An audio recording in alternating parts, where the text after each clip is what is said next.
Hello everyone and welcome to Fleet's Ramblings 47.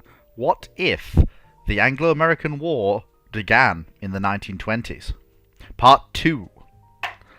In last week's episode we detailed the battleship, battlecruiser and carrier construction for the three major powers running up to the outbreak of the conflict, in the opinion of the panel. Now we move on to cruisers, destroyers, submarines and hopefully onto the beginning of the actual conflict itself. As to what the panel for this week's discussion will be, I don't really know, but let's go and get them together, and then we can find out exactly who we've got for this week's panel.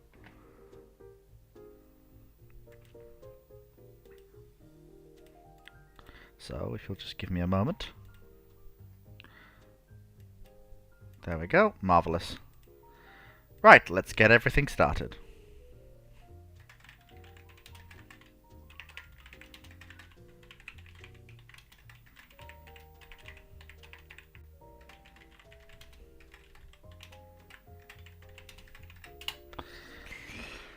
And here we go. Let's get cracking. So, when last we left off, we just finished going through the carrier and cruiser, sorry, the battleship, battlecruiser, carrier construction for the period running from 1922 to 1925. So that was 21 to 25, which is 4 years of construction. And we just finished off with the battleships, battlecruisers, and carriers of the three powers involved in the conflict.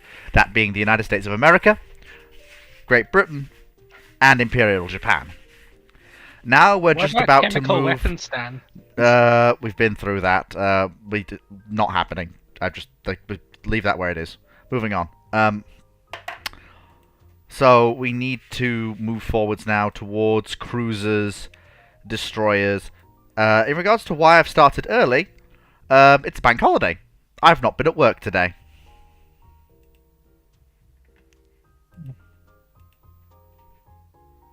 Oh, so I made a brilliant purchasing decision earlier, Fleet. You did? You might not be able to hear it. I spent £200 on a gaming headset. That may be a possible wise idea. I know, very intelligent. Hmm.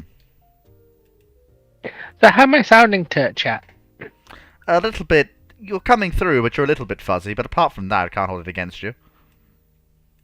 What do you mean by a little bit fuzzy? I mean exactly that. A little bit fuzzy. Huh. Put that over to one side. There we go. Hello, Stephen Mayer. Hello, Commandant Galileo. Nice to see you. It's nice to see that I actually have regular people in YouTube chat every week now. It's nice. I actually have a regular YouTube audience now. It's great. Well, back in a minute.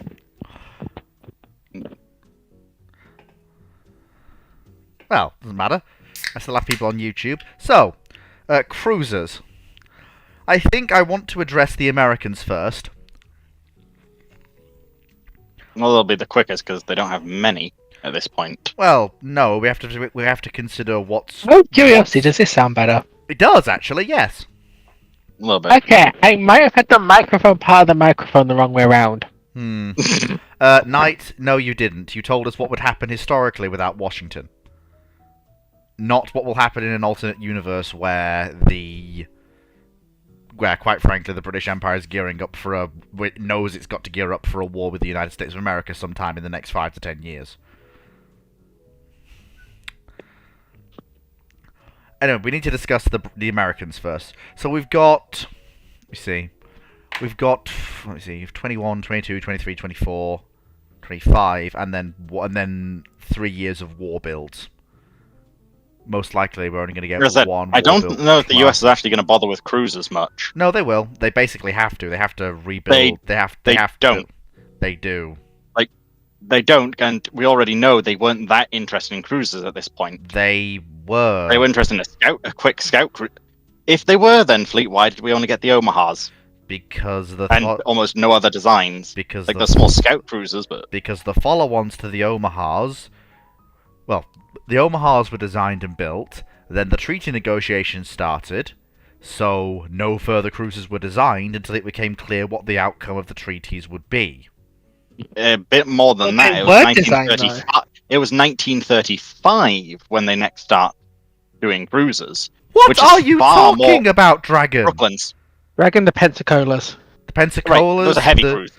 Right, No, we're talking no, heavy cruisers. no, then yes, those it are was earlier. cruisers. No, Yeah, Pensacola's. no- Those are cruisers. Well, no, the heavy cruisers. Tough luck. wait. Deal with it. Remember, we had this discussion last time. For simplicity's sake, we're still using the light and heavy cruisers as descriptors. Yes, but the reason the US didn't build any light cruisers is because they didn't feel the need to. They felt the 8-inch cruiser was the way forward. Then there was no point building 6-inch cruisers in the interwar period until you get the division of light and heavy at London. It's only after London that we see them designing and building heavy cruisers. Sorry, light cruisers, officially called light cruisers. Yeah, but they still were producing designs for 6-inch cruisers. Yes, so we will But they were we will 50. probably see 6-inch and 8-inch cruisers built in multiple classes from the period 21 through 25, the outbreak of war. So personally, I think you're probably going to look at the Omahas will be seen as a interesting idea, but probably won't be the thing the US will pursue going forwards. Because the Omahas are nice as scout cruisers, but the US does badly need a fleet cruiser. What you're probably going to see... Not by US doctrine, they don't at the time. Well, they do. They need a cruiser that can do... Well, problem is, Fox, you can't just have destroyers and battleships. The US will know that. That's literally what their doctrine was, to have lots of destroyers, battleships, and the scout cruisers with the Lexingtons. That was the doctrine. Well... So unless we've completely changed the US doctrine, which opens even more cans of worms. The problem is... But you have to remember, the cruisers are a child of the Commerce War. Not really the whole idea of the fleet action. I would point out that how is the American Navy supposed to beat Britain except by waging a commerce war? It doesn't really, though. That's the whole thing. So this is the thing, Well, then. But it doesn't mean we can just ignore key points of their Right, doctrine. Okay. The US war plans against the British Empire involved taking Canada, taking British Belize by just expeditioning through Mexico, and then just sitting there with a single part of the economy that the British can't hurt because America's a continental power. That doesn't mean their and just economy can't waiting be for hurt. But the significant part of it that can't be hurt. Well, no, there's... Because good luck trying to hit St. Louis in You can't... 1910. You can't starve the US economically, but what you can do... You can't starve the US like you could starve the German Empire, but what you can do is make the war economically non-viable for a US government. Really? And move enough of the It'll be voting difficult. base... And move enough of the voting base against them, so that they will be brought to the negotiating table through the ballot box. Yeah, but you have to remember, Fleet, that America until the 1920s was de facto a form of autarky. Because it wasn't enforced, but America was pretty much producing everything it needed to sustain itself. Yes, but... And the trade balance, and you look at it, it's like there wasn't as outgoing and incoming trade wasn't a particularly... Oh, here he is. Here he is. I was wondering when you were going Clark. to show up. Been a while. I was wondering when you How were are going you to doing? show up, Dr. Clark. So you know how you said Dr. Clark will turn up this week and completely shut down all of your previous week's arguments? I didn't say that. Yes, you did. Yes, you did. No, I didn't. It's in fact recorded. No. Oh, it's the new US office. naval doctrine in the 1910s is intriguing. We're basically... Actually, if you're talking about battle fleet doctrine, you're completely right about battleships and destroyers. Then there's the scout fleet doctrine, and then there's the patrol fleet doctrine, and there's about 3 other doctrines going on, which they have different roles for cruisers in. The thing we need to know is we're trying to Because so, the USN didn't operate on a combined single doctrine. They operated on what they called operational doctrinal concepts. Fair enough. So rather than having a one doctrine, they had doctrines set up for each one, and they had different roles of vessels in them. Which is also one of the reasons why the cruiser mission and the cruisers could have so much funding, because you can get funding, and they have so many issues getting funding for things like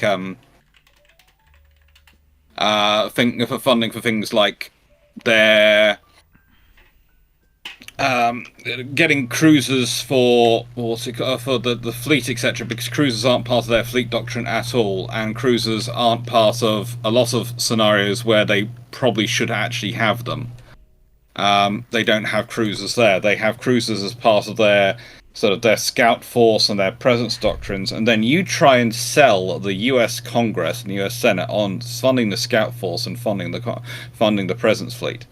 And then when they always complain the moment they don't have the ships there when they need them. But basically, the Americans are going, well, if you want us to have ships in the Mediterranean, we want to have cruisers because we can't support destroyers there.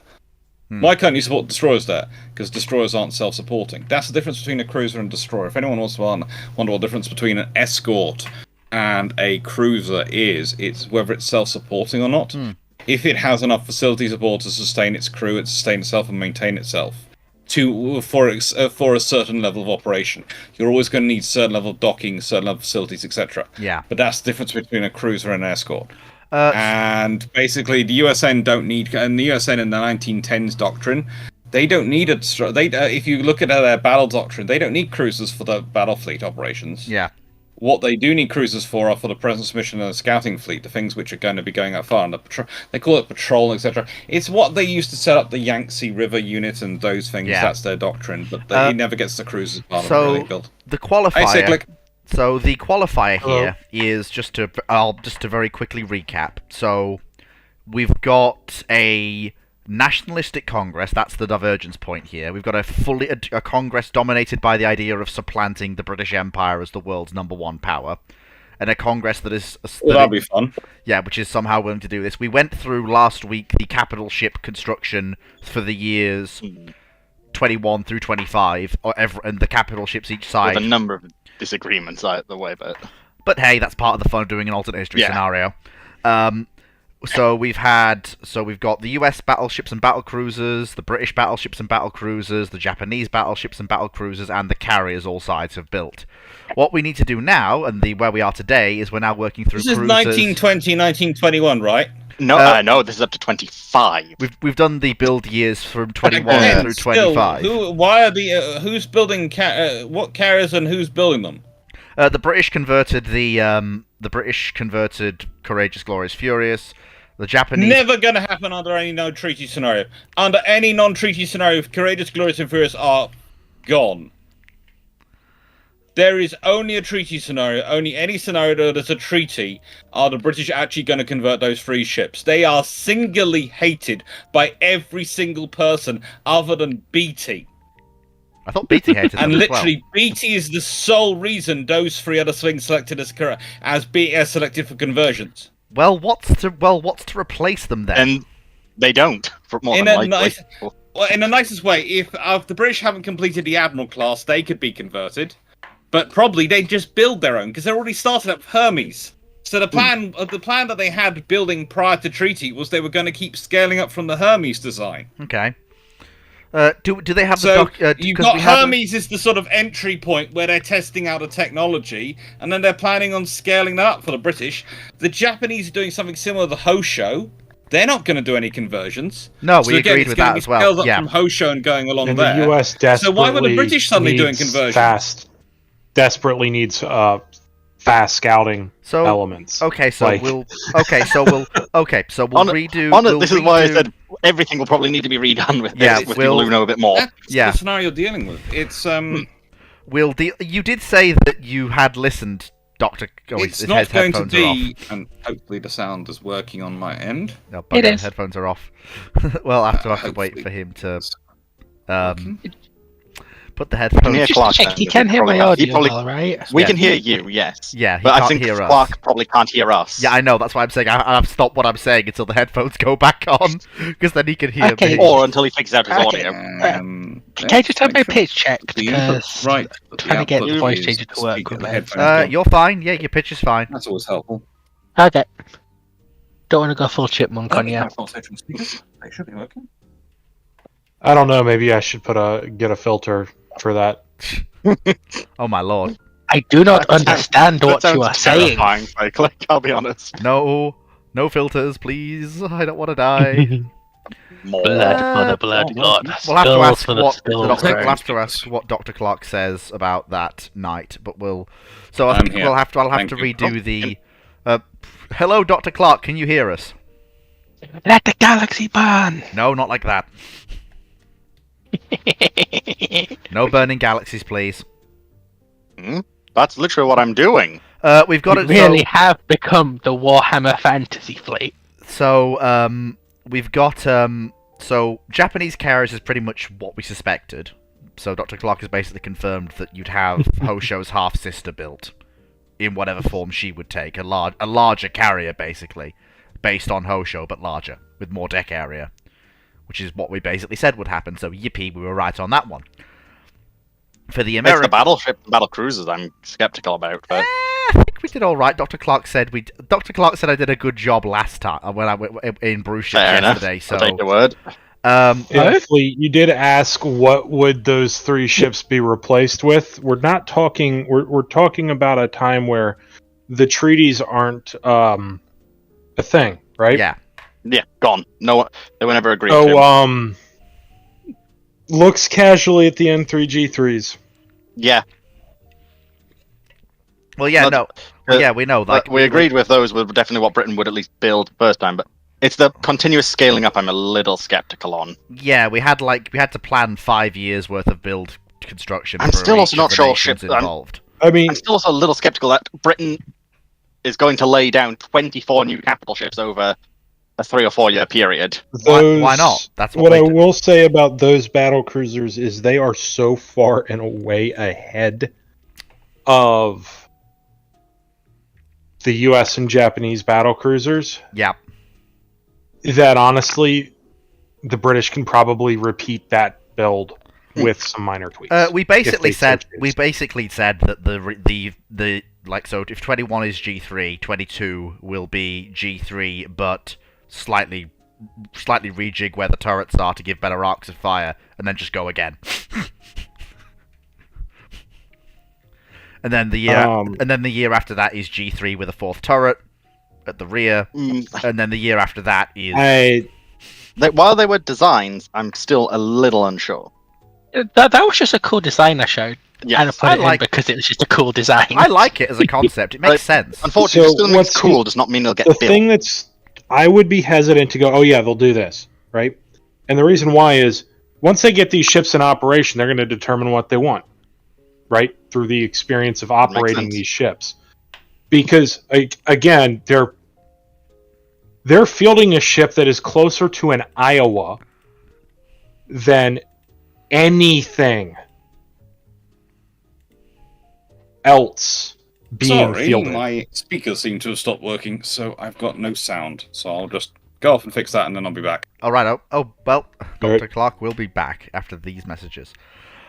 And what that means versus an Amagi, Mhm. for heaven forbid a friggin' Lexington. We are operating on the assumption that. So, just to Cyclic, have you listened to last week's ramblings or not? No, but I assume you're gonna have the Japanese and the U.S. try to respond to these new battle cruisers, right? We basically did. Yeah, we basically had the. And you're free to jump down my throat after I finished. So the US go. So given US doctrine, I had to be talked into this, but I eventually did acquiesce from what I originally wanted. Bear in mind, and I did say this at the start, that once we get beyond 1921, we're into the realm of this is what Fleet and the panel think. It may not be what they would actually build. So I made that very abundantly clear last It's week. what we think is cool. I It's wouldn't go. just I what we wouldn't. think is cool. I wouldn't go that far, but yes, basically, we're on the edge of that territory. So the US, I basically went with you walk towards the capability of the G3, but because the US is obsessed with speed, you have to do it over the multiple years. So in 22, you see a ship that has slightly more armor, the guns rearranged into 3 triples, probably the Sodak 21 triples, 2 forward, 1 aft, but still pathetically weakly armoured compared to the G3s. The year after that, the ship's bigger again, which it uses to get more armour, and then the ship in 25 is basically is basically a Iowa, but much, much earlier. For the US. And this is one of the reasons why I said the Brits can just sort of tweak a little bit around the edges. They don't need to add another turret. They don't need to do all of this if they so choose. And the simple reason is their overall battlecruiser fleet will outmass anything arrayed against it. Like, okay, yes, the US finally has 1 or 2 equals to these. The Brits have how many of these? Oh no, to be fair, doesn't really matter cyclic. in a fleet engagement. Yeah, it gets worse cyclic when you realise that these are all laid down dates. So the last generation of US battlecruisers is laid down in 25. The war breaks out in late 25, so they don't even get their equivalent ships until the war's basically over. But like from the British perspective, if they're looking at a war coming, they're going to be focused more on getting numbers of ships out. Yeah. I tried re-listening to the ramblings today to try and make sure I was fully skilled up on what I'd said last week, and I think I've got most of it locked into my head. I know that the Japanese, we basically decided would basically economically have to go to building four capital ships a year, rather than the 8 they were trying to build every year under the 8 fleet plan. But they would do what they were doing, which is moving towards merging Battleship and Battlecruiser into a fast capital ship, which is what you see them working towards in some of their later pre-treaty designs. And we basically decided on that they would move after. Basically, you'd have 21 would be an 8-ship build, and then 22 would be 4, and then 23 would be 4, 25 would be 4, 24 would be 4, 25 would be 4. Right, quick question. What's the barrel length of the 16.5 inch? I don't remember, tell you the God's honest truth. Is it 42 or 45? 45, I believe. Okay. As for British battleships, we basically went with N3 repeat, basically, I think. Then there was an N... Potentially, possibly. Then 23 was an N3 with a 4th turret. No. What was 23 23 again? was... No. 22 was N3, but was a repeat of the N3s. Yeah. 23 was the N3, but with the enhanced engines. Yes, that was the 25, not N3. And the high pressure and the small tube boilers. Yeah, 24 was N3 with 4 turrets, and 25 was the 20-inch gun monsters, of which 2 were laid down in 25, rather than 4. I don't like them, but... I've been getting a lot of flack for that choice, but I still think it's something that the British press would probably be shouting for, especially with the US laying down 18-inch capital ships out the wazoo on the other side of the Atlantic.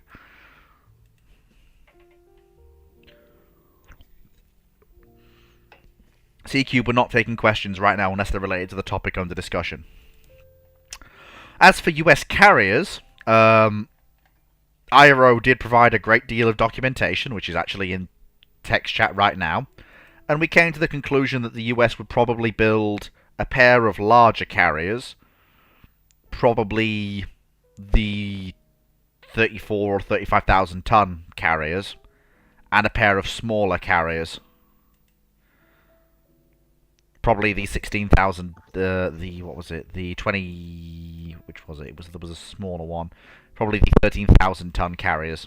So you'd have a pair of large carriers and a pair of small carriers. Basically to allow them to test the feasibility of both types of carrier and see which one they prefer. since they've never operated full purpose-built carriers before. So for like the historical analogy, the equivalent of the Lexingtons versus the Yorktowns. Kind of. The Yorktowns were really based on the Lexingtons. You're thinking more Langley versus Lexington, except a much faster, more purpose-built version of Langley. Okay. Yeah, the Yorktowns, because they were better laid out, were actually, generally speaking, more powerful carriers. Isn't that Than also Lexington. because carriers don't scale linearly, I want to say? There is a little bit of that.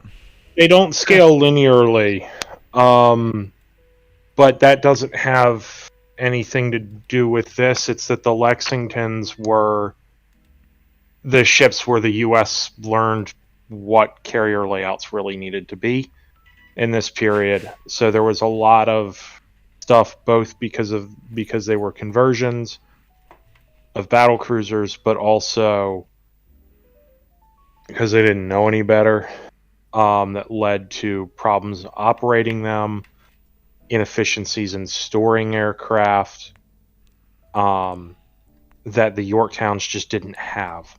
The Yorktowns could get a very similar air group, but operate it far, far better, despite being smaller. Carriers generally, as long as they are laid out in an intelligent, well thought out manner, the larger the carrier, the dramatically more powerful it is. But with the Lexingtons, because they're so early in U.S. carrier design, there's a lot of inefficiencies in basically every part of the design that kind of hamper them.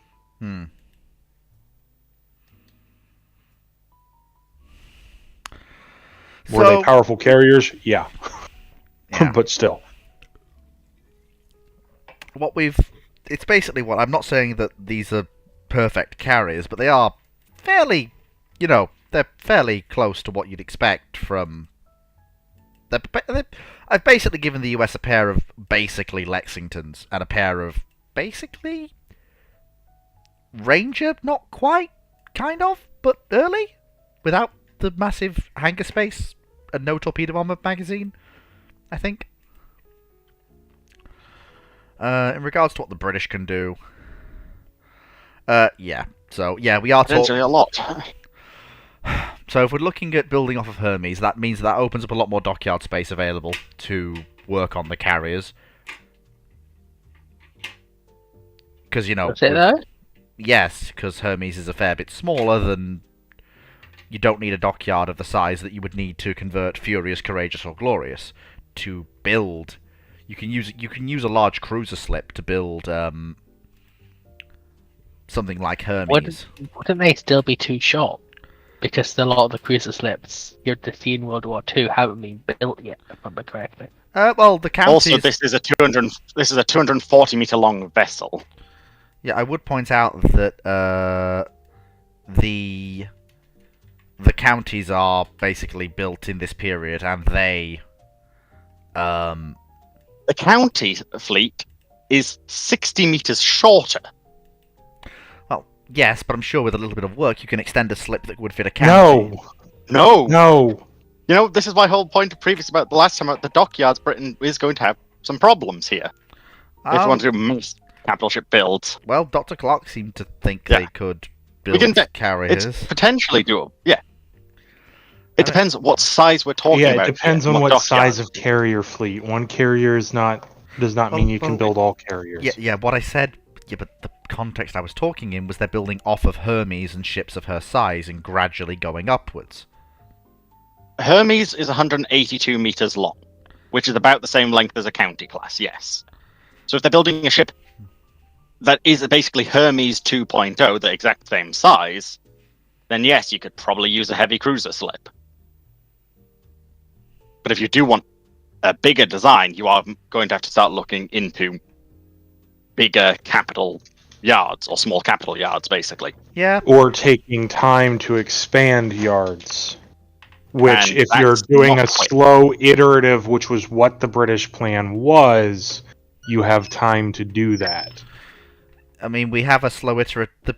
There is a problem with that, which is that the Americans, one of the whole catalyst for this was for the, and the reason that the treaties didn't come apart is because, and this was made clear to me, was the Americans demanded that the British basically accept being second best. And basically the Americans laid their cards on the table at Washington and said, we want to be 125% bigger than you, and we're not budging on that, which meant everyone walked from the treaties. And I mean, sure, that doesn't change the realities. I mean, it kind of does, because the British know the Americans are coming for them at some point in the next decade. But there's still problems trying to. That doesn't change the fact that you have to still expand a yard to build a ship that large, which means you're fundamentally limited by construction time at the yard. Well, yeah. So you're going to be limited in the rate that you can scale up these carriers by the rate that you can scale up yards, or you have to eat into other production like battleships and battlecruisers. That's what I'm saying. Fair enough. Depends on what. I don't have enough information on what the dockyards the British would have available to build, because we're saying they're building 8 capital ships a year, as in laying down 8 capital ships a year. The Americans are laying down 6 battleships and 6 battlecruisers a year. So that's like the reality of this period is the U.S. is able to lay down more. The Brits will be faster at building their ships, the ships they lay down, than the U.S. will be for a while. Because the U.S. has to modernize their yards, get experience, right? So the U.S. can actually do 6 battleships and 6 battlecruisers a year. I'd have to look into it or ask Phoenix. I'm not that familiar. Fair enough. I mean, I assume they'd be able to, given just how many large yards are available in the U.S. But the one of the impetuses for the treaty system on it was the fact that the U.S. was on course, I should say, to start doing what it would do in the 30s. We were on that climb out trajectory. Mm-hmm. And none of this changes that. But it's also the 20s. The U.S. isn't there yet. And it has a long way to go. I wish I could remember the line from Phoenix in Ship's Talk. Somebody was asking. I can't exactly remember what it was, but it was something in regard to the Japanese reaction to the Two Ocean Navy Act. And basically, with the various naval acts you see in the 30s and then the Two Ocean Navy Act, the U.S. orders the fleet that it has broadly by 1945 in that period.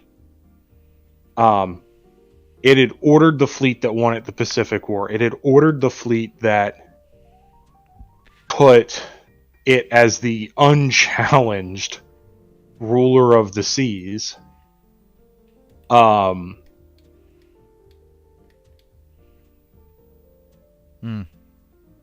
In the 30s, and it never let go of that. So, that's where this is headed. And neither the US or Britain wanted to have to spend the money in a naval arms race during that period. Oh, completely. Yes, absolutely. So, but the problem for the British is that by the 30s, 40s, They're going to be outscaled. Yep, completely. So, they can leverage their ability through the 20s to make better ships faster, right? But they're not going to be able to lay down the volumes. They're not. I mean, initially the U.S. might be matching them in volume, and the Brits are able to pull ahead for a short term that way. Yep. But you're talking about a war kicking off in 25, so this is less of an issue. Yeah, I think we basically. This is the underlying context here for this. And it doesn't even have to be a very nationalistic U.S. Congress or anything like that for this. It literally could be you just have a U.S. administration that likes the Navy again after World War I, and you don't see the naval treaties. Because this... How do I put this?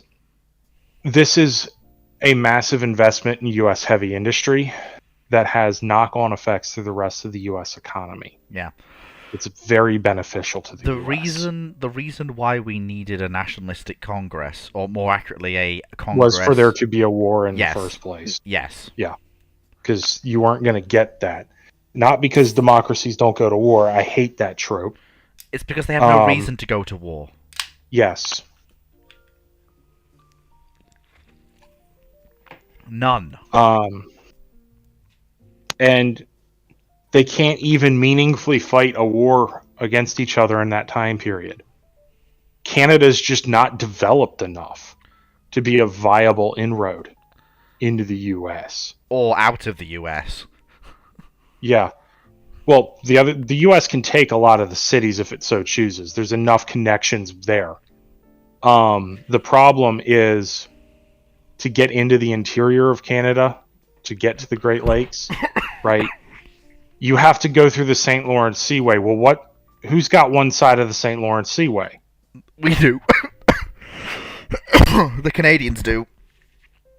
And well, I'm talking from the British perspective here, right? So if you want to try to get forces up the St. Lawrence Seaway, which is your only avenue towards the Great Lakes in this time period of any meaningful note, you have to go under the guns of the U.S. to do it. You've got the Canadian National and the Canadian Pacific Railroads running out.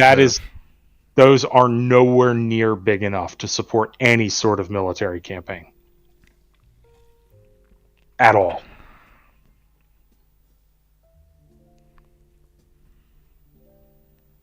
I thought they'd gotten to you are not supporting fleet. You're not supporting multiple field armies, which is what you would need. Well, that also go for America as well. No, the US rail infrastructure on their side of the border is No, ridiculously but you're still fighting in the northern states. The US is much closer to its hubs of industry than the British Empire is. Yeah, but you still have to find places like Ohio. Yeah, and neither if the Americans are the ones pushing, it's not going to be great. It's not going to be Ohio. It's going to be based out of Chicago, which this time period is the centerpiece of the U.S. rail network. Mm-hmm. Almost every main line runs to Chicago or runs to another hub that then connects to Chicago. Yep. But the thing for the U.S. is, great, you took Canada. That means nothing. Now what? That means literally you've annoyed nothing. The British. It doesn't end the war. You don't get a great windfall over it. You fucked over one of your biggest trading partners. This is the thing that we basically said. The war doesn't end because either side wins it. The war ends because the Congress that started it loses at the ballot box, basically. Because you started a war, our boys have died, and for what? I'd also say this is a fundamental misunderstanding of how the U.S. government works. Congress doesn't start wars. Sorry. Well, no.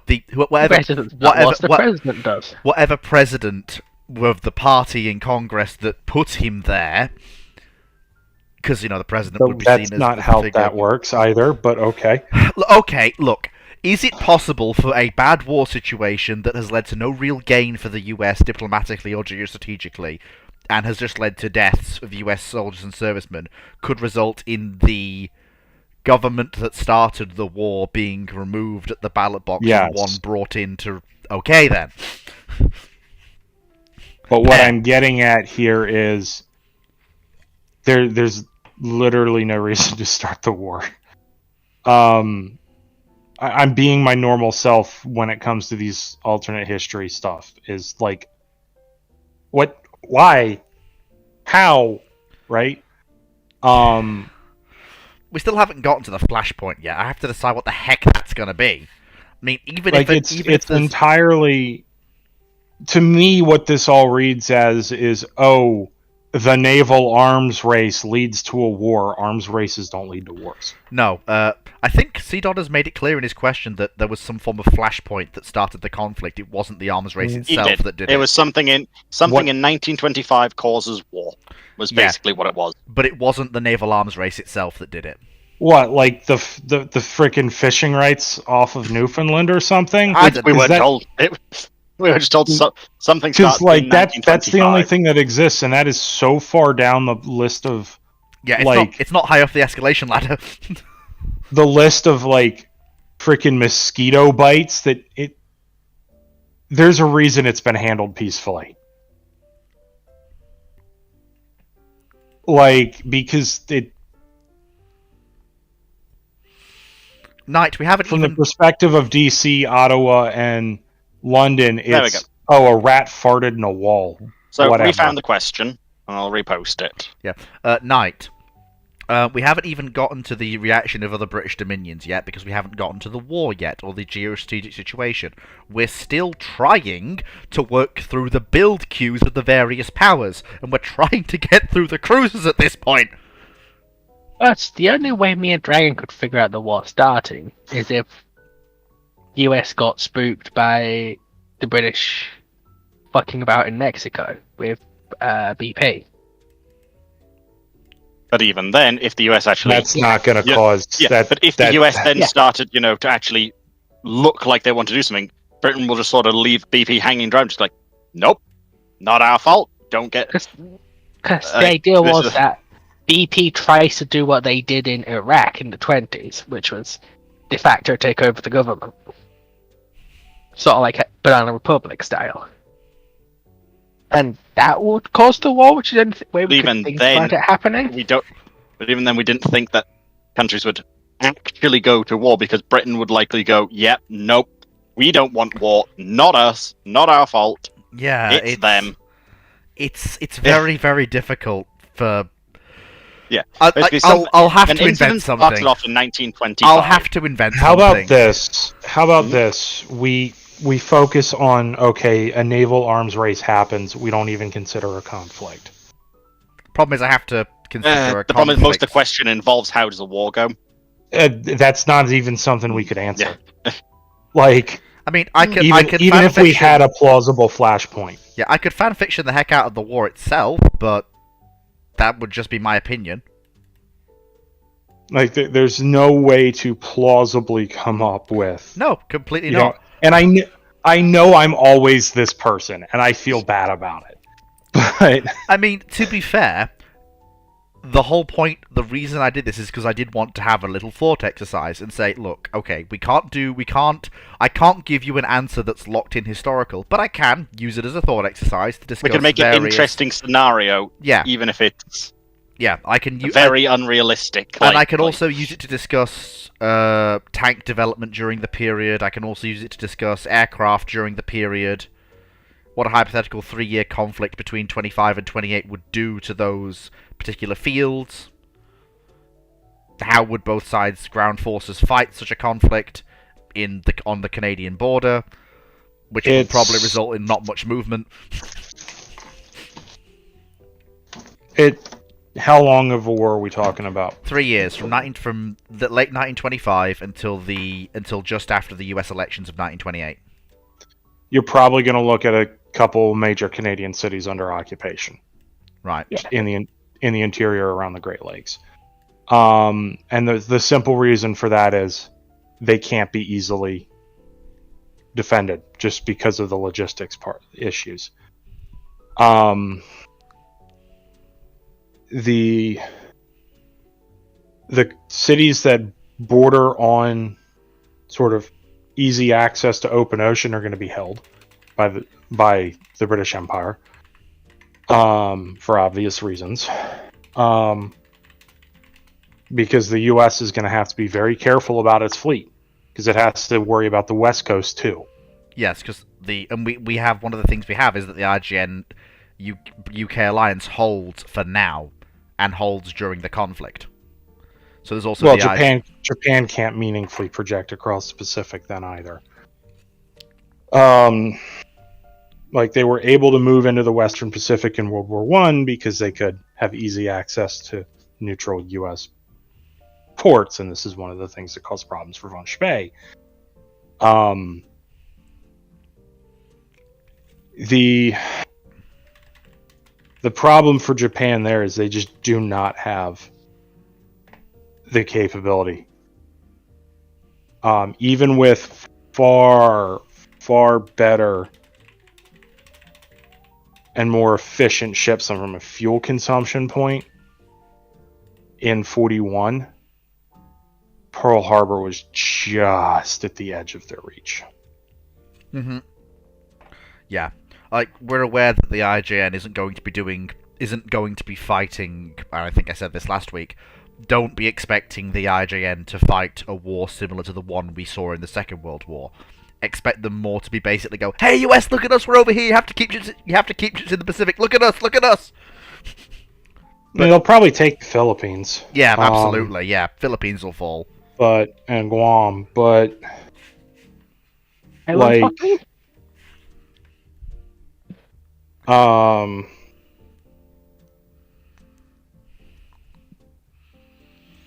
if the US isn't defending them, you could just chain your way to Hawaii and do a similar chain to what the US. So here's the problem.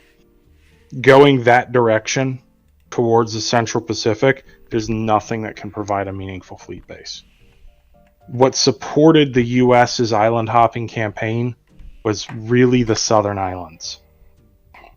The problem with that is there's no easy way to get north with a large volume of troop ships, with a large volume of troops or supplies, and everything you need logistically to supply that.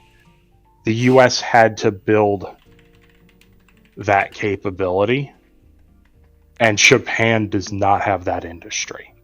Don't think I necessarily agree there, Gunnery Officer. Gunnery Officer saying pre-1944 USA would never gain superiority over the UK due to the UK having the Canada and Caribbean. I would point out the Caribbean. Really don't think I would agree point out there. the US is going to be viciously contesting the Caribbean for one crucial reason: the access to the Panama Canal. The US fleet will be viciously contesting the Caribbean, and it's got a lot of places to operate from. Yeah, so does the Royal Navy. This is why I said viciously contesting. It's why, honestly, the Caribbean will be probably the most dangerous point of the war for ships, at least. Yeah, you're probably looking at the Caribbean being flooded with cruisers, destroyers, both sides battle cruisers, probably the best battle cruisers. The Lexingtons will probably be kept with the US battle fleet as scouts, and the better US battle cruisers with the 9/16-inch guns and various flavors of armor thickness as they come online, they'll be the... If the Lexingtons go against the G3s... Yeah, this is why this is why it has to be the later generations of US battle cruisers we've discussed that go down. The Lexingtons are only good for beating up cruisers. Yeah, so it's got to be your fast capital units down there have to be the more modern US battle cruisers. And you're looking at possibly the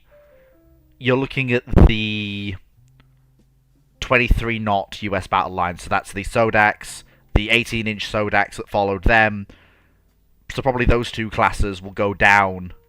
And then, of course, there are three other classes after that, but they're not in service yet. It'll just be those two that are in service when the war begins. So those 12 capital ships, which is the 6 Sodak 1921s, and the 6 vessels that follow them with twin 18s, they'll go down to the Caribbean as well. Here's a thought. Would you see another American invasion or interference in Mexico again? Unlikely. You're probably looking at both sides' naval landing forces, what little both sides possess, being focused on trying to deny their opponent bases in the Caribbean. So you'd be looking at... And sort of have the Americans try and project through Mexico to take out Belize. Because Unlike... Belize is quite an important naval base in the Caribbean. Cyclic, you're a better guess. That is physically not possible in this period. Okay. Like that is how you lose 200,000 people. Because the infrastructure isn't there. Did I mention dengue fever? Did I mention malaria? Oh dear. Aren't the inoculations for them long come in by now? Especially for malaria. Not yet. Because that's early 20th century, aren't they? They have, but it's still horrible stuff. It's also not reliable. Yeah. The US, there's a reason why there were a lot of US cartoons and propaganda during the Second World War about the dangers of malaria to US privates and how they had to protect themselves constantly with mosquito netting, taking their drugs all the time to make sure they were protected, and the US made a massive effort to deal with mosquitoes during the Second World War because it was still causing problems then. Okay. You're basically looking... I'm thinking you're looking at the... So the US will be looking to clean up Belize either from the sea, and you'll be looking at them trying to deny the British Jamaica. The British will be looking to lock down Guantanamo, because I think Guantanamo is the major US Caribbean fleet anchorage, I believe. It's... So... Peacetime, sure. In this war, you're probably going to see something more in the southeast of the U.S. or the Gulf Coast. Fair enough. Potentially in Texas. Could Guantanamo be sorting submarines, though, into the Caribbean? Maybe it's like there's less of a need for operating from Guantanamo, and Guantanamo puts you at a huge risk from the U.S.'s perspective. Because you have to send supplies there. Which means the British can interdict them with their own submarines, cruisers, battle cruisers, etc. And you're on a narrow island up against a major naval power. It's entirely possible you get forced out of there into an action against your will at a time and place and choosing of the British, just like what we did to the Spanish in the Spanish-American War. That's a good point. Yeah, so Guantanamo not quite being abandoned, but not maintained to anything like the degree it would be in peacetime. Yes, so has the relationship between America and Cuba completely collapsed yet? Oh God, no. No, not at all. It really doesn't matter. Because I can see with them not basing ships out of Guantanamo out of concern that the Cubans get support from the British to retake Guantanamo. The Cubans' biggest trade partner is the United States of America. There is no no indication that change in relations happened with Castro's takeover of Cuba. There's a reason why the US threw so much money and men at trying to get Cuba back to being, if not capitalist, but that Western aligned. Because they were very close, well, not friends, but partners in trade and other things. So you're probably looking at the garrison at Guantanamo being maintained through trade with a neutral Cuba. So probably you'll have Cuban flag merchants going to America to collect, food, just to go to Cuba. Like, we're not in the war, but then you'll have land transfer of food and supplies. And that comes down to how much does Britain care about violating Cuban neutrality. Honestly, if the British realize there's just a garrison at Guantanamo, there's not any meaningful ship presence there. That's not how history has gone with Britain, though. Oh yeah, no, you're right. Yeah, that's a fair point. That's a fair point. So, like, it really comes down to, does Britain think it's worth it? Probably not. Because the U.S. probably isn't going to be using the island for much. Yeah. At least unless things start going poorly for Britain at sea. In terms of aircraft in this period, you're looking for the people saying there'll be vicious air campaigns over the Gulf of Mexico and Caribbean. No, you're not looking at a period where aircraft aren't advanced enough yet. You're looking at vicious air. You're looking at if any of either side's carriers come near the air bases on various islands, and by near I mean within 50 nautical miles, then there'll be air battles. But there won't be... The most vicious it's going to get is if either side's long-range flying boats encounter each other and shoot machine guns at each other. That's how vicious I could it's going to definitely get. see land-based bombers deployed. Yeah, Like, land-based Britain actually bombers has are a going to get massive used land-based bomber extensively. fleet. Yeah. Relatively speaking. No, I said vicious, Yeah. by vicious air campaigns, they're talking about dogfights and stuff. I was just... That's not what air They- campaign means. No, they say a vicious air campaign, not dogfighting. All right, don't jump down my throat, people. Yeah, but Good lord. Because keep in mind, at It's- this point, Britain's got like over 1,000 land-based bombers.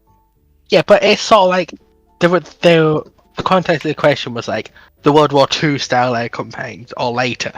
You're not going to see that kind of mass. Yeah, air you're not. In Well, no, terms just of... I imagine the RNAS and RAF would be heavily involved too, over Canadian skies. And that's it for the plane bit. Yeah, in Out terms of of... curiosity, they were The talking biggest problem there is going to be deploying the aircraft. yeah, canvas Um, and the tropics. Well, it's not even that. It's up in Canada. Is getting them there. Because we are talking about aircraft that cannot be, flown transatlantic easily.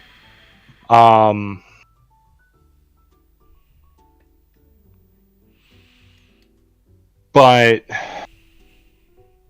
let me do a quick look here on something. When it comes to So, for the US, from what I can see, you're basically looking at the Royal Navy ASW is far better than the USNs, and they will do to the USA what the Germans tried and failed to do against the British. The US's economy, the RN cannot strangle the US economically. They can make it hurt, but they can't strangle it economically or logistically. practically speaking, all they can do is make the US turn inward. Yeah. That's pretty much mutual, isn't it?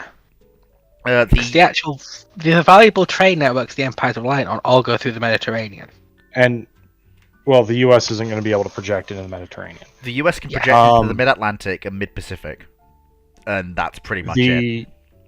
The bigger problem I think the UK is going to face is a lot of pressure from Europe on this, surprisingly, at first glance. And the reason why is the US is a huge supplier of food to continental Europe. Yep. Especially with Russia going kabang. So there is going to be a lot of pressure pointed at London from the continent. It's how well London can resist that pressure that's going to decide how the war kind of goes. Particularly if those nations start getting desperate. France enters the room. France. I'm sorry. Do shit in I'm this timeline. sorry. I'm sorry. I have to stop and address something Knight's just said. Knight, this is before railroads in the US really expanded and before roadways were a thing. I am going to stop you right there, Chief. The US railway network is near its height in the 1920s. All of the transcontinental railways have been built. All of the interior lines have been built. This is before the culling of short lines you see in the Great Depression in a big way. So there are a lot of smaller railroads that died during the Great Depression that are still there then. You're talking about a USA that just has so good in terms of interior lines of supply. It just... if US coastal shipping dies, the US rail network literally goes, "Oh, good, we can use up our slack capacity. Thank you very much."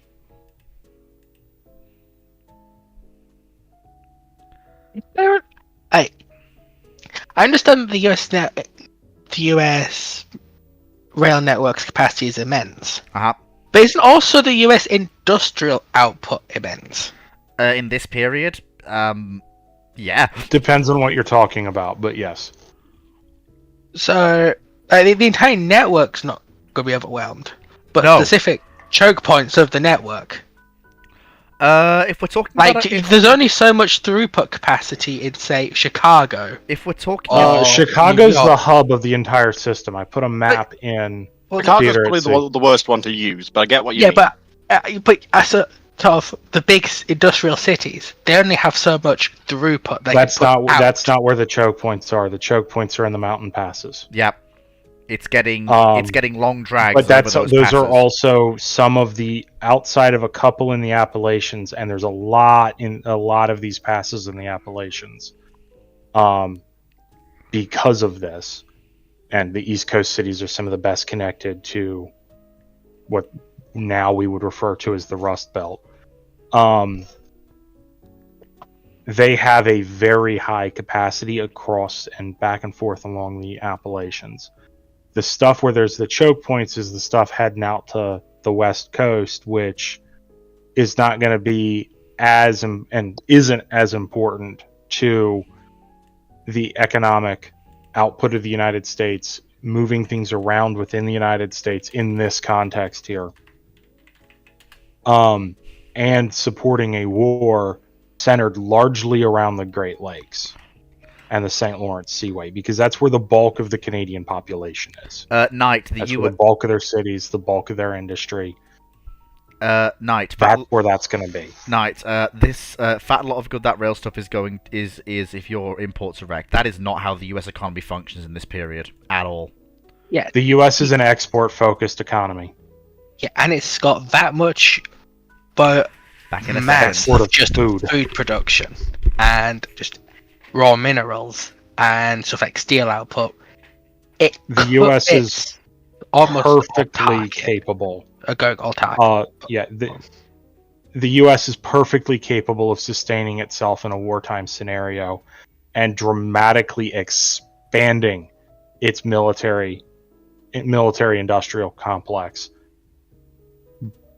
basically on interior lines of communication alone. Yeah, it's not until the 50s and 60s where it starts to become, its demands become too big for what it can sustain at home. Which is why Part of that is also due to very specific resources. yeah. But and even in the 50s and 60s, the U.S. industrial capacity is entirely domestic is hilarious. Yeah, I was supposed to talk about resource-wise. Even resource-wise, it's only very specific things that we rely on for imports in that time period. It starts to shift in the 70s through to about 2000. The U.S. economy in this period is very different than it is now. The U.S. and Canada are the world's breadbaskets. And the U.S. has just an insane capability to move things along interior lines of communication, even by boat, because of the intercoastal waterway and the various canals, not to mention things like the Mississippi and Missouri and Ohio rivers. And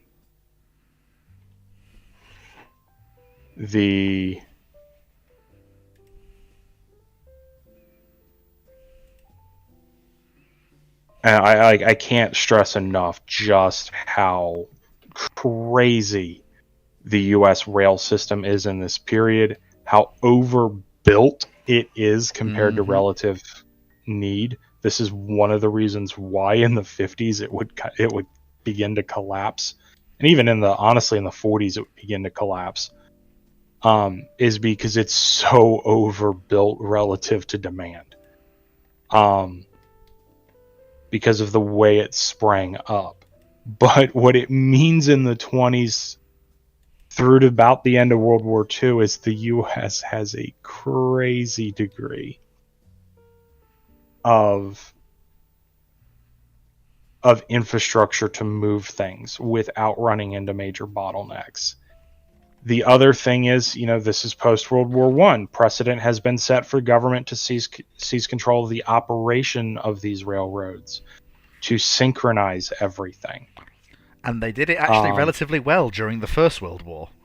Yes. And that, again, would happen, or very nearly, in all but name, happen in World War II. There's a reason why during the interwar period, if you look at a lot of pictures of American locomotives, they all look very similar. That's because they all were basically built to standardized designs by the United States Army Railroad Association. Anyway, look, we've the US is basically back not to cruisers. Yes, back to cruisers for now. So we've got the Omahas. Yippee! Absolutely amazing. Okay, not good as battle units, but reasonable as scout units. Okay. Which was all they were built for. Okay. Which is why I genuinely don't think they'll do too well in a proper engagement. But No. Yeah, I was told previously that they'll do very well, but Okay, so depends on what they're up against. If they're up against like 4-inch gun arm destroyers, that's a little bit different. They were saying that they would be able to handily beat British cruisers at the time. Depends on the British cruisers. C, D's, and E's. Which is the 6-inch light cruisers of the time. Yeah, see, this is what I'm not necessarily sure they will handedly. It's going to come down to what hits get landed on the Omahas first. Because the Omahas have a hitload of guns. Daka. Yeah, their ability to lay down a hail of fire on another cruiser in this period is kind They of do have a insane. lot of guns, I'll give them that. And there are a lot of 6-inch guns. Honestly, I think, personally... Oh, bloody hell. I wrote, where do you have this stuff from? I mean, I'm grateful, but... Fleet. Literally, last week, me and Ira spent like 4 hours before the stream, when the question was pointed out, looking through US design proposals. Yeah, You so then told us to ignore them all last week. Oh. For reference, by the way, the C-class cruisers have 2 6-inch guns, 8 4-inch guns. That's only some of them. Yes, some of the Cs have a uniform battery. Most of the Cs end up having a uniform. Okay, so I must be looking at the. There's like Carolina. there's like 3 or 4 subtypes for the C. So yeah, let's take a look here, just so that I'm familiarizing myself. Yeah, so I was looking at the sort of first group of them. Even 5. I mean, yes, as far as I'm aware, they're all center lines, so you can get 5 either side. I'm much less familiar with this era of ship, if anybody can't tell. I mean, the only ships that I think are not existential level threats, but are problems for an Omaha, as in anything that's not a fair fight are the E's. Because with the E's, you've got... With the E's, you're approaching... Yeah, the D's. I say with the D's, you're about a fair fight. With the E's, it leans to the British cruiser. I'd say pretty equal with the E's. It only really leans to the British when I'll you still get give to the the Hawkins. Omahas the sheer fact they have so many guns. They do. So when it comes down to broadside, how many guns can the Emerald put out to 7. broadside? 7. Oh, it's That's fairly equal to an Omaha. Actually, no, that is bang on 7 with the Omaha. Omaha class. So yeah, it's 6 guns broadside fleet. Remember? Oh That's a set of wing turrets. yeah. There's 2 they have wings. one set of wing turrets. yeah. Sorry. The That's still Omaha 6 versus 7. Yeah, 6 versus 7. That's a toss up. Yeah, it is. Yeah, but would the E class having an actual armor of the 3-inch belt being I mean, that back might... here. It's not going to matter as the ships close down. It might prevent some hits doing damage at longer range, but as the two In fact, they cruisers also have a close down... 2.5-inch bow. It's not going to Enterprise matter. does not get Enterprise does not get the twin turret yet. No, we're not. That is a much later thing. Because the Hawkins are just an outright overmatch for the Omahas. That's not even handedly. Yeah, So the Hawkins are some of the best cruisers on the planet until the 1920s. Oh, Late no! 20s, Sorry, 50s come no! out. Enterprise was completed with that twin 6-inch turret. Was she? Yeah, apparently. I thought that came much later, but No, she only commissioned on 7th of April 26. She was launched on 1919, but she only commissioned 7th of April 26, presumably due to the redesign. So that probably won't happen in this period because of no treaty. She'll just complete with a normal layout.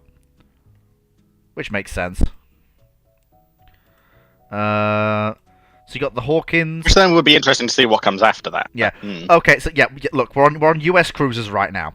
Yes. So from what Dr. Clark said, we've got a few areas for US cruisers. We've got the scouting force, which is under the Scout Fleet doctrine, and a patrol/presence force. So scout cruisers are going to prioritize speed over firepower. No, they're gonna prioritize speed and firepower over protection. So Look at the Omaha with how many guns it Well, has. also look at the Pensacola's. They come out of that line. And these seem to be a lot of very similar ships to the Pensacola's in the way they're drawn up. I think one of the 8-gun proposals is going to be the design ship that's going to lead off into that sort of thing. So it seems like it's basically whichever one of the probably the 12,000-ton 8-gun proposal. I'd guesstimate. Because that has some level of protection. Oh, never mind, it has no protection at all. Good lord. Yeah. The US has got absolutely sodding mad. Say hello to US Scout cruisers. Yippee-ki-yay. So you're probably looking at starting with those, then you're probably looking at something like the Pensacola's, or maybe the Pensacola's themselves, just slightly bigger, following on. And then basically 8-inch cruisers becoming the dominant force in USN cruisers, seemingly going forwards. Maybe not, because what drove that 8-inch was the treaty. So, well, we've got a bunch. You're probably gonna. What I would imagine would be light cruisers with 8-inch. I'm not sure if the U.S. is building battleships if they're going to bother with any armored cruisers, because the battle cruisers basically just replace armored cruisers. You're not going to especially see at the rate the heavy US is. cruisers Yeah. be a thing, because heavy cruisers are just fundamentally an outgrowth of the light cruiser. Yeah. You'll have station cruisers for the RN that they'll follow on to the Hawkins, but we won't have anything equivalent in the US. We'll just have cruisers with 8-inch guns. The Hawkins are going to be a nut, and their successors are going to be a nutty surprise to the Americans then. It depends whether or not they're actually in the... Oh! Dr. Clark's here. Again. Yippee. I was just going to stream Forza, damn it. No, Foxo. This is No, you weren't. ramblings. Welcome back, Clark. He's on the phone, since the speakers Hello. apparently still don't work, sadly. Which is a shame. My computer's decided that the microphone it doesn't believe has any power.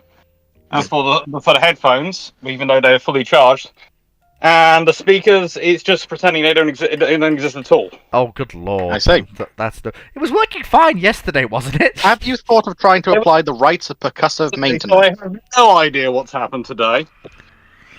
So, You No need to idea chant at all. the song of the Omnissiah and start beating it. so good news, Possibly. Dr. Clark. You've not missed much. We've literally just circled back to cruisers again. We went on a long tangent, and now we're back to actually discussing the cruisers the US is going to build from the 2021 through 25. Well, depend what type of Hawkins the British went with.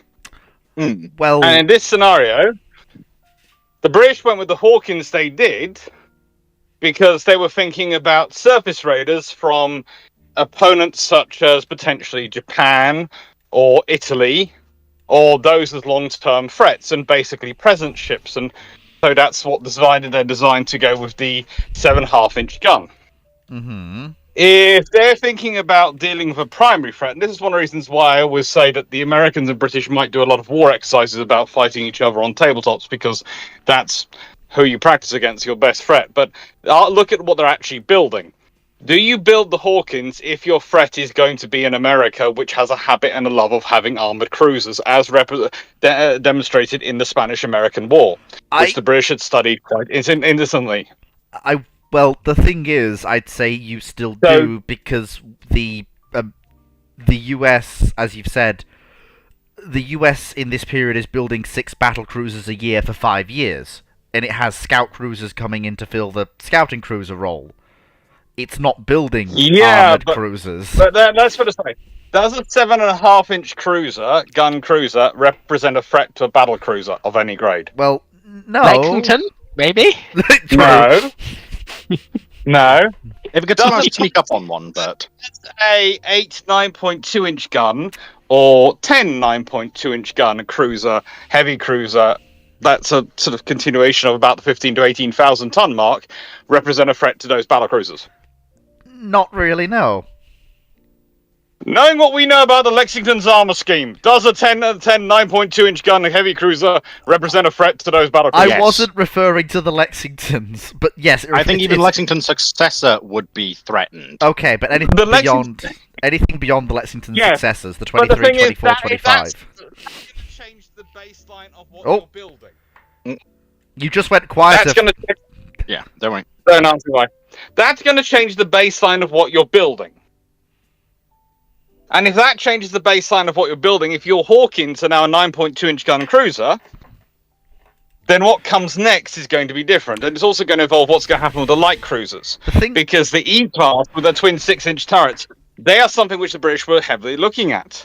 Now, in nicest way, the third E-class, which would have had 3 to 4 twin 6-inch turrets, that would have looked like a 1920s version of a Leander class. Just an early Leander. Yeah.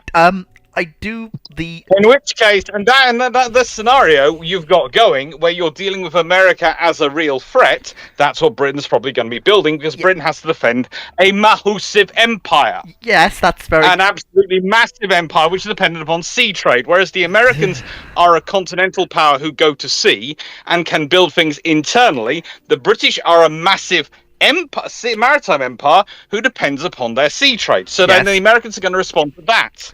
Yes. Now, this is where you get into real fun. If the Americans are responding to that, that's going to affect their cruiser design. Because if they're looking at the British cruisers, they then got to respond to that. And this is why you have real fun with alternate histories. Because very quickly, you get past the point at which you are no longer... You're talking entirely conjecture, and me and Cyclic can have a long, fun conversation for hours. I already beat him upside the head with it. What A is going to cause B is going to cause C. Yes, we know. Because you're going to change things. I know. I've literally said this, and I'm going to qualify it again. Alex, I've been beating him over the head for about 30 minutes with that. It's been wonderful. It's a shame you missed it. I know. For God's sake, Honestly, know. It's a shame you two weren't here last week. I know. I've already said that most of this is my opinion at Beyond 1921 at this point. That doesn't even cover it. Honestly, beyond 1920, it's gone. Well, the thing is, it does say that basically the scenario starts 1922. Okay, well then you're already starting in fantasy world, because in nice way, this doesn't start if there's been a Washington Naval Treaty. So if there's not been a Washington Naval Treaty, then in nicest way, there's two things if the Washington Naval Treaty hasn't happened that will happen that's going to affect what's built. A, you're going to have the British complete some of their capital ships, but also the British are going to start the infrastructure investment program.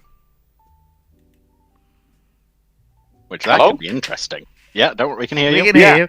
And that's going to change things. So my phone just suddenly decided to go completely dark screen, and I went, what's happened now? Yeah, so the thing that the divergence point that C. Dodders gave us that I've had to work from is basically Washington starts but then collapses. almost immediately when the US basically walks in and says, we want to be 120% the size of the RN, we're not budging on this. So the RN walks, along with everyone else.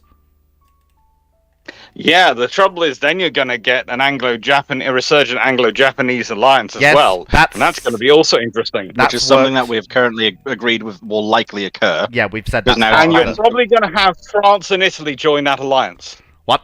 That I didn't see. That wasn't But part of that'll the be plan. amusing. I thought All of a sudden pretending to actually Well, let's see put it this some way. use. In a nice way, the French are going to join it because, frankly, do they trust the Americans with their empire? No. So they have to trust the Brits and the Japanese, because otherwise their empire's going to get carved up by that war, whether they're in it or not. So they're joining that alliance, but they've just fought alongside the British. The Italians, they're going to join the British over the Americans for a very simple reason. the Americans have If Italian... they try and stay neutral, they're a threat in the Mediterranean, which they have seen what the British do to neutrals who are threats in them in key strategic waters. There's the whole thing of turning Copenhagening into a verb. The British have a track record for this. So, okay, the US's situation gets worse by the minute. I had even just a war against Britain and Japan was going to be a loss case Aren't for the the French US. at this point pretty much relying on the Americans? Uh, Especially Or economically. food. Yeah, for food and shit tons of debt to America. Yes, That but this is doesn't also mean France, who are real politic experts, but also, let's be honest, this I is don't the think treaty. any opportunity they can. The treaty's gone down. The French, yeah, they can't afford to rely on the Americans in this scenario. Because imagine the French turning around to the British public, to their French public, and saying, "You know what? The British who were fought alongside us the whole way through that war, who we just, did all this, and we put our faith in. We've put our entire defensive doctrine around the idea of their navy defending our northern coast, so we could concentrate our navy in the Mediterranean. All those things. That doesn't matter. What matters is the Americans own our debt. yeah. You've met, that you've doesn't met the matter. French public, haven't you? They are so nice and malleable. They listen to their politicians give these, reasoned arguments so well. As I recall, especially during this period, there was a lot of government changes already. So, what's another one? Yeah. So, the French will side with the Brits, and the Italians will side with Brits because they have to, and because at this point, there's also the fact that they are dealing with their own internal issues, and the British are closer and more likely to help them. Because the trouble is, America is perceived as a very pacifistic, neutral power who's very concerned inward looking and doesn't really care. If that changes to be an outward-looking power, that's not going to change that quickly in terms of perception. Then America might change quickly, but the rest of the world's perception is not going to change as quickly. fair enough. Because, let's put it this way, again, if you're Italy, and you've got the internal issues, you've got the threats of the communists, the threats of the fascists. I know they end up letting the fascists take power, but let's be honest, Mussolini is the tiniest dictator known to mankind. Anyone who calls themselves a dictator, and yet people will stand up in their parliament every single day calling them an idiot with a small gentleman vegetables, is not exactly a Super dictator. Battleship. He doesn't do anything, really. Let's be honest. As dictators go, the guy is weak sauce. Even his secret police still is not- weak sauce. Secret police is a joke. Seriously, the mafia could run rings around them in their sleep. They did. Yeah. I think at one point the mafia actually offered to replace the secret police as they do a better job, but that was just during World War II when they were worried about actual counterintelligence work. But leaving that to one side, the whole thing is the Italians are going to side with the Brits. So are the French. Even if they're not in the former alliance, they're going to be part of that grouping. That is going to hurt the US economically. Especially... AMC Woods is saying, what about the Soviet Union and other European powers? First of all, what The about... Soviet Union's got problems. Soviets currently have their own problems. This is the 20s. The Soviet Union still doesn't know which way's up. The German... Up! They don't know which way is ground, let alone up. The Weimar Republic's going to be sat there going, please don't fucking notice me, I'm just sitting here trying If not to anything, implode. they might go, I wonder if they wouldn't mind if we just don't pay the debts a little bit. Oh no! Well, it's going to it's change. It's going to change the economics considerably because you see, traditionally, what happens is the Germans take on American debt. The Weimar Republic takes on a lot of American debt to pay the British and French back to pay the Americans back. That's the traditional circle you have that happens in the 20s, which is one reason which causes all the trouble with the Great Depression, by the way. That's a very bad economic model to go from. I can't think why, but it's an absolutely terrible economic model to have as multiple countries involved. So in this scenario, what most likely happens? Well, the British and French are still going to want to pay back their debts, but they're also going to pursue probably other means of paying back their debts. They're basically just going to service the debt for now, while they're building up for the... Well, they could do, but also there are other things they can do. What's the thing that can most affect their debt? What's the debt currency? Gold, isn't it? What? No, that's not the debt. The currency is not set in gold. It's set in what? What do they take the debt on in? Bonds? More debts. What is the currency of the debt? I don't know, It's not Alex. USD, is it? Sterling? Dollars.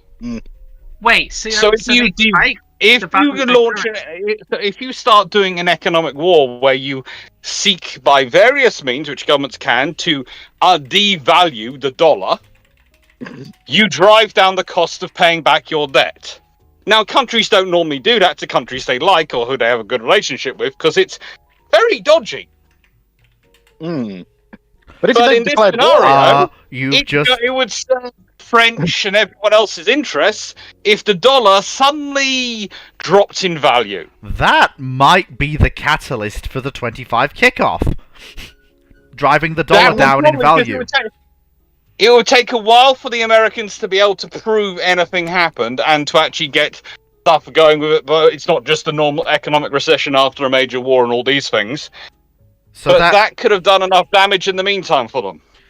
Yeah, would it be enough, like, if the Americans realize what's happening, say, by 1925? Would that piss the Nationalist Congress enough off to go, right, that's it, we're supplanting the British now?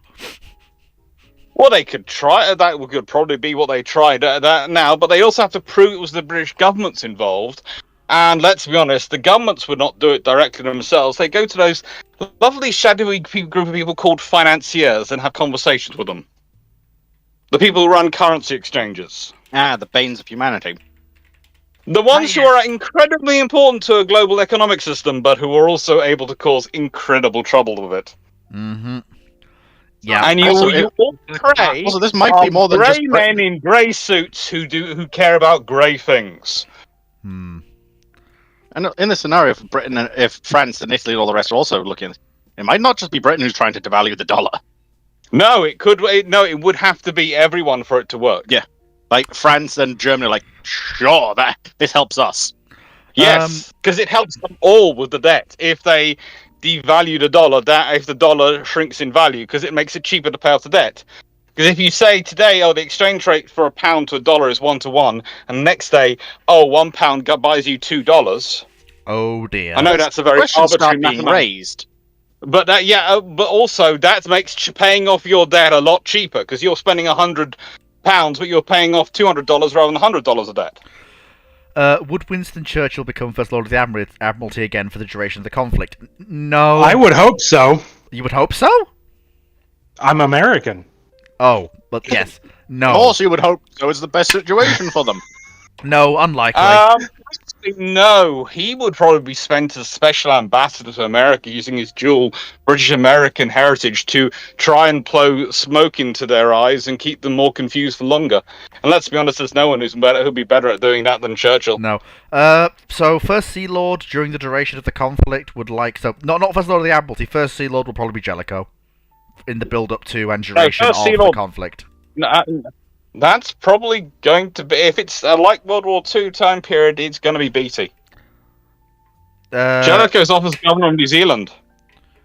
When does... Well, no, thing is, it runs... So build-up is 21-25, war is 25-28. Yeah. So it'll be Beatty. No, Wellesley. Sea Lord till 1927. No, Wellesley. As an admiral, Beatty sucked. as First Sea Lord, as an administrator, as someone to oil the wheels of diplomatic and government bureaucracy for the Navy's benefit, Beatty was very good. As a politician, he's decent. As an admiral, I'd prefer to shoot him. Most people do. Honestly, in Yeah. first MC Woods, I wouldn't go that far. Yeah, Woods, he saved the Royal Navy during the treaties. Like, the amount of stuff he pulled in those treaties for the Royal Navy was nuts. He was a political admiral, not a fighting admiral. And during The only one who probably both did a are better vitally job in important to treaties a than navy. him. The only person who probably did a better job in treaties than him was Henderson with the First and Second London Naval Treaty. And let's be honest, the Second London Naval Treaty, if it had been the First London Naval Treaty, would have made World War II very, very different and very, very, probably a European war and an Eastern war and very separate wars.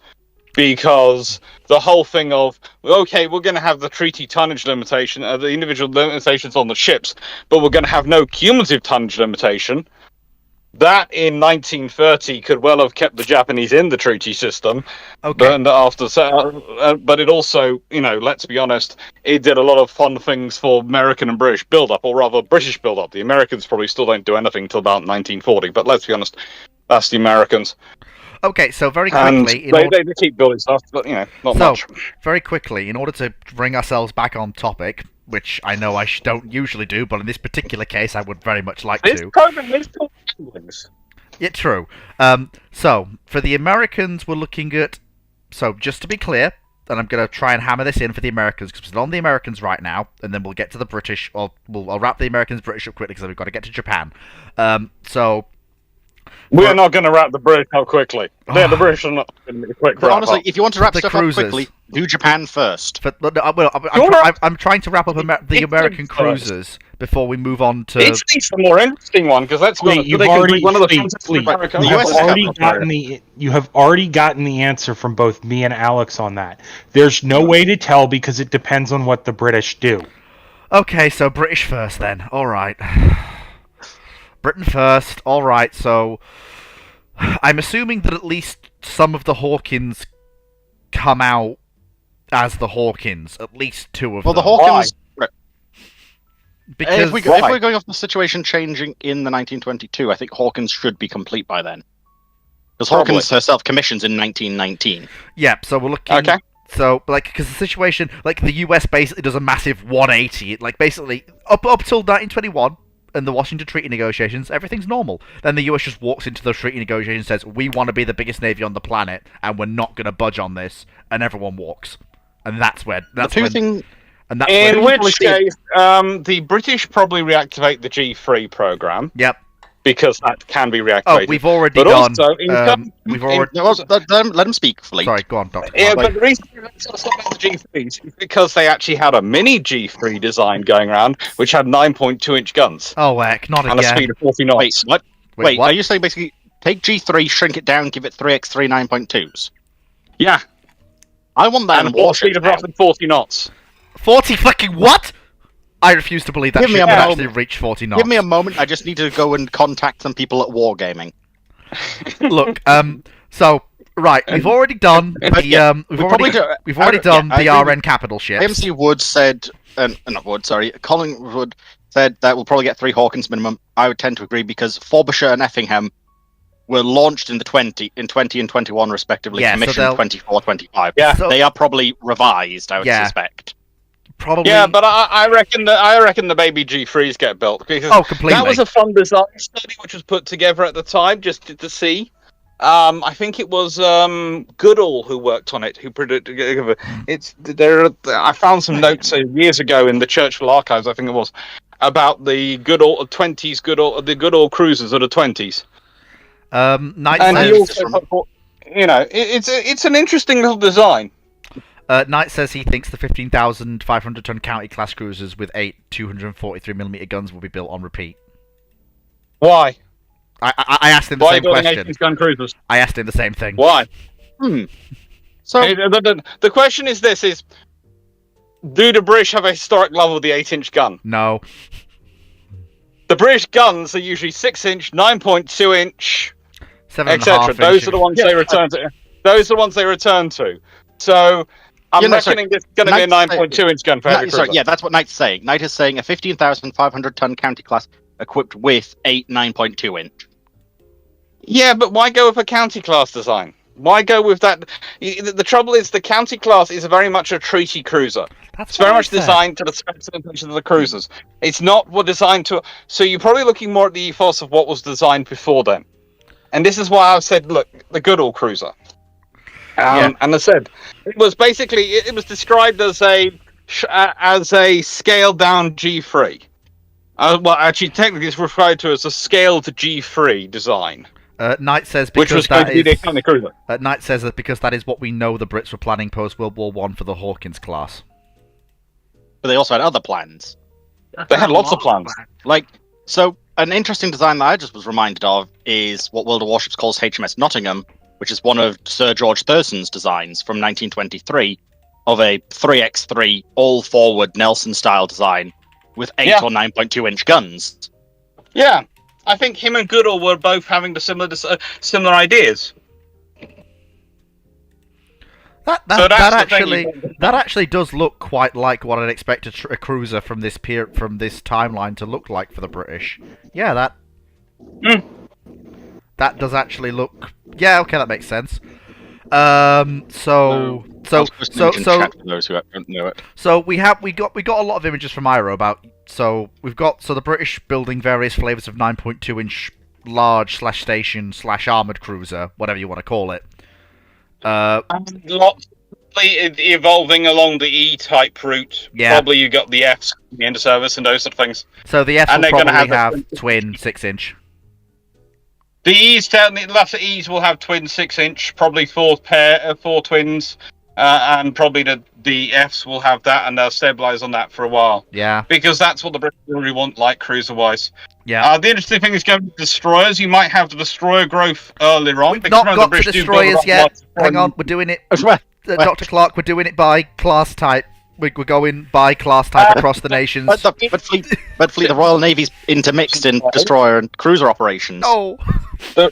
Yeah, and the really fun thing, the reason I was talking about large destroyers is because it's going to be the interesting question is, what do they do about next generation mine layers? Oh no, Aberdeen class early. Really, really fast cruisers with lots of mines. That's what the British like. So, that'll be interesting. That's going to be fun in the Caribbean murder ball. We know that the British already were planning basically the A-class destroyer by 1924 and earlier, which is 4 single 4.7mm guns sent out with 2 quad torpedo launchers. 4.7-inch you mean, Dragon, there, don't you? Yeah, 4.7. They're just meant to pick them to death. But yes, so I could genuinely see something like the basically standardized British destroyer design coming earlier, or something bigger, which is more worrying. Bigger, in the nicest way. The British, if they'd had their way in that period, you'd probably be talking about 3 to 4 twin mounts and 2 quad torpedo launchers and 30-something knots plus slot So basically, early tribals. No, more early L class. Tribals will probably come in later as the leaders. So tribals will be what you'll see sort of tribal designs as destroyer fleet of leaders. Just because I know, because you said the 3 to 4 twin mounts, which like why my thought was, that sounds very tribal-esque. Yeah. Oh, it is very tribal-esque, but it's also what they sort of evolved into by about the late 1930s. Which is going to be interesting if they make them, and what the US Clemson Swarm's going to have a reaction to them. Well, the US won't just sit idly by. They'll be building their own destroyers. I know. Well, the trouble for the US in terms of sitting idly by is that the Clemson Swarm is coming, and trying to get people to order something different is going to be a problem. So the British just have to design something that's just better than the Clemsons. Yeah. And the Clemsons are very good for 1920s cruisers, end of World War I cruisers. Destroyers, you mean? But they're not undefeatable. No, absolutely not. But there are a lot of them. The designs that come very quickly afterwards are a lot better. Notably because, as I recall, the Clemsons only get at most 3 guns. If you don't include seakeeping, Dragon. Well, right? I A would say, lot of I would say, like, the A class was going to become initial easy. U.S. 5-inch destroyers have Seakeeping, problems with yeah, seakeeping. seakeeping Yeah, now is this an is something else afterthought. because, again, before last week we were talking about this. Basically, once again, people were saying that the Clemson class is an utterly amazing thing that'll beat anything the British makes. Oh, what, No. I have a number of issues with the Clemson class, especially A, The seakeeping, Clemson class and B, are a its very actual gun good armament. class, and let's be honest, having them in that sheer vast number is going to be an Oh, advantage. yeah.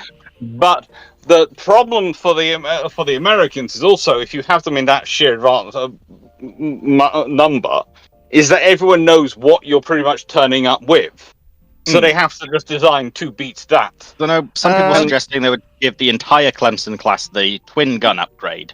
I don't But as know. I recall, that also made seakeeping even worse. Yeah, Going from the 4 singles to 4 twin 5-inch mounts. what you might have the in the same US, positions. just as a quick aside, what you might have the US do is you might have the US, in terms of given they're ramping up towards a war footing and they're know that their conflict is coming in the next 5 to 10 years. In terms of the Clemson Swarm, you might have the Clemson Swarm be half as big as the Clemson. So, hang on, let me just put brain in gear. Think. Okay, I've got it.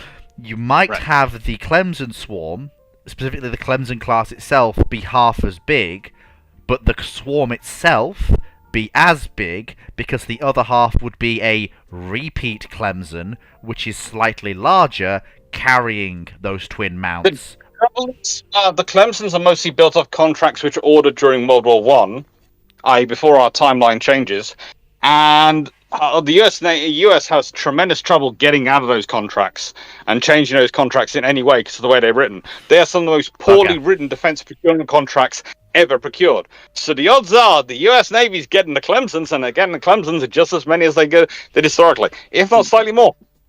So this is one thing I actually want to ask you. So, if you wouldn't mind me asking this one quickly, Fleet. So, since they have this many Clemsons, and they also have the Wicks before it, I believe. Yeah, the Wicks and the Brooks. They've got over 200, 300 destroyers there.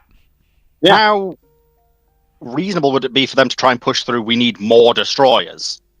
Not gonna go well with Congress. It's not going to be even with the Congress, and to be honest, the U.S. Navy is going to be looking at other areas.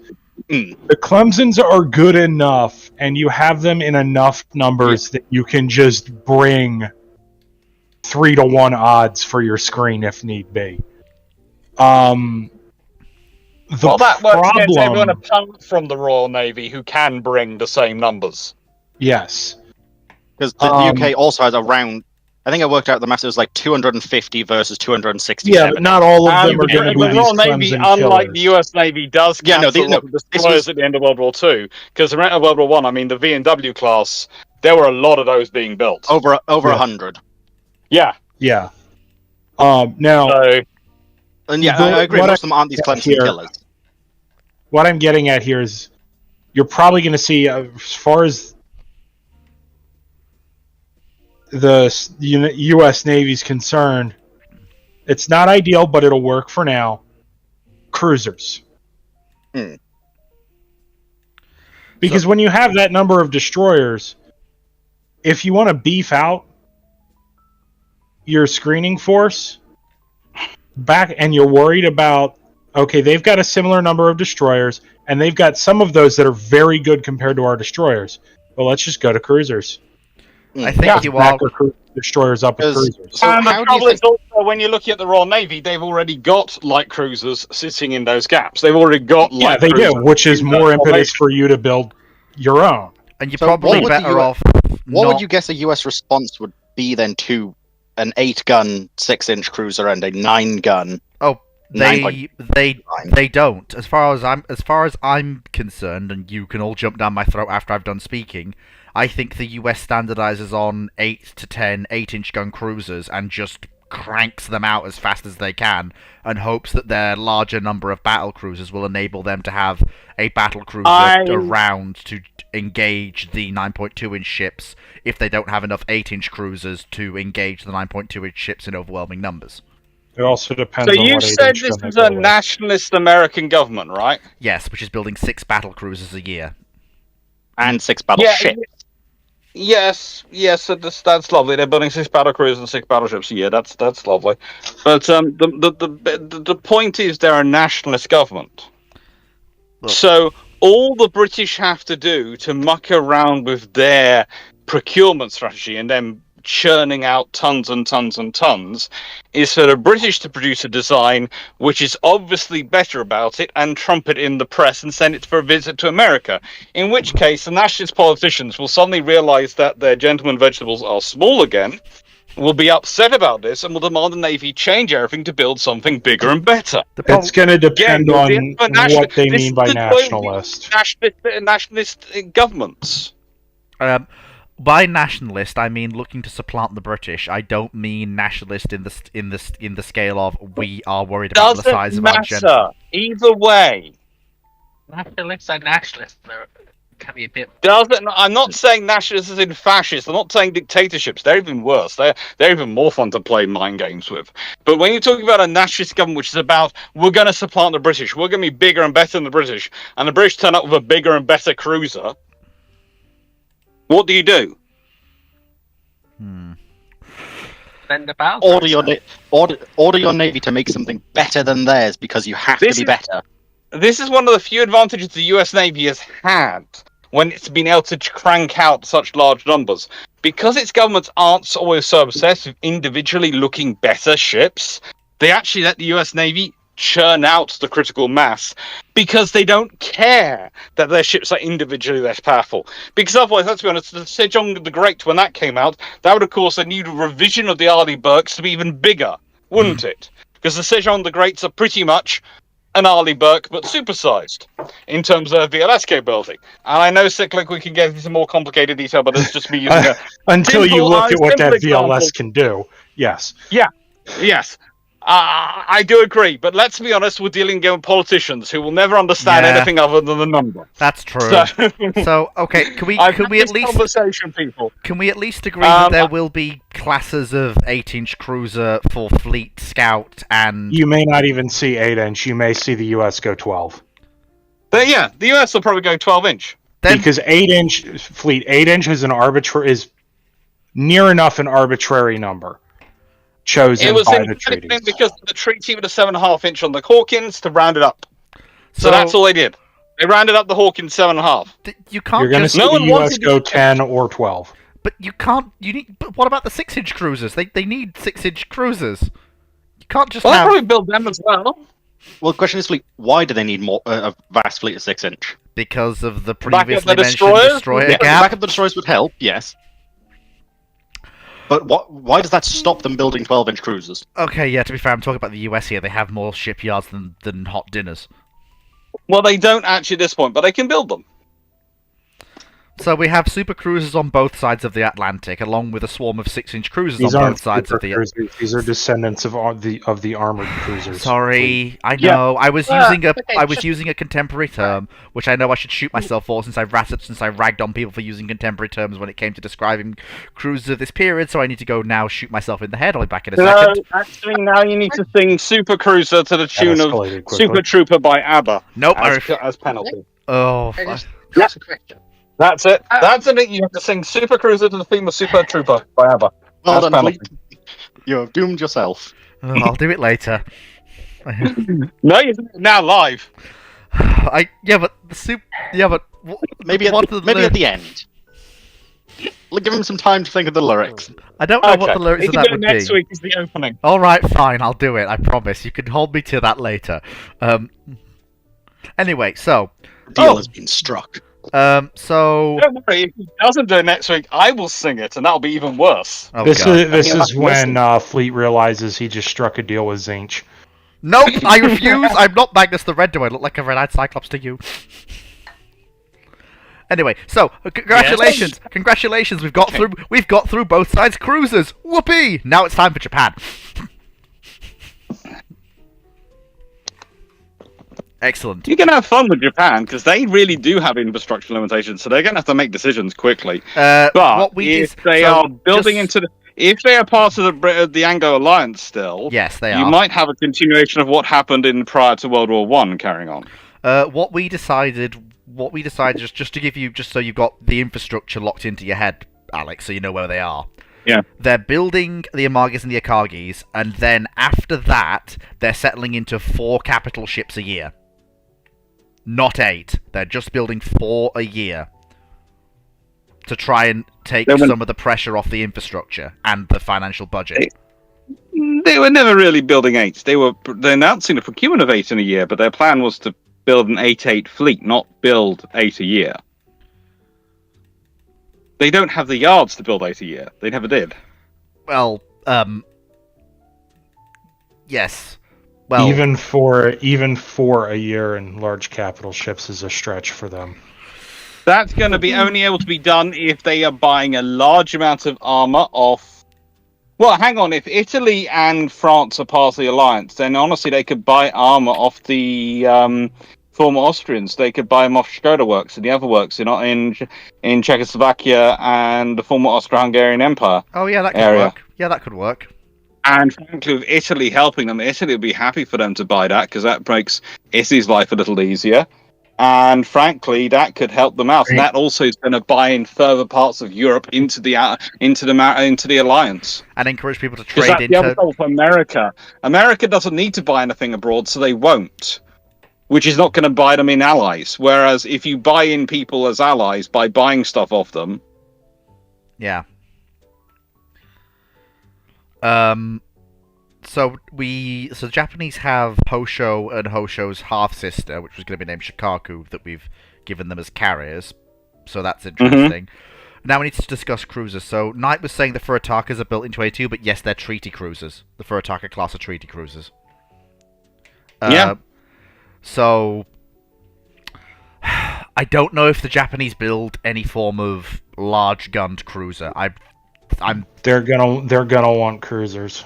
Oh no, they're gonna want cruisers, but I mean are they going to just build more 6-inch or 5.5-inch cruisers? They're gonna go big because they need to be able to support their limited battle line. They're gonna go for 12-inch cruisers. Yeah. That's going to be the other fun competition the Americans are going to have. They're going to be in a race of 12-inch cruisers versus the Japanese over who has the sexiest, best-looking one. And the British are just going to be churning out 9.2-inch gun cruisers. Well, that's going to make the basis of the British plan is basically Battle of the River Plate. You turn up with 1 cruiser, we turn up with 3. You turn up with 2, we turn up with 8. Yep, basically. So we know what the Japanese and American and British heavies. So Japanese lights, are we looking at basically historical Japanese light cruisers? Because they don't. No, probably they're going 6-inch cruisers, and they might even have slightly better ones. But they also might just copy the E's and the British cruiser designs. They might, to save their own money and time, they might literally do what they did with their pre-dreadnoughts, the Sovereign style battleships, and copy the British ship and just make it a little bit better. Yeah, because they're most recent battleships. What they tend to do is copy the existing latest design from the British when they're ordering it, and just make it individually a little bit better because they're building less of them. Yeah. Yeah, because at this point their most recent design is the Sendai. Okay. Yes. And let's be honest, the main trouble the Japanese are going to run out is not just in limitation of the infrastructure, but it's limitations of people in terms of numbers and quantity. Yeah. If you want a design team, if you want to be building new capital ships every year, that's a lot of naval architects, that's a lot of engineers. You're going to be doing the same with destroyers. If you're going to be doing the same with 12-inch cruisers, and anyone having 6-inch cruisers and everything else, and aircraft carriers, you've got a lot of people very busy. You haven't got that many people.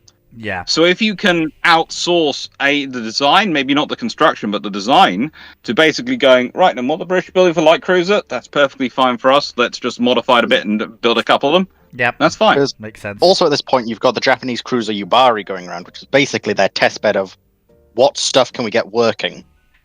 Yeah.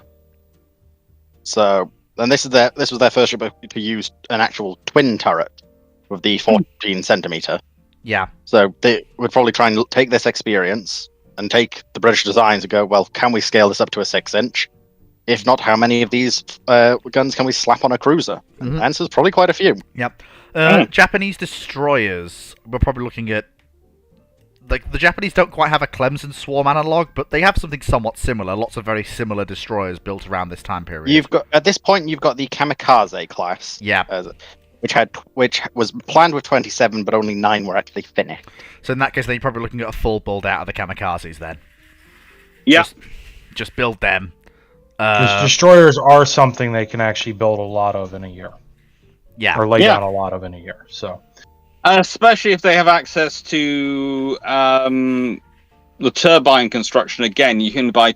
This is the advantage again. If they can buy turbines from the British, which they do like to buy Parsons turbines, but also buy Parsons turbines which are built in Italy, because there's a plant which does sub-construction of Parsons turbines for the Italian Navy in Italy. Also seems to use Parsons designs, and there's also the Swiss turbine manufacturer and Swedes, and at this time. So nicest way, if they've got the traditional, still got the Anglo-Japanese alliance going, then they're going to be tied into the British trade network, which is going to lead them tied to that, because that's the main advantage the British are able to offer the Japanese or the Anglo-Japanese trade alliance. Basically, the British went to all their trading partners and said, "So, how are you trading with the Japanese?" And they went, "Well, we weren't. You are now." Because they're part of our network, and at this point, they're still very useful being part of the British network. So that's basically how the British work. And the Americans are going to be finding it problematic, because the Americans had also been part of the British trade network, and that's going to be an interesting case, because whilst yes, they've got a lot of things themselves, and they find a lot of things themselves in America, they don't always necessarily have access to the easiest places to locate the resources in America. Now, here's a bit of completely mad idea. The 4 attacker class was basically designed in 2021 and actually laid down in 2022. So 2022, I did the same thing last week. I kept saying a 20, but I'm wondering how they might, because they were partly designed to basically fight the Omahas. With these changes in the new design, they would probably change, I'm guessing, from the 6 single 7.9s. Yeah. So, sorry, I had to go away quickly just to deal with the real something. mad idea is if they swap this single 7.9s out for the twin 140s, and you get a very scary amount of guns. What are we? They could do all sorts of interesting things. What are we talking about? The 4 attacker class cruiser was designed in 2021 and it? laid down and was laid down 20/21. Oh, right. 20, right. For a second there, Dragon. Laid down in 22. Please stop being cruel to my friend Dragon. Try your best. I'm always the one who gets... Stop being cruel. I'm not cruel. My My thought is... There we go, heard that one, definitely. Dragon had already said they're having this trouble last week, and they're doing their best, but it's complicated when you do it. Talk about 2021 and all these things, and you live not long recently through 2021. So it sounds up weird. There's no ground to be made from making fun of it. That's just cruel, Fleet. The interesting thought then is Fleet suffers. Since these would be historically laid down around this point in time, and they've been designed just prior to the point we're talking about, with the slight changes to the timeline. It's very plausible we'll see a different design instead of the 6 single 7.9s, due to also with British influence. Okay. I think the real mad solution would be they just stick 6 twin 140s on it and call it their light cruiser escort ship. That would be utterly hilarious. Because they could, if I'm reading this correct, if I'm checking this could actually fit on a 4 attacker class cruiser with some modifications. Yeah, that would probably work. But it's more interesting. Instead of just slapping some. Yes, there is a design very similar to that in warships, but instead of just slapping them on like that, it could an be actually redesigned proper 4 attacker cruiser could be interesting. Or also Brackman they beat you to it. Or a 4 attacker follow-on. Interesting thing that none of us have considered yet so far in this, that none of us have yet thought about, but it's worthwhile thinking is. How long before the British go the Anglo-German naval treaty route? Well, here's the thing. I was going to get to the other navies of the world, but I think I will leave you to that fun, and I'm going to go up and get my dinner because the dinner bell's just being rung. Oh, good lord! Do take care, Dr. I'm getting Clark. dinner. Yeah, it's always nice. Bye for now. Bye for now. Take care. Have fun. Bye. So, Japan. I think submarines is fairly straightforward. It's just whatever everyone was doing for submarines. at the time. It's That not really threw me for a second complicated. there, Sea Dodders. Yeah, it's not really complicated for submarines. It's just whatever everyone was building as their standard boats for the time. Like, you're not really going to see cruiser submarines or anything like that, really. Apart from 1 or 2 experimental models. You're looking at just basic, normal submarines. T-class! But, Lots yeah. and lots of T-class! Yeah, probably. But... So, moving on to the other navies of the world. The Italians and the French... the Italians and the French are sat there going, we've got the navies we've got, and that's... They're just kind of no, sat there that's not true. side-eyeing the Atlantic. yeah. They're going to That's do not- their own thing, but they're side-eyeing the Atlantic, going, what? What's potentially could happen is the Normandies actually get finished. Normandy singular. No, I could actually see them getting more than one. The problem, Dragon, is that the French economy is in actual shambles. So right, And- if we're talking about actual ships, Normandy herself is 65% completed. Yes, 70% of her engines, all of her Uh-huh. boilers, yes, and 40% of her turrets. yes. Yes, I'm not even going to try and pronounce the second one. 49, 73, 96, 20. Yes, the problem... Blandra The is problem... in an even better situation. The big problem, Dragon, is the guns. Because Yes, the guns are they all... can get these. And the manpower. Yeah, Yeah, Manpower will be perhaps more of it, but manpower they could get by decommissioning some of their older ships. that's not really viable given France's current situation in terms of warship. It is definitely viable to retire the Liberté class, Okay, yeah, and perhaps retire a couple of the Dantons. okay, that's more... I thought you were going to talk about wholesale Like no, removal of but no, three Corbeil and dreadnoughts. Bretagne, they are keeping all of those they can because they are our only dreadnought type battleships. I'll grant you a pair of Normandy's been finished by basically cannibalizing everything they can from the other The others two. potentially, And of course, no Bern as an aircraft carrier, so that's a yeah, positive on. no, And I will deny that I ever said this, even though it's going to be recorded, so sod it. But no Bern is perhaps a net positive for the French Navy. It's a net negative. Perhaps? No, it's a net negative fleet. I'm waiting for the punchline. Because because she is a bad carrier, yes, but she also a good vessel to learn how to carry her. No, from. she's not. yeah, in some she's in not. some regards, she at least learns some stuff. She learns. She's right, a she helps vessel learn that some shows stuff, you has how problems. not to build a carrier. Yes. Yeah, and you can still train flight wings off on. This is how you land on a carrier. This is what you need your aircraft to be able to do to land on carriers. No, Which problem admittedly is they wouldn't have Foxo- otherwise. Problem is, Foxo, it doesn't because of the way It does. they have to land on Bern. Right, yeah, Like, it's got the problem of the whole forward and aft arrestor gears. Yeah, which is just no, like But no, it no. will give, but it does still give some experience of takeoff and landing on a carrier The thing versus is, if takeoff and landing on land. yeah, the thing is, the French will probably have a carrier, but it will probably some form of small purpose-built carrier, possibly with designs either bought from or designed in collaboration with the British. Some form of small carrier around the size of Hermes, if not a bit smaller. But it'll probably be a So when it purpose-built comes to learning carriers, training your naval aviators on how to take off and land from a ship is so far down the list of learning how to carrier that it shouldn't even be considered in this context. Yes. That is something that once you have a functional ship, they can learn on. Or if you want to take an old paddle wheel steamer even, throw down a deck on it, you can do.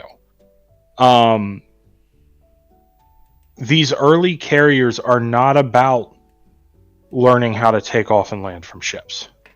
They are learning about how to build a carrier, how a carrier fits into a fleet architecture. They have nothing to do with learning how to do flight deck operations.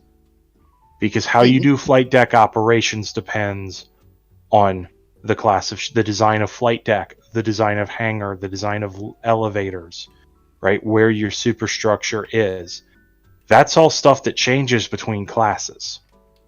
That's not stuff that you're going to get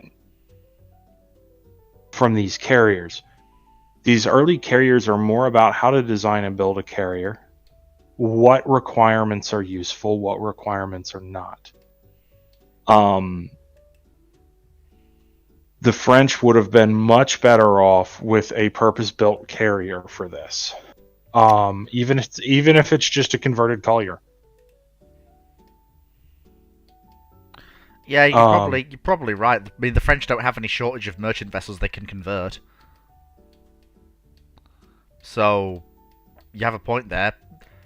I mean, Ocean liners. no, ocean liners are terrible for conversions to carriers. You Oh, you had a lot of old ocean liners. No, Foxo, the reason why ocean liners are bad is because of the way you have to cut them down. A collier or something with a large open hold is much, much better. Even a basic merchant ship. But yeah, so the French will the French will get a carrier of some kind. In terms of capital ships, you're looking at a pair of Normandies, most likely. I see Phoenix is in Yes. the theater at Sea Chat. Yeah, I'll bring him up since he will probably have. If he's available. If he's able to. Well, I'll drop him. I'll drop him a hand. Oh, we can't do voice for another 30. Can't do voice for 30. Oh, Fair. and Caboose is here. Excellent. Well, not excellent, but he's here. But anyway. Yeah, Phoenix is doing his masters in person now. So. Oh, good lord, that's incredible. Well, good for him. Oh, I like that, Sea Dodders. It's a very nice 9.2-inch cruiser. That is pretty much, yeah, probably right. What, the thing C-Dollars posted? Too county-esque. No, I like it. I think it's right on the money. Right, it looks nice, but I don't think it is, because as I said, that looks very much based off a county class. You've got a point there, I suppose. Haha, disappearing And as gun. we were just pointing out, they probably won't base it off a county class. Yeah, bang. Yes, bang is true. HMS Argus proves that wrong. No, Knight. HMS Argus was a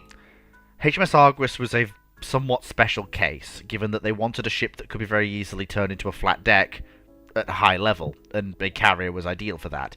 Usually, most of the time, if you're doing a conversion of a merchant hull to a carrier, you want something that has a hold or open space that you can convert relatively easily into a hangar.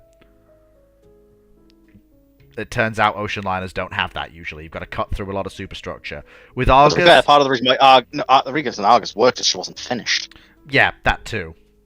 Yeah. She was still being built, and before she had the superstructure and such added, they just went, well, what if we buy it and turn it into a flat deck? Yeah, and also you've got this similar thing with Aquila. And Argus has a number of other issues. Yeah. There's a reason she had to have a refit in the 20s to make her more stable and suitable. And then very quickly was put into reserve. Yeah.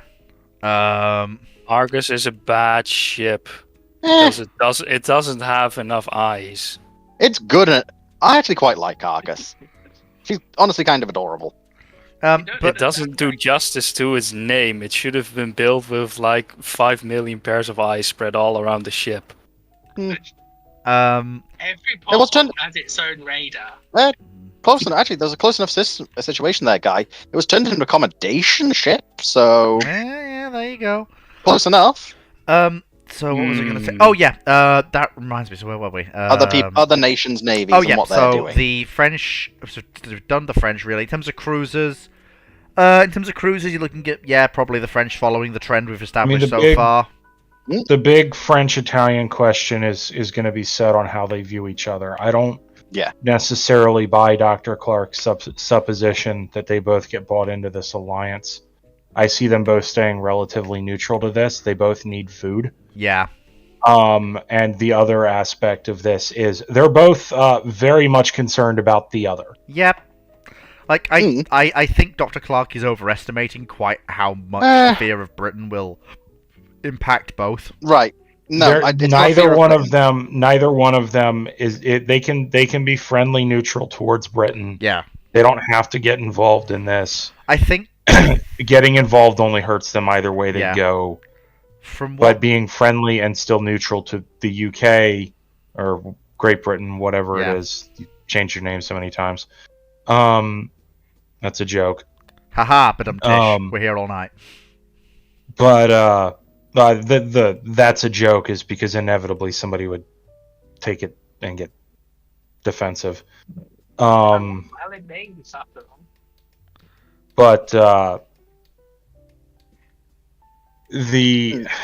both of those countries are going to be sitting there staring at each other in the Mediterranean. The UK may decide to pick a side. They may not. Because realistically speaking, I think the British Empire is going to be looking at that and going, we can't leave this to a third party to manage. The Mediterranean's too important. So they may not pick a side in that. They may just go, okay, you guys keep staring at each other, whatever. If you two do kick it off, do not touch our boat.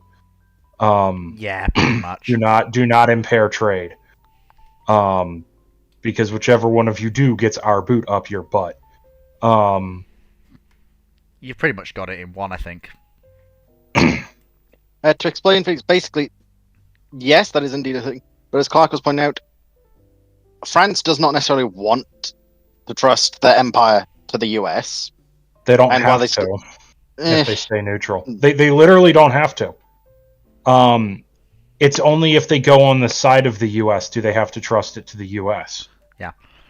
Knight, the US wants to dismantle their colonial empires. The US doesn't look kindly on empire colonialism, but it's also not going to go... Like, yes, this is a US... The US isn't anti-colonial at this point yet. It looks suspiciously on it in its own backyard. It's not anti-colonial yet. Yeah, you're very quiet there, Foxo. Yeah, you are. I don't really care about Monroe when it comes to colonial empires. Yeah. Yeah, if the war will cause major economic problems for the French and the Italians, but as long as It'll cause economic problems for everyone, technically. Yeah, as long as the British, as long as the French and Italians don't completely rely on American trade, it'll hurt like a motherfucker, but it shouldn't result in economic collapse over a 3-year period. Okay. Question. Do you reckon if this Cold War was happening, we would see a Italian, or Western European intervention in the Russian Civil War again? No. Why? What's the point? Probably not. Ukraine, Eastern Poland, Belarus, the bread baskets of Europe. The amount of money... the problem there is...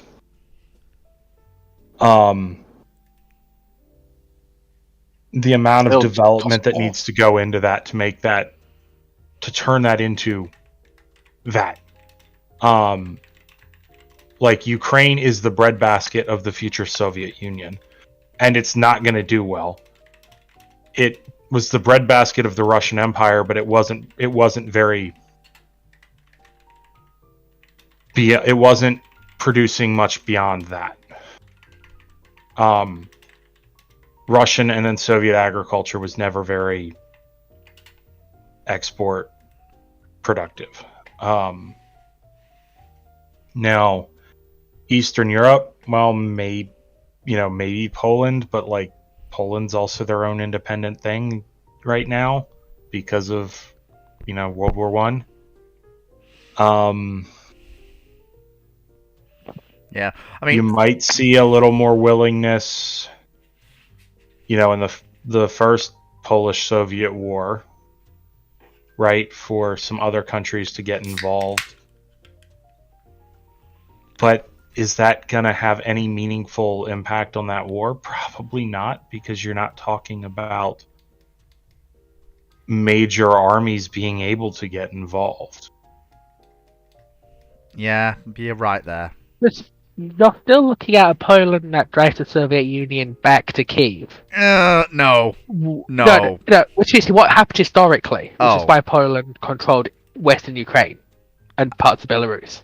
But Poland was absolutely not able to... Poland knew they were absolutely not able to keep that because they wouldn't be able to administer it. That's why they let go of it. It's not a Hearts of Iron game. Yeah. Yeah, but it's all the case. They kept what they could support. And it's a case of with the support of Western Europe, they could have probably kept more. No, So it was also a case of that doesn't work that way.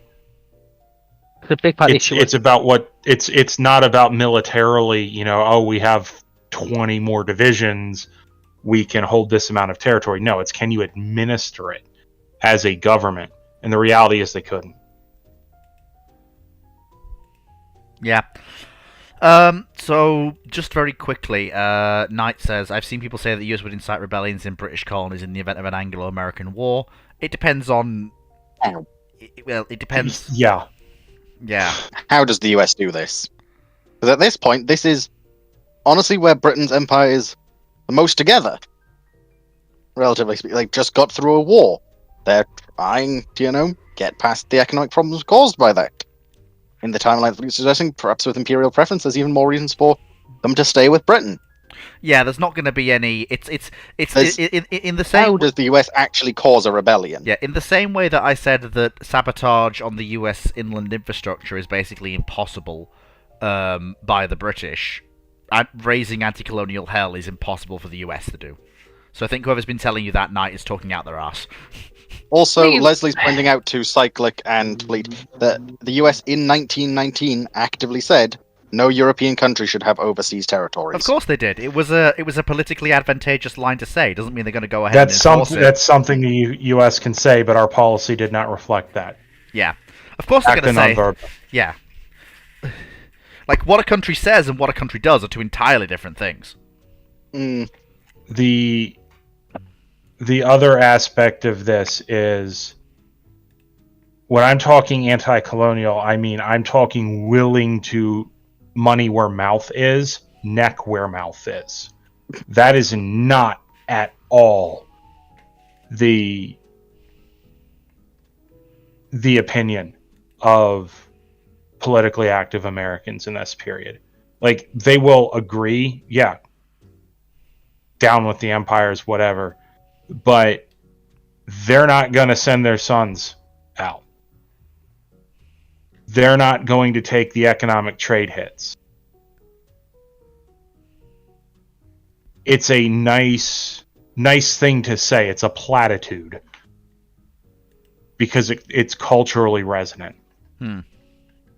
That doesn't really change until post World War II, where we're the big kid on the playground, where we get to dictate.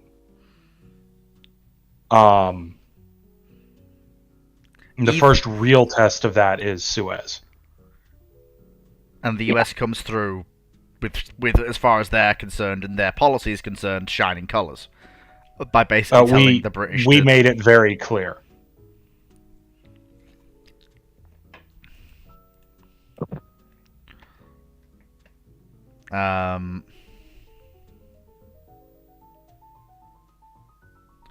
You've basically got even during this hypothetical Anglo-American alliance, American alliance, I'm going to refer to England and Japan as the alliance at this point, conflict.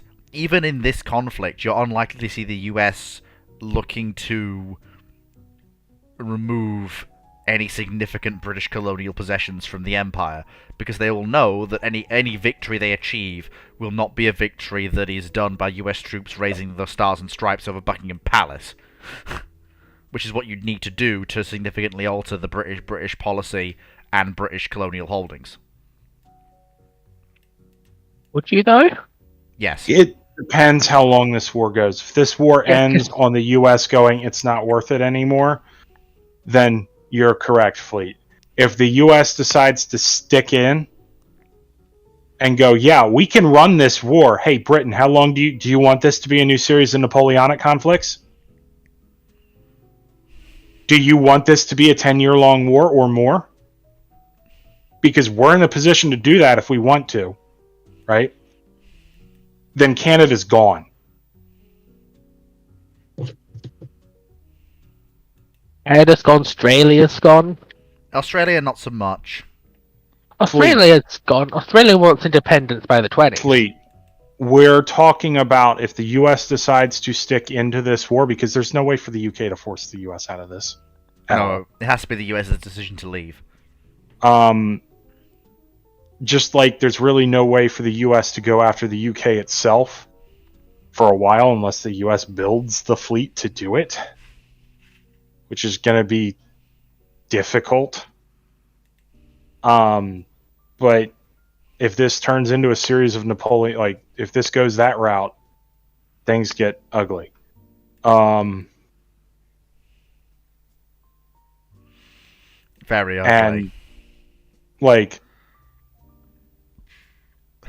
Canada. I It's not that Canada's too big a nut to crack. It's more down to the fact if it's getting into a point where it's a war that's going to last more than 5 to 6 years, and the US says the US is going to have the ground force to do it at once in North America. And also, and if they're literally saying, Canada, we will just let you go, all you have to do is basically break off from Britain, and we'll just let you go independent. I'm not That's sure very this nationalistic government would do that, though. No. So this is hang on.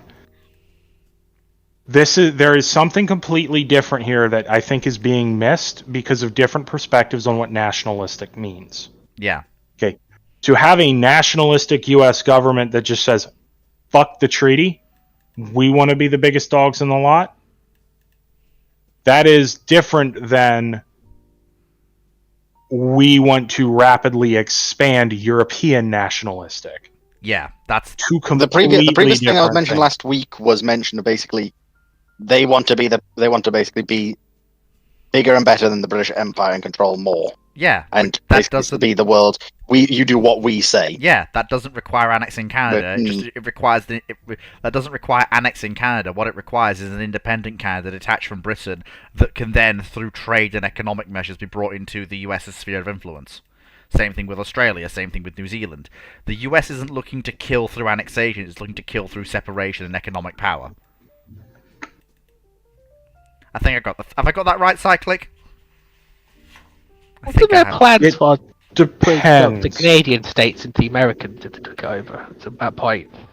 No, because at that point there's been enough separation that bringing the Canadian state into the US is a pipe dream at this point. It won't work. Is it? Yes. The Canadians are not going to go in for that sort of thing.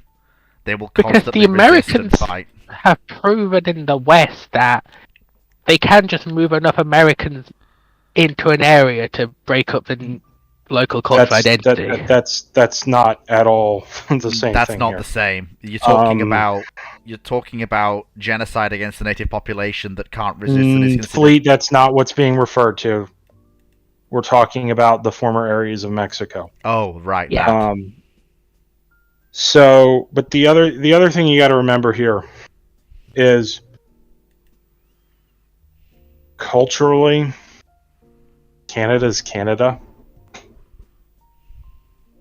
and it's been that way since our attempts to take it in our first two wars. Okay. Canada's Canada. That's just a cultural thing. It's not likely to be hung onto or annexed at all. It's likely to be broken off. You're independent. You're under our protection now.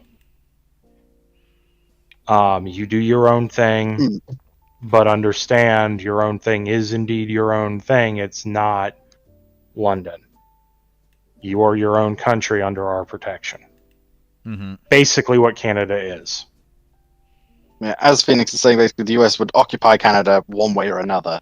Even if it's not a total annexation in the long run, there's no way in hell it's going to go independent while a war is going on. Yeah, we're not going to let it go while the war is going on because that's just asking for Britain to show up. Yeah, absolutely. But, like, if this war goes long, the British Empire is just losing Canada. There's really no way around that for the British Empire. The U.S. has far better connections with most of Canada than you get from the sea. Mm-hmm. And, we've already mentioned the U.S. rail system, the U.S. infrastructure system. Like, it's not even funny.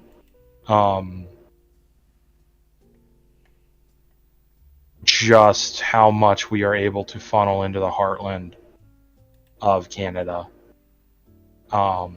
versus what can come in from the. This is why I do think there is ways Canada could defend it and at least make it hellish for the US to go through it. They could make it the only way it gets quote unquote hellish is because urban warfare is always hell.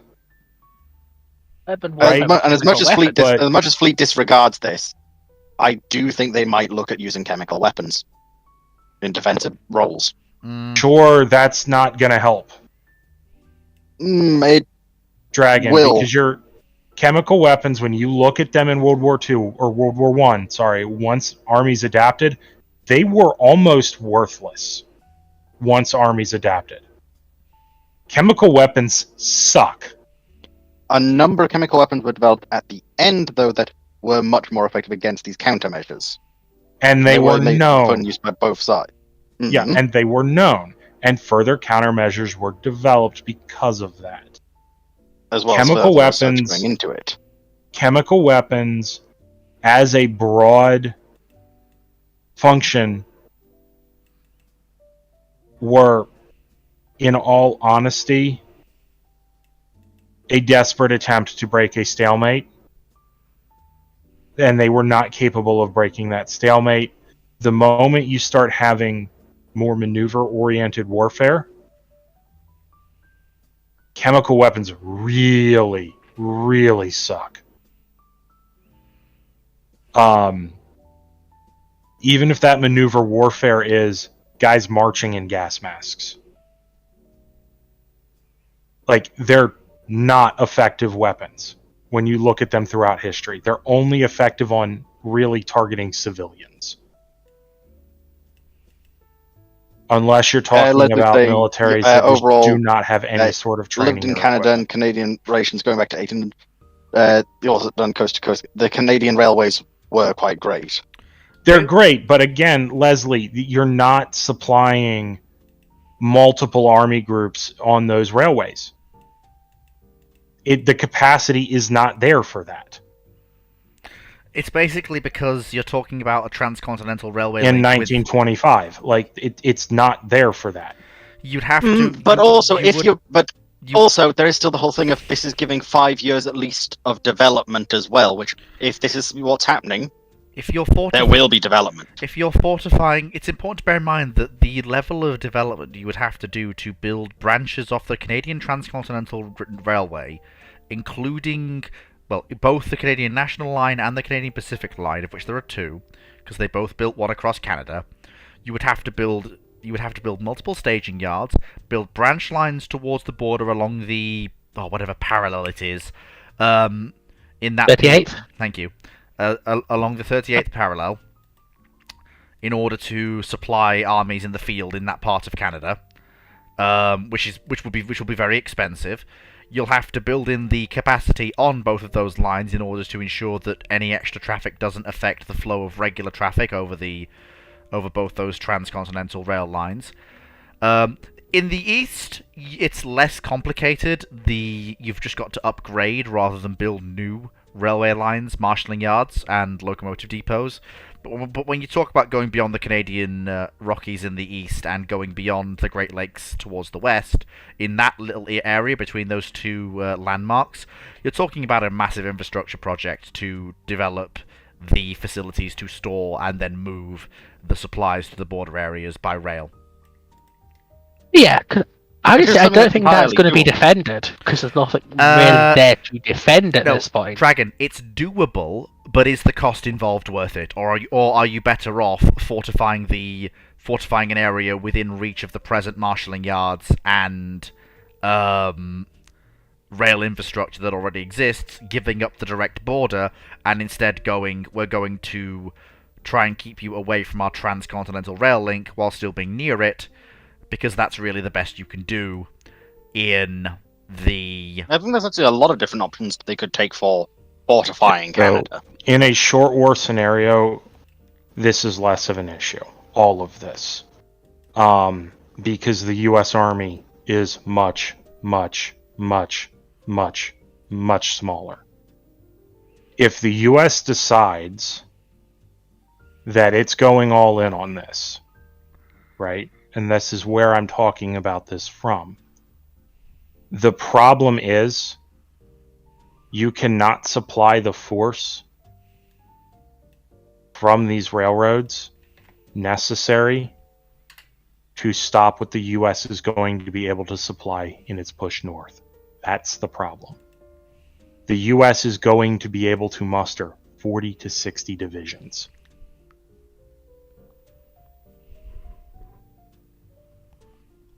Okay, that is a lot. Mm-hmm. Yeah, in 1925, like, this is something here that Phoenix just brought up. New York State alone substantially outdoes Canada in population in 1925.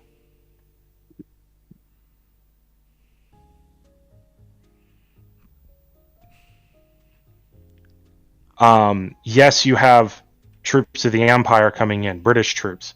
You have all of that, but those are going to be harder to supply. They're not native to the area. They don't live there. That's a huge advantage for a defensive force. It's not Which, to saying be fair, that, Canada can very quickly get a large number of troops as well. especially like No, they can't. Not. It's not a large number of troops in comparison. Dragon, like I can't. Like they can probably get over 400,000 men, which is a pretty Dragon. decent chunk.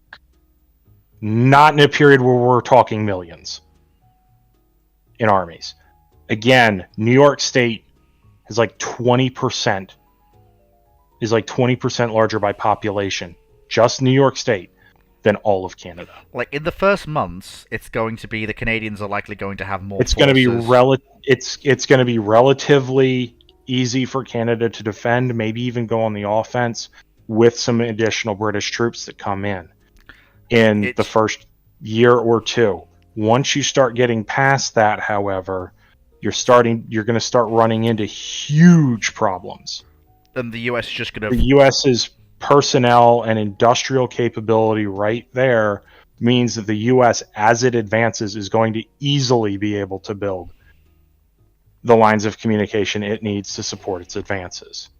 Now, yes, there can be some stuff done in the peacetime lead up to this, but the whole point is there was a flashpoint in 1925. This was previously just a naval question, but there was some flashpoint that touched this off in 1925. To be fair, the question from the beginning's been more than just naval. From the very beginning, it was Army, Air Force, Navy. How does this war go? Yeah, and Sure, but the overlying thing that supposedly kicked this off was related to naval. No, It was the U.S. walking out of that treaty. yeah, that's a point in history where history changed. It wasn't the cause. Like, the question is honestly pretty vague in that, and we never really got much of an answer beyond that. So this gets back to the original comment I made. Arms races don't cause wars. yeah. Okay? A naval arms race is going to be where this is. It's not going to turn into a big land war arms race because, quite frankly, neither nation thinks they're going to war against each other. It just happens, and then both sides are like, well, The premise of the question assumes a flashpoint. I don't really agree with this, but Neither that's do the I. premise of the question. Neither here. do I, but I chose to answer the question. Because I don't see a flashpoint big enough to cause this, but whatever a flashpoint big enough to cause this did. In a short war where the US goes, wait, what the hell are we doing? And backs out, Canada stays with the UK. The Empire is probably strengthened by it. It is the more likely aspect, I believe, is when the war drags on for 3 years and the US troops they make some gains into Canada, but nothing close to knocking Canada out of the war or annexing the entire nation. You're looking at the US populace probably voting out the government that started the war and electing one that makes peace. Probably with very little change. 3 years, fleet, 3 years. I don't think they're going to get into Canada. There's an awful lot of economic mobilization that can happen in 3 years.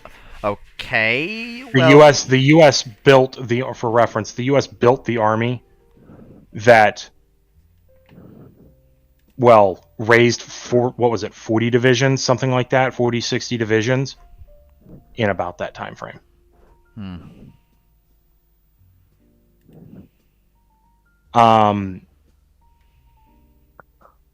So it really comes down to how serious of a war is this.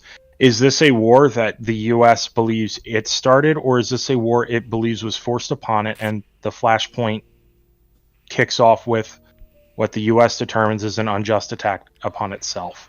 So far, From- the initial premise from last week was basically the US starts it. Because In that case, you're probably not going to see this escalate very, very far. Leslie, that was my original point on this. this was to make something that everyone push. has agreed. It's very tricky. Even I've agreed with that one. I beat Fleet over the head with a 2x4. You didn't even have to. You didn't even have to beat me over the head with a 2x4. I was already hitting myself with the 2x6. That's fine. I'll go grab a 2x8. Nope, I'll get a I'll 210. happily run you over with my 4x4. Or should I just go grab the Work F350 turbo diesel? Please do not grab the Work 350 turbo diesel. I wish You know, to we've got some retain my working limbs. steam locomotives near where I am. We can tie them down to the rails. I wish to No, no, retain no, no, my no. limbs. No. I can get extra Because combine I can tell you harvester. what happens to a hawk when it runs into the brush guard at 60 miles an hour. No. Have you seen It's what a happens to cloud of feathers behind me. Have you seen what happens to a sheep when it gets hit by a combine harvester? Caboose, no! It's grisly. I've watched a deer get hit by a semi at 70. So, Combine harvesters and when cows anything get hit that's at 1, 2, living 5. do not mix. okay, right. So I'll tell you what I'll do. What I'm going to do is I'm going to go with, because Phoenix has made a good point there. So let's say the 3-year period, 1928. So we're at the 28 elections, which is where the war either is ended or escalates. And Phoenix and I think Cyclic have made it fairly clear that it's likely that the most major Canadian cities that aren't on the coast are flying the US flag, and even some of the coastal ones may be under pressure. You're likely looking at... Phoenix's view is in 3 years that basically he'd be shocked if any of them weren't. Well, in that case then... I'm still a little skeptical that perhaps in 3 years the entire country's gone. No, he didn't say the entire Right. country, he said major cities, which is a different thing Yeah, entirely. Which because in like- Canada, there's a lot of major cities dotted all about Canada. at Not this in point. not in this time period, Dragon. Yeah, the Pretty Canadian... sure there is at least some still bit for deeper, but fair. Yeah, the They're Canadian... not Halifax major. is still a big thing. They're not. They're That's not. the thing I can see them holding, depends. like the New Brunswick Peninsula, because Yeah. the rail networks aren't particularly good there, and it's quite a nasty choke point. Yeah, that's probably where the last stand is happening. And you in have the 28. port of, and It's a Halifax place you can does at have the the very transport least evacuate from. Yeah. And also Newfoundland's probably a bastion of British resistance because Ireland... Vancouver would have Japanese support. Would be interesting. okay, You're how prob- would a World War One style campaign do in the mountains around Vancouver? Well, I think... This isn't a World War One style campaign in the 20s. No. But it's not the motorized style armies of It's the 30s. it's The so the best you've got the is cavalry corps World still. War One style. I assume what you mean by World War One style campaign is Western Front. No, I was not thinking of Eastern Front style, where it's still very much a war of maneuver, but you're limited by mainly horses and limited. Oh, motorization. absolutely. Absolutely You're marching, not. but this is also keep in mind this is a time period where you're going to be seeing a lot of focus on fighting along the rail lines. Yep. In one aspect, but the other aspect of it is you have a lot of potential coastal and riverine maneuver here And going on. Now Vancouver, we'll see what happens there. I'm saying it there's really no way to predict that. And like it depends on how much each side even values it. yeah. because cities aren't just taken for being cities. You take cities because they're infrastructure nodes. Or for other reasons. If there's not a lot of emphasis placed on taking Vancouver, why are you gonna bother? And if you're trying to defend and you notice the enemy isn't going for something, you're gonna want to maneuver your forces elsewhere to defend elsewhere where the enemy actually is attacking. What I will say is that while there is fighting along rail lines and everything else, that's all very correct.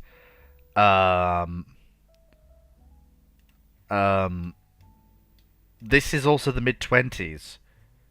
This is the era where the truck, the armored car, the actually mobile light tank is coming in a way that is actually usable by the armed forces. Not as you think. No, and also I would advise you to not assume what I'm going to say before I've said it, please.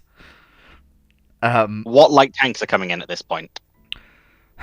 You didn't. I'm not specifying because we don't know what form they would take in this hypothetical conflict. Because we don't know what form the British would expand on their armoured corps, nor do we know what the Americans would take. But what I do know is that during the Russian Civil War, we saw large-scale use of lorries and armoured cars to provide motorization to forces on both sides of the conflict. So I see no reason why, if that can happen in the Russian Civil War, that can't also happen in a war on the American continent, where the British Empire and the US are knocking seven bells out of each other. I'd very quickly make the argument because the US was especially slow at developing this type of thing you're referring to. Like, the forces you're referring to started in 28, but weren't really there till the 30s. Dragon, you're not thinking in terms of the scenario itself. You're thinking in terms of a US... You're suggesting you're thinking, Fleet, in 3 years, from 22 to 25, they will do what it took the US till 35. All right, that's not you know what? That's not what I'm saying. Let me just wait in here. We are arguing over semantics that don't matter. Quite frankly. These are not semantics we can even discuss, because the moment you have a war kicking off, things are going to change in this regard. The reason the US was the way it was is because we didn't care. The moment the US has a reason to care, things are going to change. There were armored cars in the Russian Civil War. You're going to see very similar things happening. Okay? Like, they're probably going to get used different by both sides, but you're going to see it. Also, Fleet, can you bring Phoenix up? Oh, can do. But we are so far in the weeds at this point, we are effectively having diarrhea of the mouth. Yeah, let's pull back. This is why I don't like these alternate history scenarios, because they get sucked into the weeds. People start talking about things that we can't even talk about, and we have this problem. Yeah, let's pull back to the big picture, because that's what I was trying to do, was pull back to the big picture before we got on this tangent, which is the reason why I was talking about 28. I'm talking about potential conflict resolution, so we can wrap this up in a nice bow, or rather two nice bows, depending on which way it goes. But yeah, both sides are going to be using armored cars. Like, that's just going to happen. Yeah. The U.S. builds something like 1,000 FT-17 knockoffs. Yeah, the what's it called? The Ford 20s, the Ford 6-tonner. Sorry, end of the 19. Yeah. Yeah, the Ford 6-tonner. It's not really an FT, is it? I'm talking the was M1917. Yeah, the US literally, the US thinks so. The Ford 6-tonner was the one they built limited numbers of, which had a casemate with a machine gun. The Ford 7-tonner... No, that's the 3-tonner. Sorry, yeah. The 3-tonner was limited. The Ford 6-tonner was basically just, here, Ford, here's the plans for the FT-17. Turn crank, please.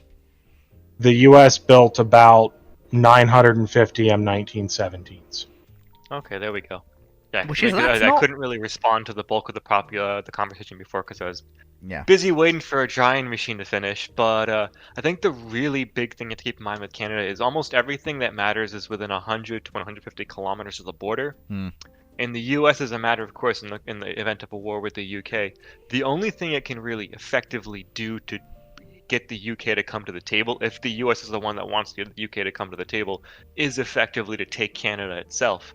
And most of Canada, the parts that really matter, any industrial nodes, rail lines, etc., are all within, and population centers are really within that easy reach of the border. And I say easy, I mean in the context of, say, you've had time to mobilize a bit in March, and the U.S. could, within 3 years, very easily, if you've seen its mobilization capacity from World War One, right? This is not something the U.S. is going to struggle with.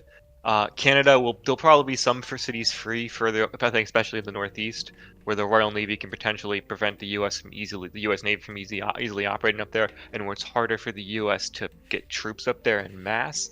If the British actually send troops to fight for Canada and don't just give up on it in the first place, which is some British warplanes did just call for doing that because they didn't think it was viable to hold at all. Resistance in Canada, there's plenty of places that they could fall back to and resist in small scale, but the problem with Canada is, again, there's just so much of Canada is just wilderness that once you get like beyond 150 to 200 kilometers of the border, there's really nothing there to support major forces, even major civilian populations, and you're effectively looking at small guerrilla bands that are going to be a pain in the neck to deal with at a small scale, but they're not going to prevent the U.S. from effectively occupy all of Canada that actually matters.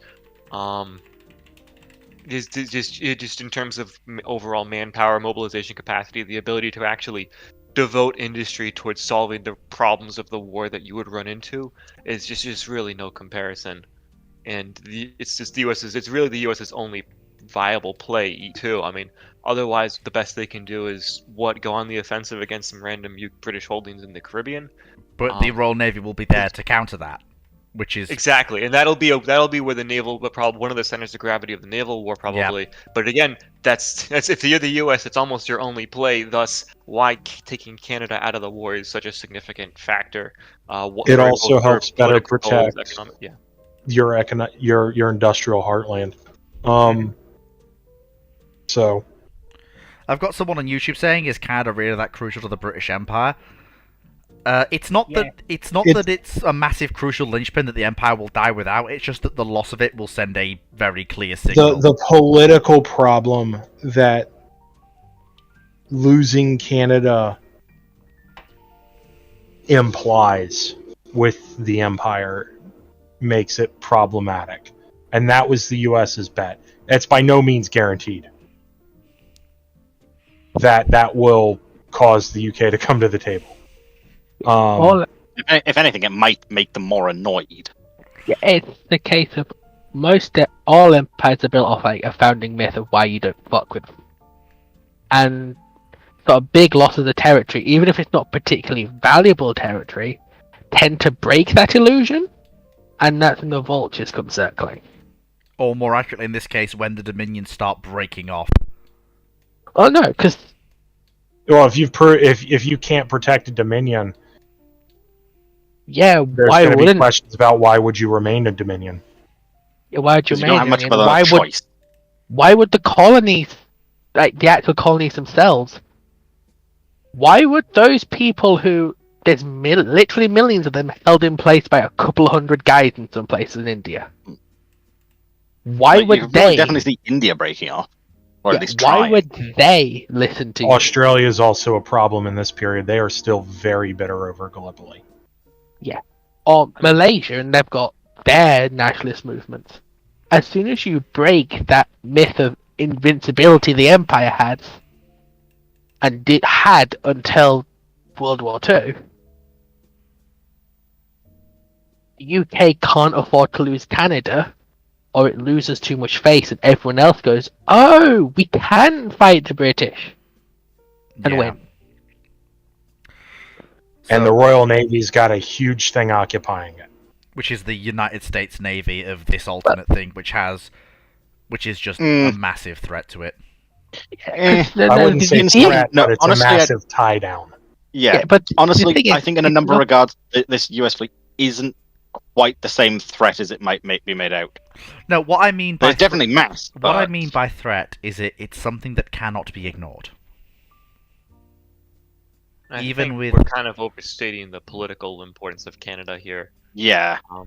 I will say having again, just coming from the perspective of because this was something they looked at even very they considered it unrealistic, but both the U.S. and the U.K. and Canada looked at the scenario. A lot of the British opinion simply was that Canada was a write-off. The Royal Navy in particular just had no expectation of Canada being able to be held at all. It was kind of just assumed to be lost at the start of the war. And this is kind of one of those things where they weren't exactly expecting it to be just like the empire will just collapse from this blow. It was just a case of, again, the U.S. did not really have any other clear plays, and nor really did the U.K. have anywhere to properly take the fight to the U.S. either. That was for all sides involved the problem they had. There was no real center of gravity for the war. I mean, some factions argued that Canada would be the center of gravity, but others just, again, wrote it off and didn't think it was going to matter in the long run.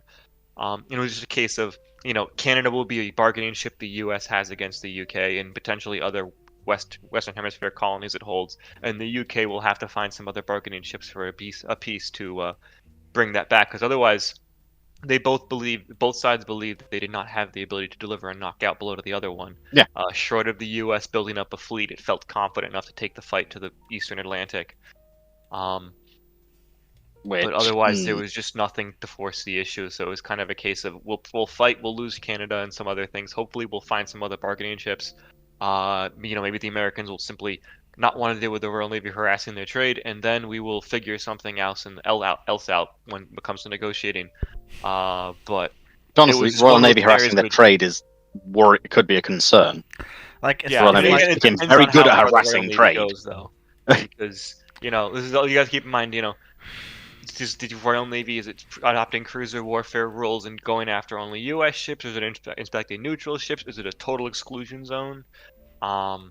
There's very different degrees to go to, and this would have a significant impact on how other countries view the war, which is also going to be a factor. And I think that if you're looking at Europe, I think both Italy and France are going to want to find a way to resolve the war very quickly, because both of them are not only do they import significantly from the United States and Britain, but they were also financially very indebted to the U.S. and U.K. at this point in time. It's right off of World War I, right?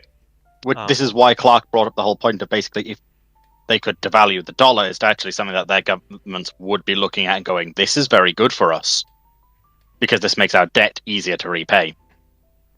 And reduces U.S. economic power. I mean, which a concerted effort by Britain, France, Italy, and whatever Germany's shenanigans are doing, because they are doing shenanigans, could affect the dollar at least. They could. Philippines, the problem with the Philippines being a card to even things out is that it will be Japan who will be invading the Philippines, and Japan is unlikely to be willing to give that possession they've gained through contest back to the United States for the British getting Canada back. Also, how much of a shit does the US give about the Philippines at this point? It's the home base of the Asiatic Squadron. It's the fulcrum from which the US projects influence into Asia at this point. Pearl Harbor is a pipe dream right now. It doesn't appear to be. It doesn't become the major fleet anchorage until much later down the line. If you want Sorry, continue. If you're a US politician and you want to project power in Asia, either navally or from the land, but you've got to use ships to get there, the force you will use will be based out of the Philippines. So from what I've read of U.S. planning is the Americans don't seem to have considered the Philippines or war in the Pacific much at all. They just didn't think the center of gravity was going to be out there. The British did actually look at occupying the Philippines, or at least containing Manila, which I think they could have occupied if they really wanted to. The U.S. didn't really have much of a capacity to hold it against them. It would just be a question of what kind of forces the U.K. could get in the area. It's not. Because also in the scenario, it's a Anglo-Japanese versus American. Okay. Well, even then, so Japan's also involved. The British might not want the Japanese to be the ones taking the lead in acquiring more territory in the Far East. But because from historical British planning, they were basically looking at drawing men from India and Australia for the operation. But they also weren't hugely bothered bothered by the Pacific unless the Americans brought ships into their fleet into the Pacific, in which case they would have to figure out some way of defending the Western Pacific from the Americans. But otherwise, they really were not that concerned because both sides kind of figured the Atlantic would be the center of gravity. And I think both sides are right there. Yeah, definitely. I mean, if Canada falls, which it's probably going to fall, Yeah, I don't are we think there's much looking? of it about it, but Are we looking at assuming that the powers come to the table for the first time in 1938 after 3 years of conflict? Is a return to status quo antebellum possible, or are the Americans going to demand British? It depends entirely on the war. There's no way to answer that. Yeah, fair and enough. also what the U.S. went into the war expecting. Because I could see, I don't think unless the U.S. its government was suddenly like, we're going to annex Canada, this is why we want to go to war. Unless that's the case, I really don't expect they would want more than like a guarantee of complete Canadian independence and separation from the UK. Yeah. And possibly some differences in the way tariffs are handled, but other than that, I don't think they would care much. It might be. I think depending on what the U.S. has captured elsewhere in the Western Hemisphere, they might want to hang on to some of those. Like I'd say, if the U.S. captured Bermuda, I'd imagine it would want to hang on to those. Bahamas, any of the small Caribbean islands, because it's going to want to root out British bases in the region that could be used against it. Honestly, if you in the event of a follow-on conflict or something like that, I think you've hit on a good point there. In that, what you're probably likely to see is in exchange for a, if not a return to Canada of Dominion status, but a return to a British-aligned but completely independent democratic state, the US will go, yeah, but we're rooting you out of all of your Caribbean holdings, Bermuda, British Mexico. I think that'll be difficult. It could also depend on what Canada's opinion on the matter is. I mean, just because again, just going back to pre-war planning, right, or the planning from the early 1920s, like the U.S. was going to occupy Canada as a matter of course because they didn't believe that they were going to stay out of a conflict. Either way, they couldn't afford it. But it's entirely possible they also just turn the question back to the Canadians as to what exact status they want. Like they'll probably still want them to be neutral or cut off, but they might still be open to having them have somewhat of an alignment with the British. It'll because Canada will be an independent nation afterwards, so they can still make their alliances. Depends on exactly which direction the U.S. government goes with this, but it could just be a case of that goes back to Canada and whatever Canada's opinion is as a sovereign nation. But I suspect Canada might have some issues as a sovereign nation in 25, but yeah, I mean it'll also be torn between the fact that nobody likes the country that just occupied them, in this case the U.S., but at the same time the British may have either just shown that they couldn't defend it and failed in an effort to or just wrote it off entirely and didn't defend it at all. Which is not going to reflect well, but it depends. So I mean, it can be stuff like this can also just be down to the conduct, the conduct of U.S. soldiers when occupying Canada too. You never know. There's so many factors at play. How bitter is Canadian resistance? What kind of retaliation methods does the U.S. Go into if that's the case? You never know. There's so many factors at play. But yeah, as long as we all admit that we're unwilling to nail down exactly what happens, I think having the discussion is commitment enough to an outcome, if that makes sense. So I don't think we have to have a firm "this is what will happen." Having the discussion itself can just be enough. I think this is one of the things that a lot of alternate history scenarios fall victim to, trying to hammer out an outcome when such a thing is really not possible, unless you're willing to accept that you're basically writing fiction. I mean, any alt history is essentially fiction, really. You've got a point there, unless you Phoenix. basically just describe the alternatives that could be going down, but otherwise, if once you get into a scenario where you're not just saying these are the options they would have, but saying, and if they pick this, and the other side can pick this or this, and they're going to pick one of these to engineer the scenario, then it's just fiction because you're already forcing the decisions of both sides, and yeah, you've got a point. I suppose, and I knew that's where I was going to end up when I started this whole thing, so I don't particularly mind it. It's been fun to actually have a crack at. You also have to remember that. Oh, Fox, are you You're really quiet quiet? again. You also have to remember that Oh, too loud. fiction can be that fiction has to follow believable paths. History doesn't. Like, That's true. this is very easy to forget the human elements of. Yeah. Yeah. Well, again, this is what we have our margin of uncertainty, right? I can tell you this will absolutely happen with a 50% confidence interval. Yeah, you're basically right there. It seems to me that the U.S. government, the U.S. politics in general, is very based around the identity of. It's very character-driven, if you get what I mean. I mean, It's I It think both is and is not. I think most democracies are fairly character-driven in a certain to a certain extent. I mean, Yeah, you I mean, the U.S. takes that to a sort of extreme, not really. and sort of you can't. It's a bit more. I don't think it's that this bad back then, but like unless you were to hammer out, okay, who's this guy that's leading America? Who's the congressman? What are their views on shit? Yeah, the problem is that would be impossible. I think It also doesn't necessarily matter what their views are individually. It's what do they feel is going to get them reelected in some cases, and in other cases it's like, this may be my opinion, but I don't think that's the best for the country. Like, this happens a lot across the board in US history. Yeah, we also All get of those. the opposite happening a lot. Not really. Yeah, I said that's why I included that. one of my I remember this really interesting anecdote. I'm unfortunately forgetting the names of those involved, but the professor of mine last semester, a former Undersecretary of Defense, was describing how, being on like one of the House Armed Services committees, there was this one guy who headed the committee, a Democrat from Los Angeles.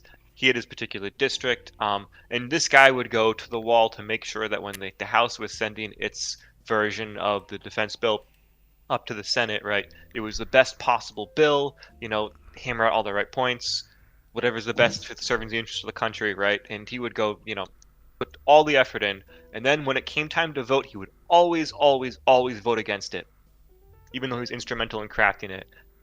And when asked why, his response was, "Hey man, I got constituents," which is to say he was following the will of the people who elected him and his voters. That said, in his capacity in Congress, he was still going to perform his duty on this committee to the best of his abilities. Just as a fun example, but such is the nature of politics. And I think it's a very interesting thing to actually bring up. I think it's something that we very often forget. And I feel like it's good to see it, well, brought up. Okay, are we done beating the dead horse that is this alternate history I crap? think we've pretty much wrapped it up. We've discussed the navies, we've discussed possible outcomes, aka either the US takes a 10-year war that just results in them wiping the British Empire off the map as a great power. I'm paraphrasing. I think that's What very much not the right case. Wellesley, what about China? But anyway, or you have a relatively short, sharp conflict of about 3 to 4 years that results in some changes, but nothing overly affecting the status quo. And there you have it. Right, now then, I will take half an hour to an hour and a half of normal questions. Now's your chance to ask all sorts of fun modern stuff, because both Phoenix and I are here. And if you want to irritate Phoenix, start asking things about modern cruisers. I will throw. You know what? I will throw something at you. And Cyclic, I want you to know that I am strong enough to pick up every deployed Royal Navy nuclear attack submarine and throw them 100 meters down a field. Well, that's great, because none of them are deployed. Exactly. Okay, I got the question. I've got a question first. Technically 47 then. It's 46 never occurred. So, Brackman, no. We just finished kicking a dead horse. No. We had They would Bracken launch keeps- projectiles with Bracken force keeps fields to acting disable as the one. force fields. Yeah, I am sure we've had that one a good few Yeah, times. we've had those. I got a question. Can we laugh at the Russians for a second, please? Oh, What is it what about you the got? Russians now? Okay.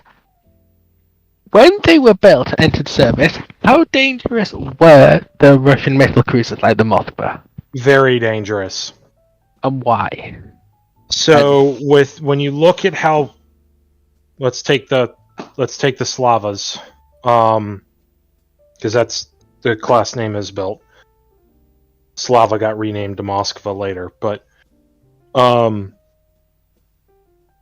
when you look at P500 Basalt, it's not a true sea skimmer. It does fly-ish low coming in terminally, but the big thing about it is those missiles aim to come in a big wave, all 16 at once.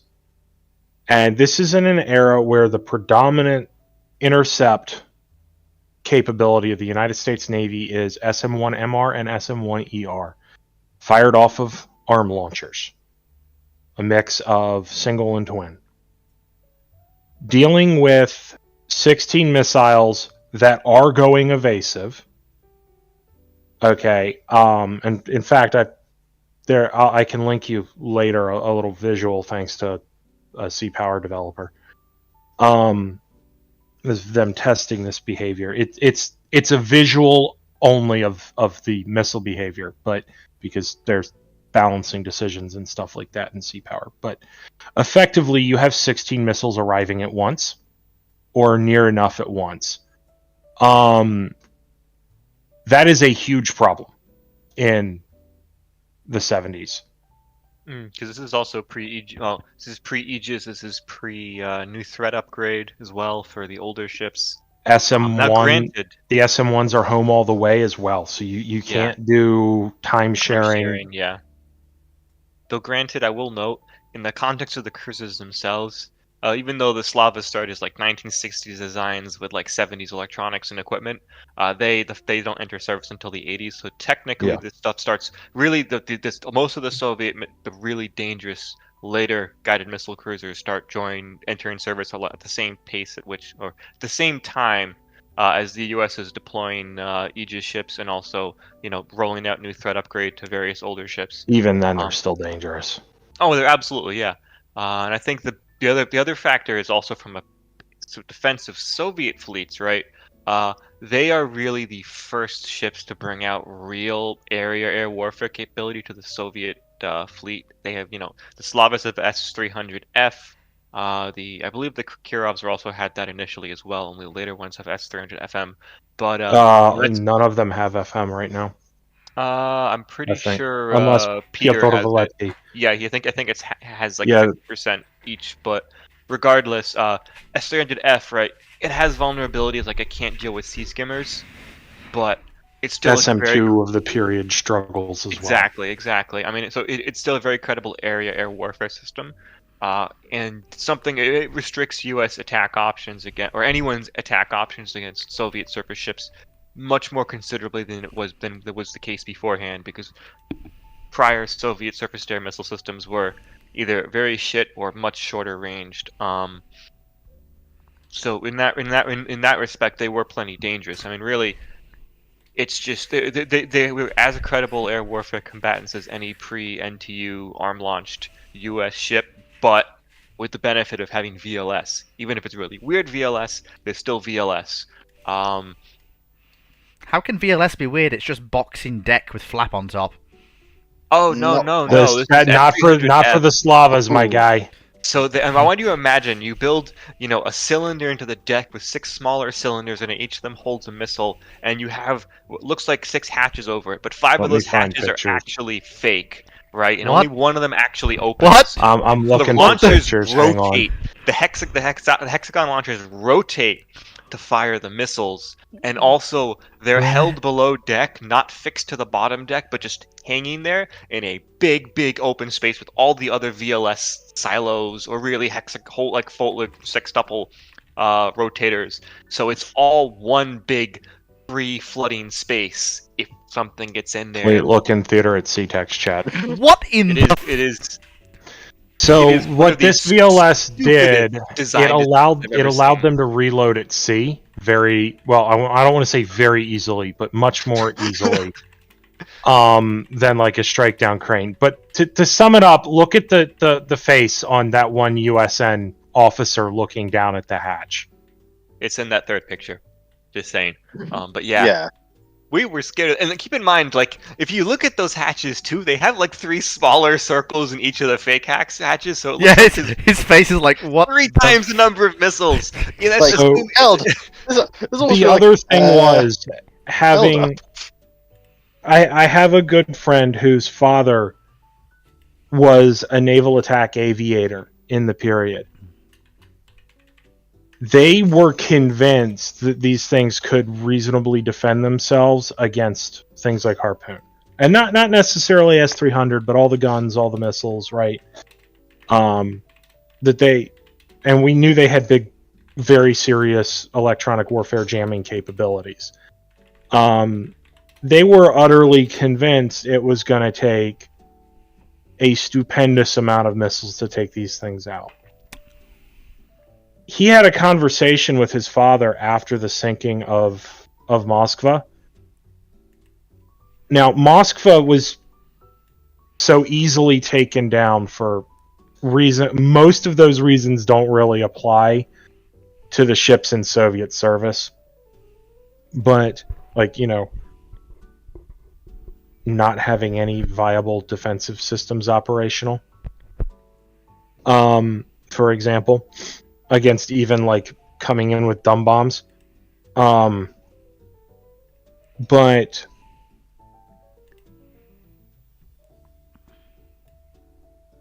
when my friend was talking to me at the time via text, and I'm like relaying the capability, what we now know of the capabilities of these ships, his father was just dumbfounded because they thought that these things were basically air defense equivalents to the Tychos. Maybe a little bit worse in some areas, but broadly equivalent to the Tychos in air defense. So, like, there was a huge moment when we got close-up looks at these ships. And then once we started finding out about the limitations of their defensive systems. But that doesn't mean that they aren't a serious threat, because they absolutely were. The bulk of the fleet was not protected by the Ticonderogas. And even then, 16 inbound vampires that are coming at you very fast Vampire is a being very a- stressed... Vampire being the code for inbound missile. That are coming at you very quickly. And again, I just want to stress that the video I'm about to put in chat is nothing more than a visual demonstration of P500 Bassalt's behavior. Okay, this doesn't necessarily mean that a couple of SM-1 equipped ships are gonna be able to defend or not defend. This is just how the missiles behave to visualize. And P500 is not the only Soviet missile that does this. Granite did this as well. And the whole idea was to basically try to have a time on target salvo. I'm going to ignore Halo stuff because it doesn't do anything. Well, that's a really easy question to answer, though, if you want me to. The UNSC still dies I mean, because yes, it gets glassed. This is the problem. Even if they were able to repel an initial assault on Reach, Covenant is going to come back with more forces, because that was the whole background of the space war. We in did Halo this is the question. Covenant is We not- literally No, we didn't. We No, we didn't. didn't. The Covenant is No, not- we didn't. Same answer. Fleet, Technologically- Fleet, I literally have the question previously. Sorry, Phoenix. Go on. No, the whole thing with the Covenant are not just a technologically superior foe for the UNSC, but they're also a physically larger space empire with more resources, and they have the ability to throw more ships at the USNC, that the UN UNSC. space, sorry, than the UNSC has the ability to cope with, and even with the fact that the UNSC needs to outnumber them to win them in most battles, right? That war was a war of genocide that was only ever going to go one way. Until obviously other events happened. Plot. So what you're thinking of, Fleet, is what if there were 4 Infinity-class supercarriers at the fall of Reach and they accompanied 10 escort frigates per? They can each carry in subdivisions. How does the defense of Reach go? This is a different question. This is It if the still UNSC doesn't managed to change hold the off the first initial attack, and they're basically their first attack to try and wipe out what happens next.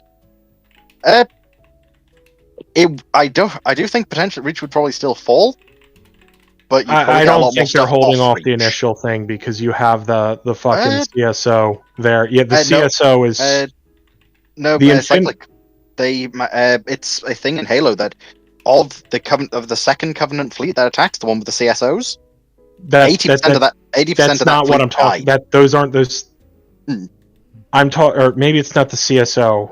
It's not the assault really carrier. I'm that really big super carrier. The literally scaled up version of it. Yeah. Yeah. So the Infinities are generally considered a reasonable match, maybe marginally superior to the standard Covenant assault carrier. The problem in that is that initial Covenant fleet has a ship that is probably capable of soloing those plus the Thermopolies that are in system. Not really.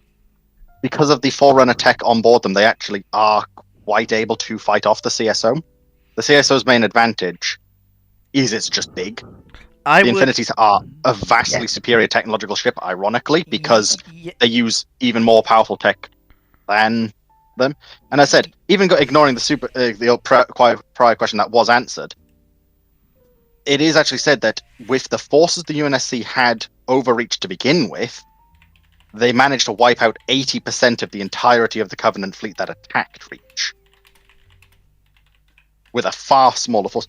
I agree with you that Reach is still gone, because next time the Covenant will just come back again. They now know where this planet is. The problem with that number is that number comes from Halo Reach book, which predates the game. It's an awkward blend of the two that you have to consider. It's also the Halo Reach book, a lot the of that's original. Outdated lore. The original Halo Reach book is no longer canon. Most of them actually still are. 343 blended it.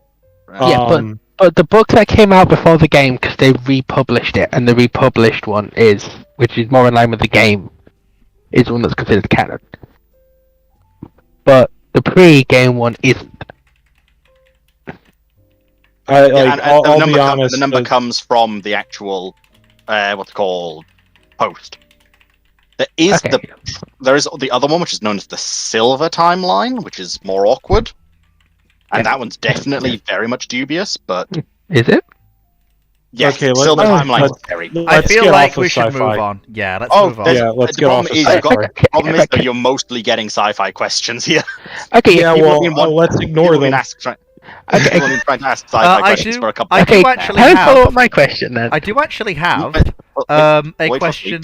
I actually do have a question that might be right up Cyclic and Phoenix Zele, and it's from Knight, and it's actually a fairly good one. Yeah. If in the wake of the MiG-25 Foxbat detection, the Japanese want an AWACS and tanker for the Japanese Aerial Self-Defense Force, what realistic options are there? They just buy US ones at that time period. Like, they'd either go for an E2, kind of, sort of like they'd end up doing anyways, or they'd go for an E3. Tankers, well, let's see, they're mostly operating U.S. Air Force fighters or that style. They'd go for a boom style tanker. So probably 135, maybe 10, but they'd be getting U.S. systems. And it's just what they do. Depends on what they want. I mean, historically, they'd end up going for E2s, but because the E2 is a little bit more optimized for overwater work, as well as maritime surface surveillance. Fair enough. I mean, there's no reason you can't just get a derivative of the E3 to do that too. Just sort of depends what you're looking for. The E2, though, doesn't require as many people as the E3. So, Okay. Can I just ask my second question about the Slavas? Mhm. If you can answer it here, what do we actually know about, like, for sure know about Moskva before she sunk, and why she sunk? So based on the operational reports we have, she had no operational surface-to-air missile systems. Ooh. Not that they would have done her any good, anyways. So she was there to basically be a theater radar asset because they assumed that she was safe.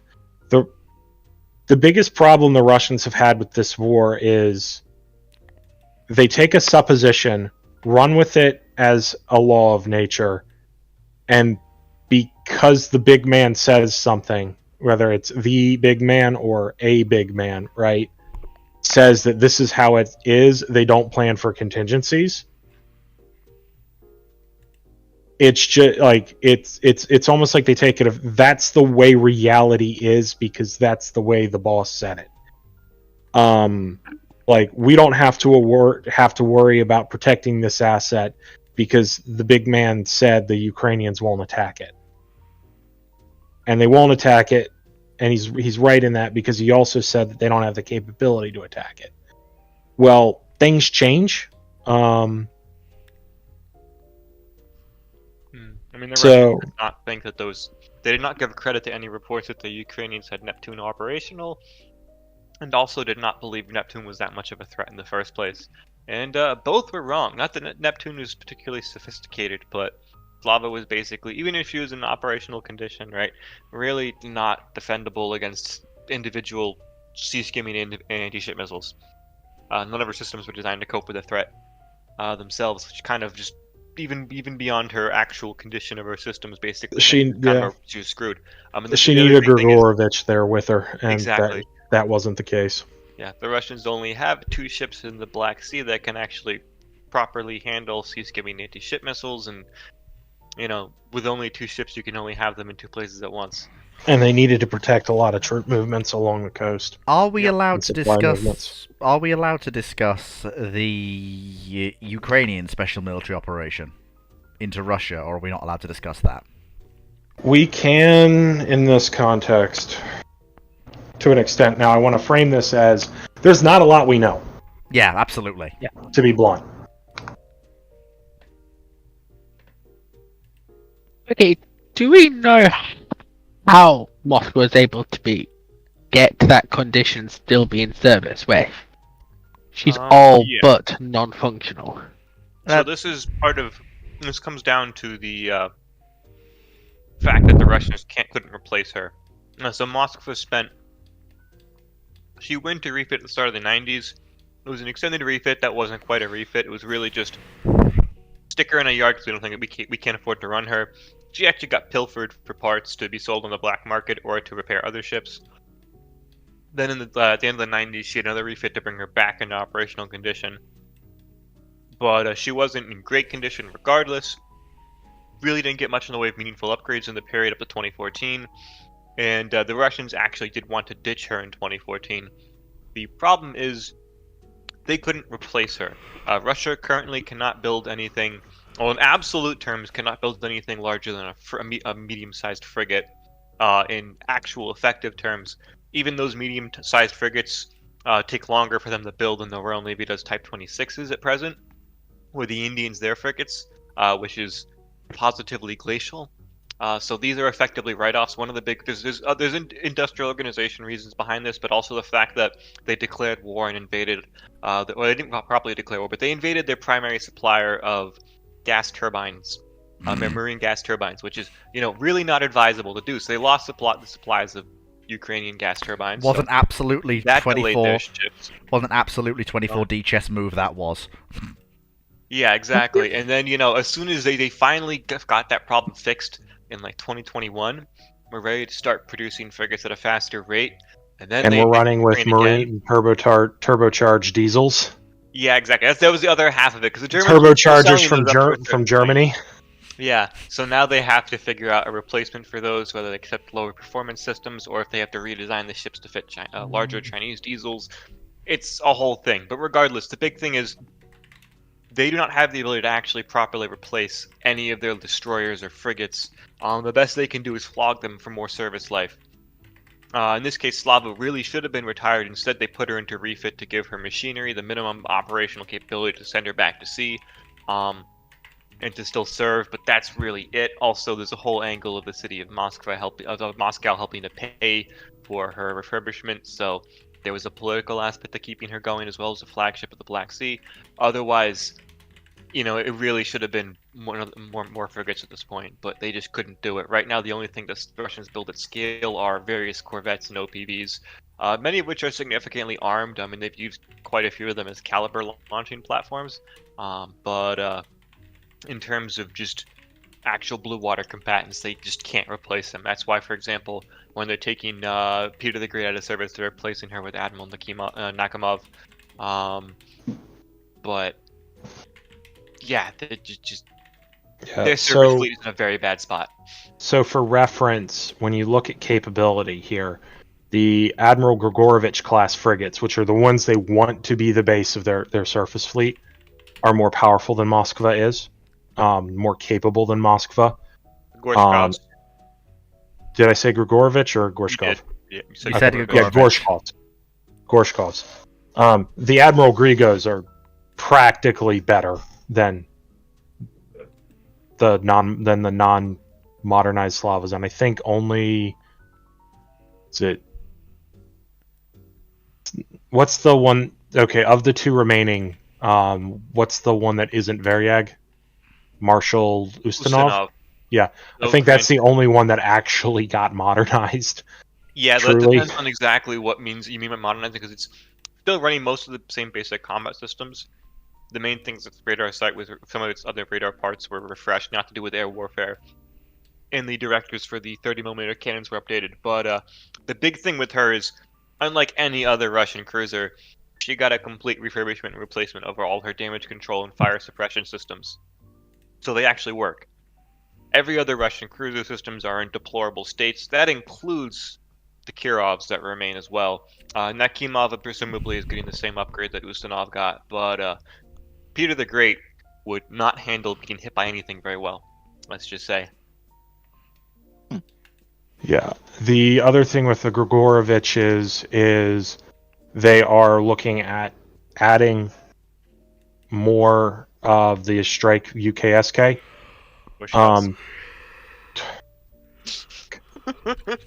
I fucking hate these names. The Gorshkovs. It's called the Grigorovich's Krivok 5s because it's basically what they are. What they are, yeah. Normally I'm able to call them Grigos and it works. Ha! I will admit they are fairly handsome-looking ships. Yeah, I mean, modern Russian ships look good. Like, I'll give them that. The Grigorovich, Gorshkovs. Nearly cyclic. Wait. Yeah. So what I've their always realized they're actually plan? two different ships. Yeah, what their plan was pre formal beginning of the Russo-Ukrainian War, although it must be said that war started in 2014. Or at the very least 2015 to 2016.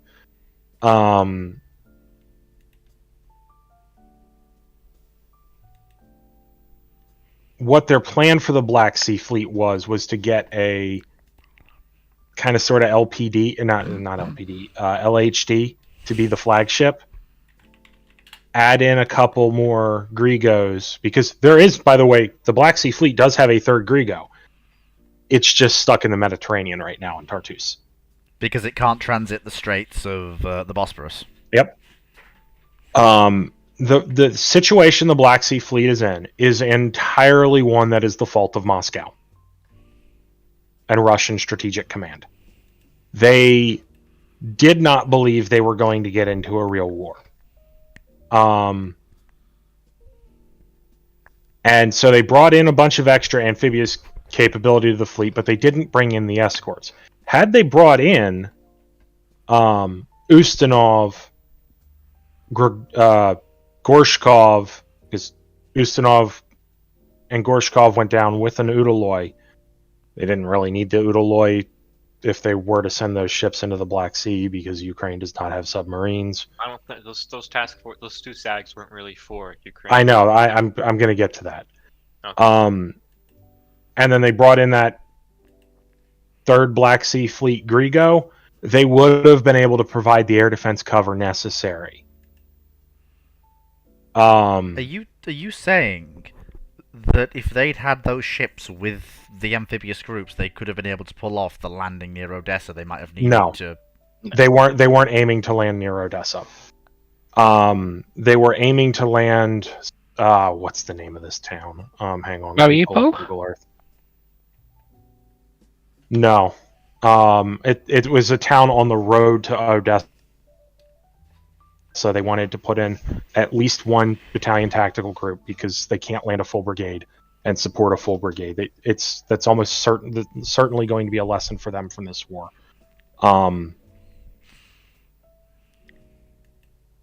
But that will get touched on, or may be touched on, in a Marine Corps University publication coming out, I think, later this year. I don't remember the exact date. I do know the author of the chapter, but I'm not going to say the name because I don't want to dox the author. So they were planning on landing in the vicinity of Kobliev, which is very close to the M14 coastal highway. And the reason that's important is it would have allowed them, had they gotten through at Mykolaiv. This is why it didn't happen. The Russian land thrust, because amphibious operations in the Russian way of war, and to anybody who's interested in that, I would absolutely recommend the upcoming publication or book on the history of amphibious warfare that the U.S. Marine Corps University Press is going to be putting out. There is a very well done chapter in it. I've had the privilege to sort of see, not the whole chapter, but a good chunk of it ahead of time and discuss with the author. But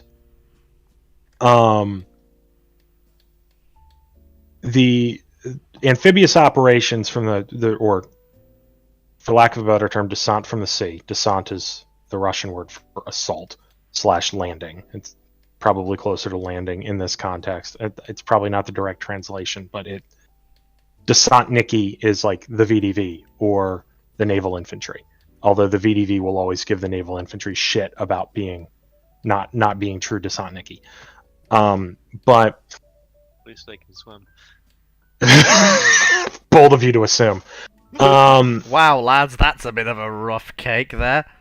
But so the objective for the forces coming out of Crimea was to blow past Kherson, which they did. They blew past it via the now no longer existing Novokharkovka Dam.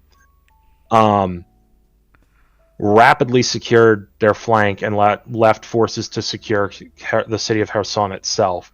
And then they tried to rapidly push to Mykolaiv. The Ukrainians wired the bridge at Mykolaiv first. And the other problem with trying to push through Mykolaiv is you have a significant amount of city to go through before you can get to the bridge. Your next available crossing point for that river, which I'm not going to try to pronounce, is rough estimate. Go to Mardian kilometers. Is about 85 kilometers northeast. That's not ideal. Oh, And then you'd have to and then you'd have to run down a different highway 120 kilometers from that city that I'm not going to pronounce to get to Odessa. The moment they were unable to secure the bridge at Mykolaiv, it didn't matter, so the Russians didn't land the troops. And the reason why is a single battalion, even 2 battalion tactical groups, is not enough to take Odessa at all. Wildly not even close. Irrespective of, there was a Ukrainian reserve tank brigade forming up in the area of Odessa. This is not something you want to largely BTR bound with only a company of tanks at best in support of them, of naval infantry having to deal with a full tank brigade. It would have just eviscerated them. I suspect what the objective would have been is there is a set of bridges along the M14 in the vicinity of Kobylaev that they didn't want the Ukrainians getting control of, and so they wanted to cut off the access the Ukrainians would have had to that. But, if you can't get past Mykolaiv, it really doesn't matter. Yeah. The Russian landing ships were evidently within sight of shore, lined up, ready to come ashore when they got the order to abort.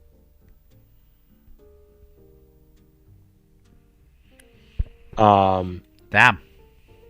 So the reason they were trying to buy those LPHs from France, Sea Otters, is it was a ready-made solution for them in 2014. France was willing to sell it to them, and it would have allowed them to retire Moskva immediately. Yeah, I think one was meant for the Blacks, and the other one was for the Pacific Fleet. But That fell through, didn't it?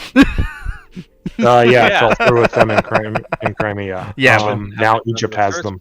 But Egypt has them. That's another story. Yep. You don't really think Egypt of Egypt bought as them. you don't really think of Egypt as a They've power with got large naval assets.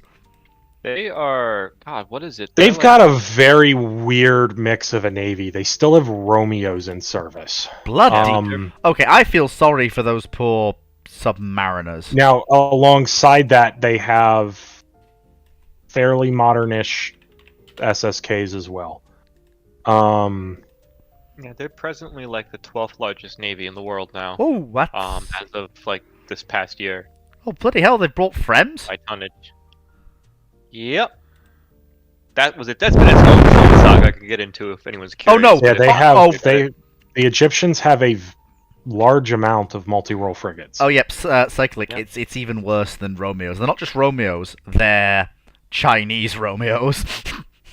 To be honest, that actually, depending on when they bought them, that means they're probably better. Because of how long the Chinese manufactured that Ming class, they put a lot more effort into adding things onto them than the Soviets ever did. At the same time, it still sounds like two skeletons trying to copulate. Having fun in a metal trash can, yes. Yeah. Don't underestimate that, but it does mean they are more capable than the baseline Romeo, but that is a very low bar.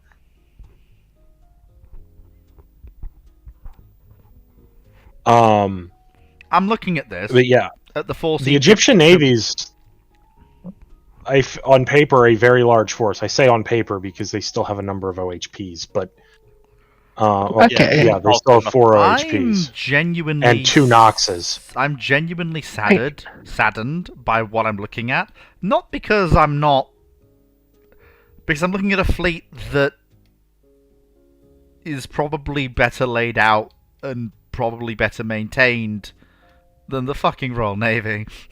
I wouldn't say that. Well, they have the benefit of having overall a lot more modern ships for a lot of their daily taskings and frontline ships. I mean, part of the reason the Royal Navy suffers as much is because their bread and butter of their deployments is their frigates, and the Type 23s have their unique situation around them. I'll put it like that. I mean, Egypt has been shopping around quite a lot for ships in the last decade. It's partially because military government and because the U.S. throws money at them to keep them from doing stupid things, but also because they've gotten very concerned with the Turks in the Eastern Mediterranean in the last decade, especially with a lot of the EEZ related disputes and Yeah, also the everybody involvement in Libya. Yeah, and then also you have to keep in mind that Turkey is somewhat surrounding them in certain senses. It's gotten more involved in other areas of Africa, particularly down the Horn of Africa. So Egypt is kind of concerned. I was about to say, but given what but Cyclic said it for me, isn't everyone concerned with the Turks right now in the Eastern Mediterranean? The Greeks, the French, the Italians. Isn't everybody concerned? Pretty much, yeah. I mean, because the Turks are building. I mean, they're currently now the 10th largest navy in the world by tonnage, and they will grow themselves significantly in the next like decade or two. They're actually looking at it's not very well advised, but they are seriously looking at a 60,000-ton aircraft carrier now. And they have the ability to build it, and they're building up their aircraft industry to have a naval version of the Her jet. I can't get over the name of it, but okay, it's not the world's best thing, but it's a light jet fighter that they would be able to operate off of a ship like that. Is it going to be? Is it going to be a stow bar carrier in all likelihood? Yeah, but that's also like the easiest entry point to get into. Yep. So it's not a bad place to start. Oh, they're actually going full stow bar. Thank God for that. They're not going for bloody Stovall. They don't have the ability. They don't have the ability to make a Stovall aircraft. I know. Although I am just reading through just to bring a bit of comedy back to this, talk about Her and names like that. The Egyptians have an ocean-going tug called El Max. Imagine it is El Max. Yeah, just me. He is the strongest tug alive. Imagine that people just pull up. This is the L Max. We've come to max out your toe. How L even means in Arabic. I can't. They also, I forget, they have the El Fateh. They do have the El Fateh. They also apparently still have a Black Swan class sloop as a training they do. ship. I think they actually have have more than and one, the others have disappeared. No, they have one Black Swan left, and apparently a Z-class destroyer. Oh, I believe there was actually some discussion a while ago of basically seeing about trying to basically get get a naval community thing going to buy that Black Swan off them. Yeah, it's not in active service. No, it's a training ship. Yeah, so basically, the idea of basically buy the Black Swan and turn it into a museum, or put it with a museum. There's been a few people going about basically a lot of very old Royal Navy ships are still in service around the world somewhere. I think there was an effort to buy a Type 22 back from Pakistan, I want to say. I mean, something like that. There's been a few lately. If we want to talk old ships in active service, the honor really has to go to the Republic of Chinese Navy with a bloody Fletcher and a Balau knocking around in active service. Boat is boat for them, I guess. Okay. Still has a gunboat from the 1920s in service. The only ship left using the Italian 120mm 50 caliber length naval gun from the interwar period. There's that Brazilian Monitor. Oh yeah, she's still knocking around. Yeah. Why? Yes, it is a general question. Though we're sort of more leaning towards modern gunnery. And try and keep them very limited because I am probably only going to go for another 15 minutes as I do have to make dinner and I haven't eaten yet. And I want to come back. I just see what the next two questions are from the Discord, and I've not been keeping up for once. I have just been. I have. You always do. I have a question. Oh my God! The Dutchman has a question. Kill me now. I know. It's gunnery officer. Rare. That's going to be best done another time. That question. Yep. I'll stick it in the document anyway. Okay. So it's 1936, and Winston Churchill chokes on a very, very good lamb chop and dies. How does this affect the British war effort later on? Okay, alternate history thing, kick. Yeah, well, he did that deliberately. There's really no way to answer that. He did that deliberately, you cheeky fucker. You cheeky Dutch bastard! Is this revenge for the Medway? Here for Hey, Guy. 48 hours straight Guy, streaming. internet high five. But the... Oh yeah, so presumably the Tench class boats are going from the Republic of China Navy after their new built submarines enter service. Yeah. I mean, hopefully one of them will be preserved, or will either come back to the or will come back to the US for preservation. The U.S. has so many World War II subs preserved that and destroyers that good luck. And I mean, that market is so saturated. And I mean, There's a reason why We should give them to Japan as a There's a reason museum why. for the Japanese merchant marine.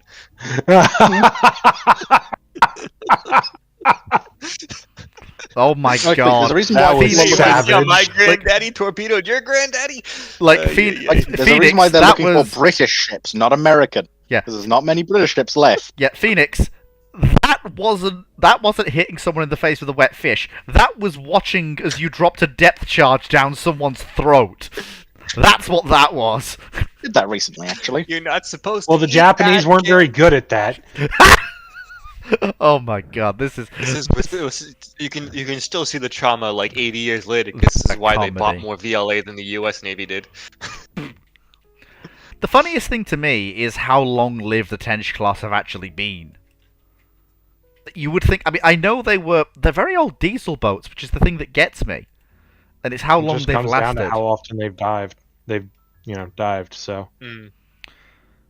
Yeah, I mean, this is always the thing with a lot of the smaller navies that use a lot of these older ships. They're also just not running them as much and not getting as beat up in service, because that's really the main thing with ships. It's not even absolute number of years so much as it is just how often are they at sea and what sea conditions, and were they built to actually withstand those sea conditions, as well as, of course, how well maintained they are. But again, you can imagine with a lot of these smaller navies, the maintenance budgets are really not that fantastic. Come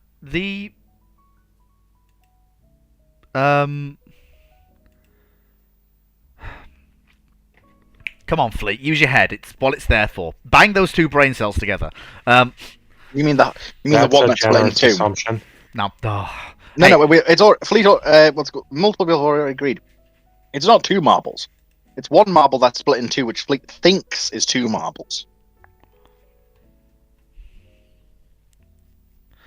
Anyway, I just realised something. I just realised the horrible thought that those Chinese Tenches can probably fire Mark 48s, and that's fucking terrifying. I think they can. Hang on a second. I'm pretty sure I have this somewhere. Oh god, what spreadsheet is the Taiwanese on? It is terrifying. Because that's just like, I'm going to throw... yes, Chinese submarine. You can hear me, and for once, you're not the loudest thing in the ocean. But I have Mark 48s, and you don't. Let's see, what did they buy? Because these are the... Oh, no, that's for the high lungs. Never mind. Timu. Taishi is the... Timu, the age of the multiple gun turret is dead. Auto-loading killed it. There's really no reason to do multiple barrels per turret anymore. No, so the apart from it looking cool in science fiction stuff, yeah. So man can dream. Taiwanese Tenches use Sut, which is a German-designed heavyweight torpedo. They're the Dutch, the more modern Dutch submarines, the high lungs. Those use Mark 48 Mod 5 and Mod 6 AdCap, which they used to use Sut as well, but they bought AdCap in the first order was in 2018. Yeah. They put another one in 2020. They're supposed to get them delivered in 2026. So they don't have them yet, but. Is it Brigadier Officer? In regards to why the Guppy boats had a longer service life than post-war subs, there were basically more of them, if you want to be a blunt answer. The tanks, things like that, basically, the US built a couple of diesel boats in the 60s and the 50s. Then Nautilus came along. And well done, Fleet. You've answered your first Discord question the day. And that was it. No, I'm not joking. Nautilus came along and the US said, "Nope, that's it. No more diesel boats." We still built diesel boats. I thought there was only one more class after Nautilus that was built. Yeah, there was one more class after Nautilus was built. But that, And it has a more advanced hull design than Nautilus. I'm aware of that, but then the US built the Skipjack and that was it. Well, I'm aware Yes. But it wasn't Nautilus that really set that. I mean, Skipjack was fucking insane. I'm not kidding. The Skipjack class submarines were literally the US going, how far can we push the nuclear submarine concept in terms of raw performance?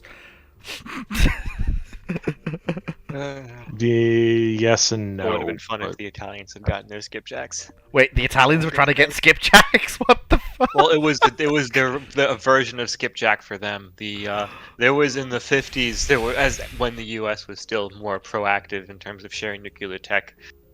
There was an effort by the Italian Navy to acquire nuclear propulsion under the Progetto 1030 or Project 1030 program, which they actually did cut steel on the first boat in June of laid down the first boat in June of 1957 before it was canceled in '63.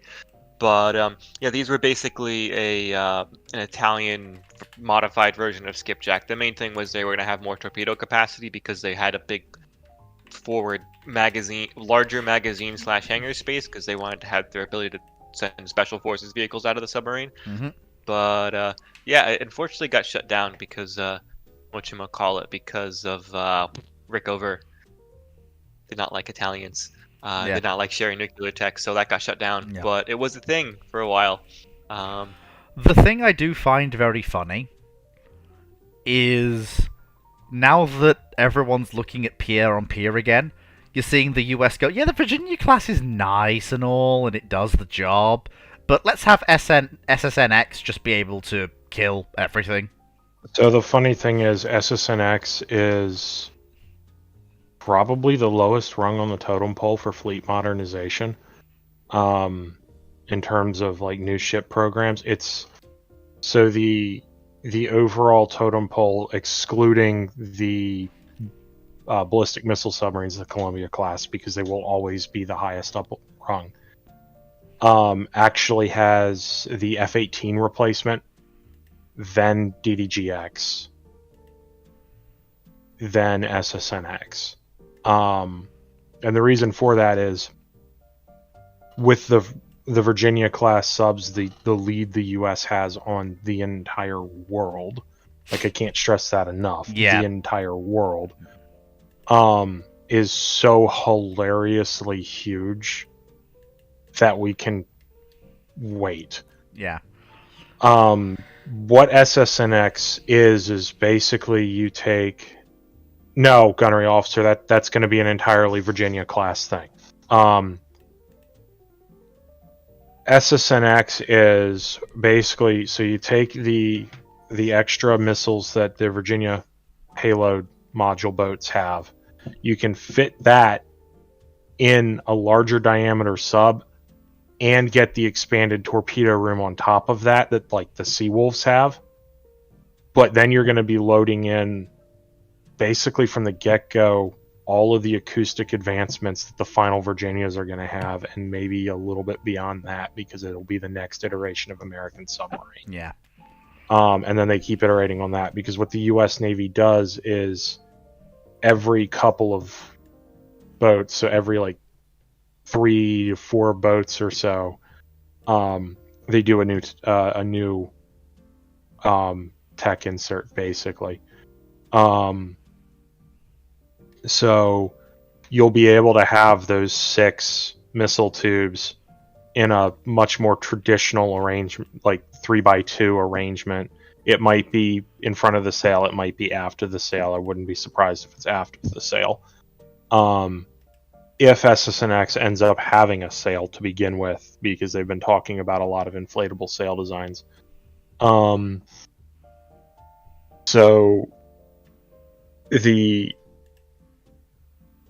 But you're looking at probably 6 to 8 large diameter torpedo tubes. You're looking at probably 6 of these large diameter payload tubes.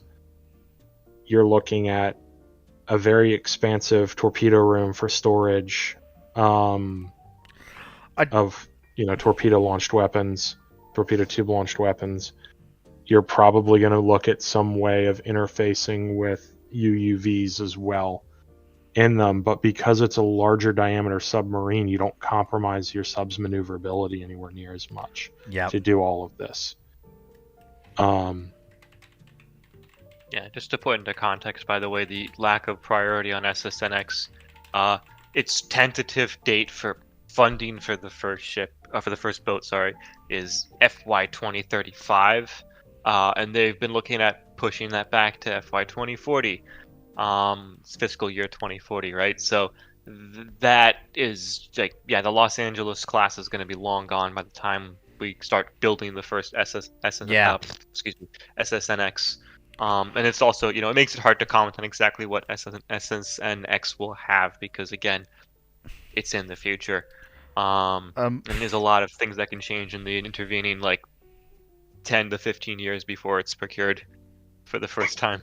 From what I understand, one of the reasons that the UK and Australia, because this actually ties into something I was going to say, the reason that the UK and Australia have bought into a combined SSN program is because they wanted to not keep up with what the US are going to do, because you just can't. The US submarines will just be leagues ahead of the new combined Australian-UK SSN. But they wanted to increase the number of buys by building for both navies the same vessel, which will decrease overall unit cost across the program. It enables them to incorporate things like VLS tubes. So the UK is moving into VLS aboard its attack submarines for the first time. Although I will point out that's sort of a happy accident of this. The subs the US is going after the Virginia class are outside of Australia's league to operate. And I'll say that the US just was not working on the same times table that would work for Australia or the British. Yes. So the Australians cannot do their own SSN design. I know that. At all. I know that. So, hang on, Fleet. I'm not attacking you. I'm laying out the reasons here. And so what that means is that their only choice for anything beyond Virginia's that they get from the US really is going to be a Royal Navy submarine, because realistically SSN AUKUS is probably going to be the next evolution beyond an Astute. It's probably going to be a 6 torpedo sub with probably somewhere between 2 to 4 if they go with the US style, the large diameter tubes, which I would honestly expect if they do VLS, that's how they do it. Because that allows you to have a payload insert depending on what kind of missiles or UUVs or whatever you're looking to interface with in there. You're less constrained when you do that. And it only really has to be a shorter sort of setup, of the common missile module that the US and UK is doing for the boomers. But they could also decide to go with something like 12 to 16 individual missile-sized tubes, like the early Virginia boats have or the 688s have. But I would look at SSN AUKUS as probably going to be a VLS-equipped, better evolved Astute. Not in that, it's going to be an Astute class. It's not. But it's going to come from that sort of same starting point in logic. From what I understand as well, it's not going to be a Seawolf type boat. It's just not. It's beyond both nations' ability to operate. From what I understand as well, the Australians are also looking to buy in 3 Virginia as well, from what's been said. Whether they will or not. That's for their first initial boats, because that's again the only way they're going to get them on time. Which block are they buying? Are they buying with or without the extra payload module? 4. It'll be block 4, yeah. 4, so that's that's not with the the extra 4 tubes. So they'll have some VLS capability on those boats. They'll if they're Block 4, which I believe was last what was said, they will have the ability to launch 14 Tomahawks. Nice. Out of those tubes. Not really anything more, but 14 Tomahawks. This is Just forward kind of- tubes on a Block 4 Virginia are not sized for things like conventional prompt strike. But with the inserts and the way they work, you might be able to get, something that instead of 7 missiles, you fit 5 or 4 in there, and it's just a shorter length missile. But Cyclic. Mhm. Do the Virginias retain the ability to tube launch missiles, or has that just disappeared from US submarines with the advent of VLS? That's hard to say. The Navy's been talking about either adding a harpoon-based or some other dedicated anti-ship cruise missile capability to the Virginias. They don't have it as of right now. And the way it's been talked about is that is separate from Tomahawk Maritime Strike. That's not really a good missile for an attack submarine to have, although hilariously enough, Tomahawk's original design constraint was as a submarine-launched anti-ship missile. That's where the program comes from. But that's for a different sort of mission than something like Harpoon. Harpoon is becoming a very, very long-lived system. Then again, most systems on submarines are these days. It's on its way out. The U.S. Navy has started a program to look for a common coalition maritime strike something. I don't remember the acronym they went with, but basically to replace Harpoon in the coalition force.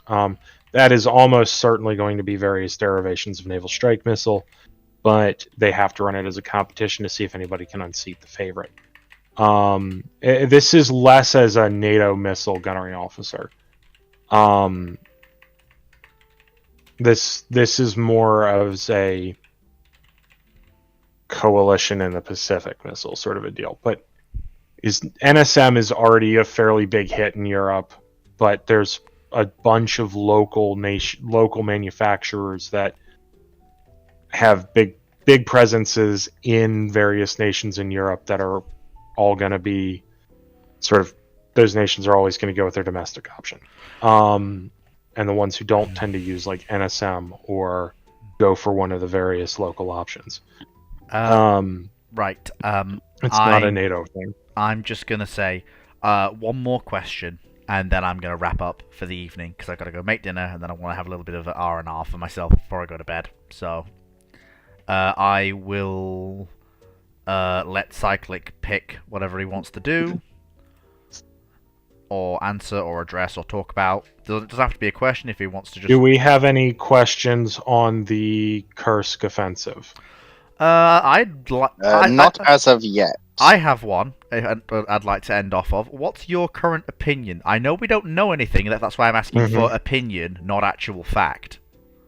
And what do you think Ukraine's goal is? Again, not asking for a locked-in place, this is what they're doing, because we don't know that. I just want your opinion. Okay. I'm going to say I'm not even going to say goal. I'm going to say goals. Because it's almost certainly multifaceted. The way they're talking about it, they're talking a lot about the prisoners they're capturing, and I'll get into more detail on that.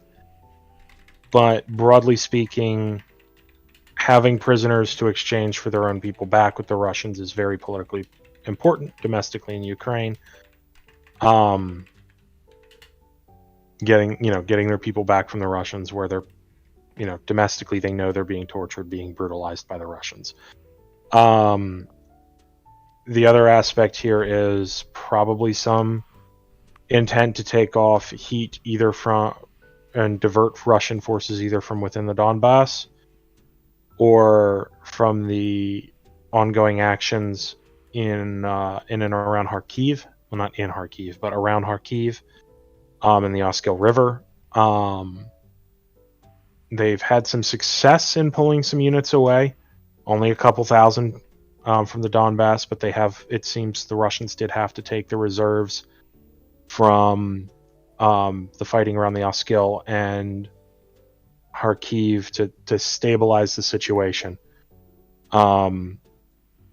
Somewhat, although the Ukrainians are still advancing, just not as rapidly, and that part of that could also be the Ukrainians took time to, and are taking time to consolidate and prepare for further operations, while also shaping and securing their flanks and widening the salient. You never want to be in a narrow salient. It's asking to get cut off.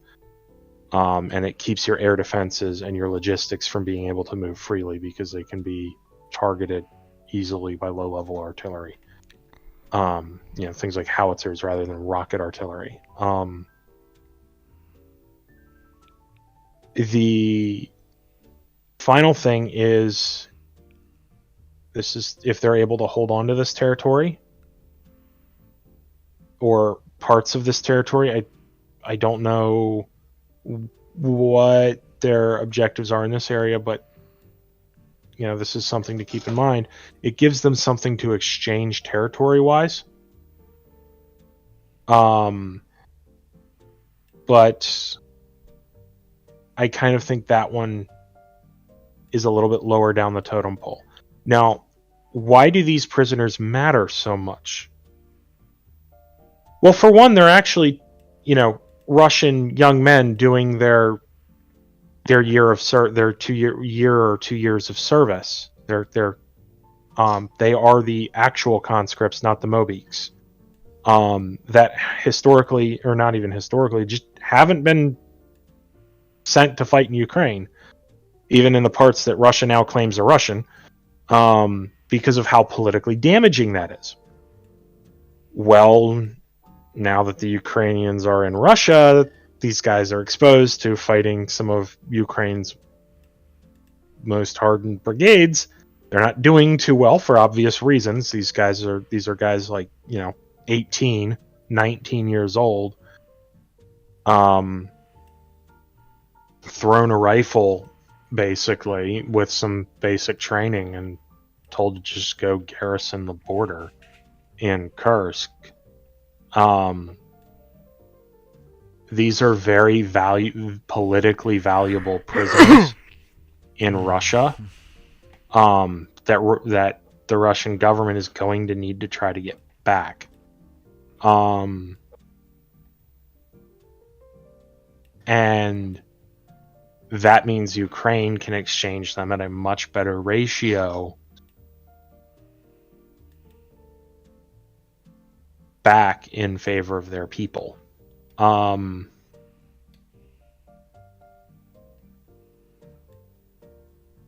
So they've had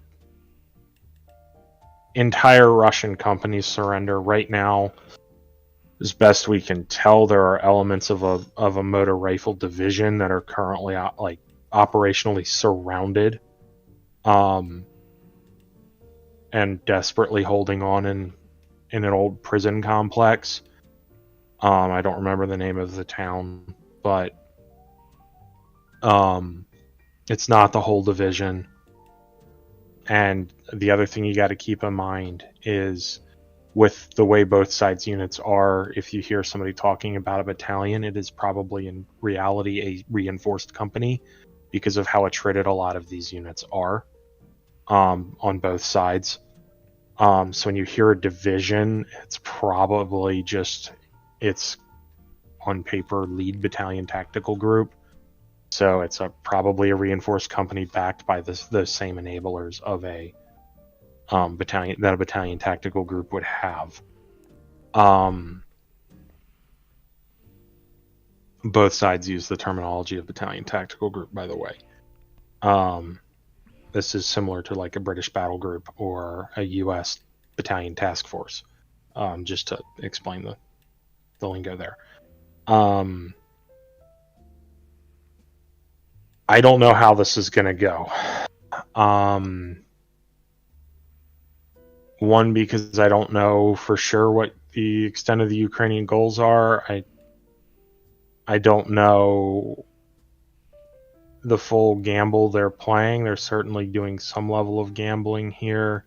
I don't know if their plan is to, push out further, dig in here, or make the Russians fight for this territory, but, in a manner where they can conduct a maneuver defense and really make the Russians bleed for the ground they take, with themselves taking very little losses while getting forced out. Or not really forced out, but slowly withdrawing out. I don't know. The other aspect of this is, they brought the war home to Russians. But they're also showing the world that Ukrainian troops can behave themselves in Russia.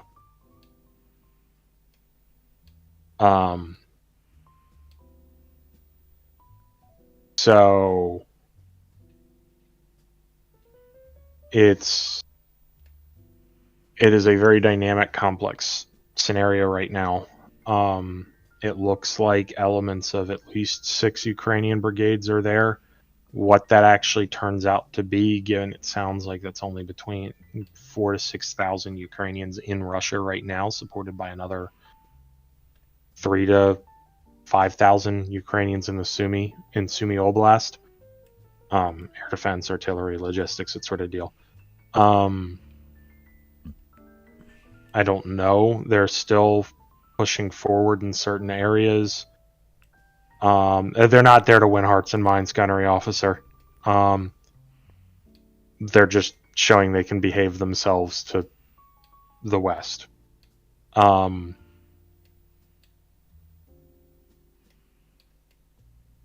But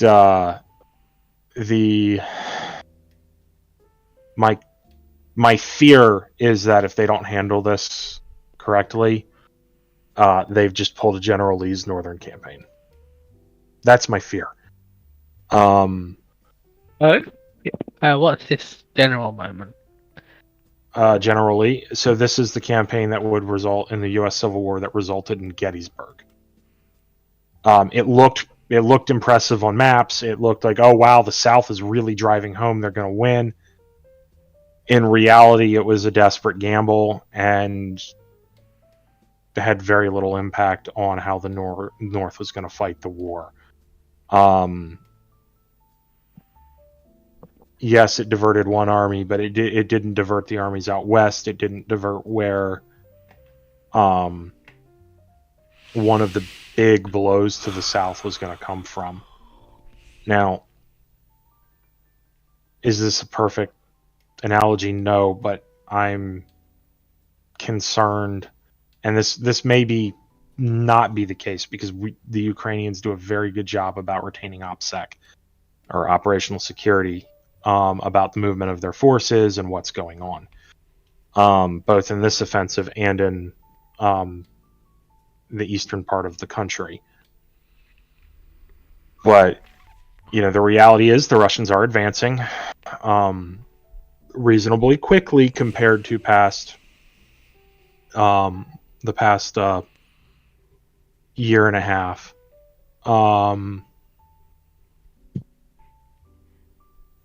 In the east, and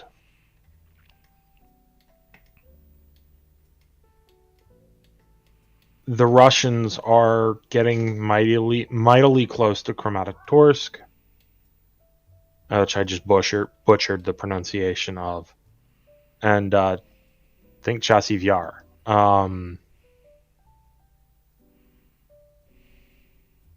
And the Ukrainians have generally been criticized for not maintaining high quality defensive positions, and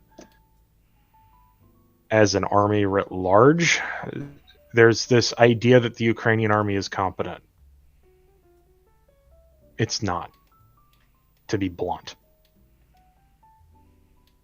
At the lower level, it's more competent than the Russians have been. But as an army, it's also slower learning at the higher level. It's much, much faster, bottom-up learning, but they have trouble scaling those lessons really above the battalion. The Russian system is a top-down push learn. And they're very slow to do it, but when they learn, it is a big jump. I'm not sure what's going to happen up here in Kursk. It kind of caught everybody off guard. I remember over the summer when the Ukrainians were complaining about a Russian buildup near Sumy and being concerned that the Russians were going to push into Sumy, a lot of commentators going, what? There's no Russian forces up there. What the hell are you talking about? Well, we now know that was a deception effort to give a reason for why they were bringing in forces into the Sumy region to the Russians, to play into the Russian preconceived notion, kind of like I talked earlier about the situation in the Black Sea, where the Russians like to run on preconceived notions, treat them as laws of nature that do not change and are infallible. And then they get hit in the face with a hot frying pan. I would go with sledgehammer, but that works too. No, the idea of hitting someone in the head with a red hot frying pan is more amusing, I would say. Yeah, he's got a point there. Yeah, What about the literally golden Tom and Jerry frying pan? style, smacked in the face with a frying pan. Bang! All I can see is Tom smacking Putin in the face with a frying pan. Everything Tom and Jerry started with black face because of it. Yeah. So you have to Another golden frying dumbass. pan, boom, Yeah, Putin turns to gold. pretty much. God damn it. Moving on. But sorry, I'm laughing at that GIF. They remain the classic. It's paused at a really beautiful moment for me. As Tom's head is just vibrating in sync with the lid of the trash bin.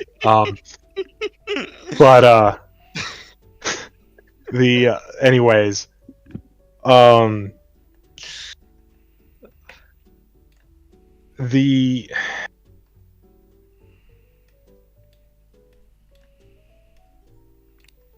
and so the Ukrainians sort of played into the Russian view that they're not allowed to attack into Russia, that they don't have agency. It's the general view, I suspect, of the Russian command, and this is probably pushed by the Kremlin, is that the U.S. and Britain are dictating, and they probably say Britain more, just given how they seem to hate the UK. Weirdly. Do we need to hit... I think it's probably Crimean War, less Crimean War. No. I'm joking. It's entirely illogical. It's weird. I guess it's because they can get away with, every now and again smacking you guys in the crotch with a wet pool noodle.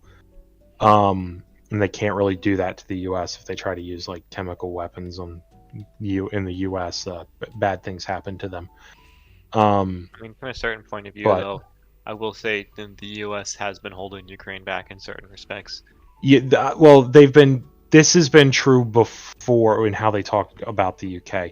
This has been true of how they viewed Ukraine even before 2014, before Maidan, and how they tend to view U.S. alliances through how they do alliances.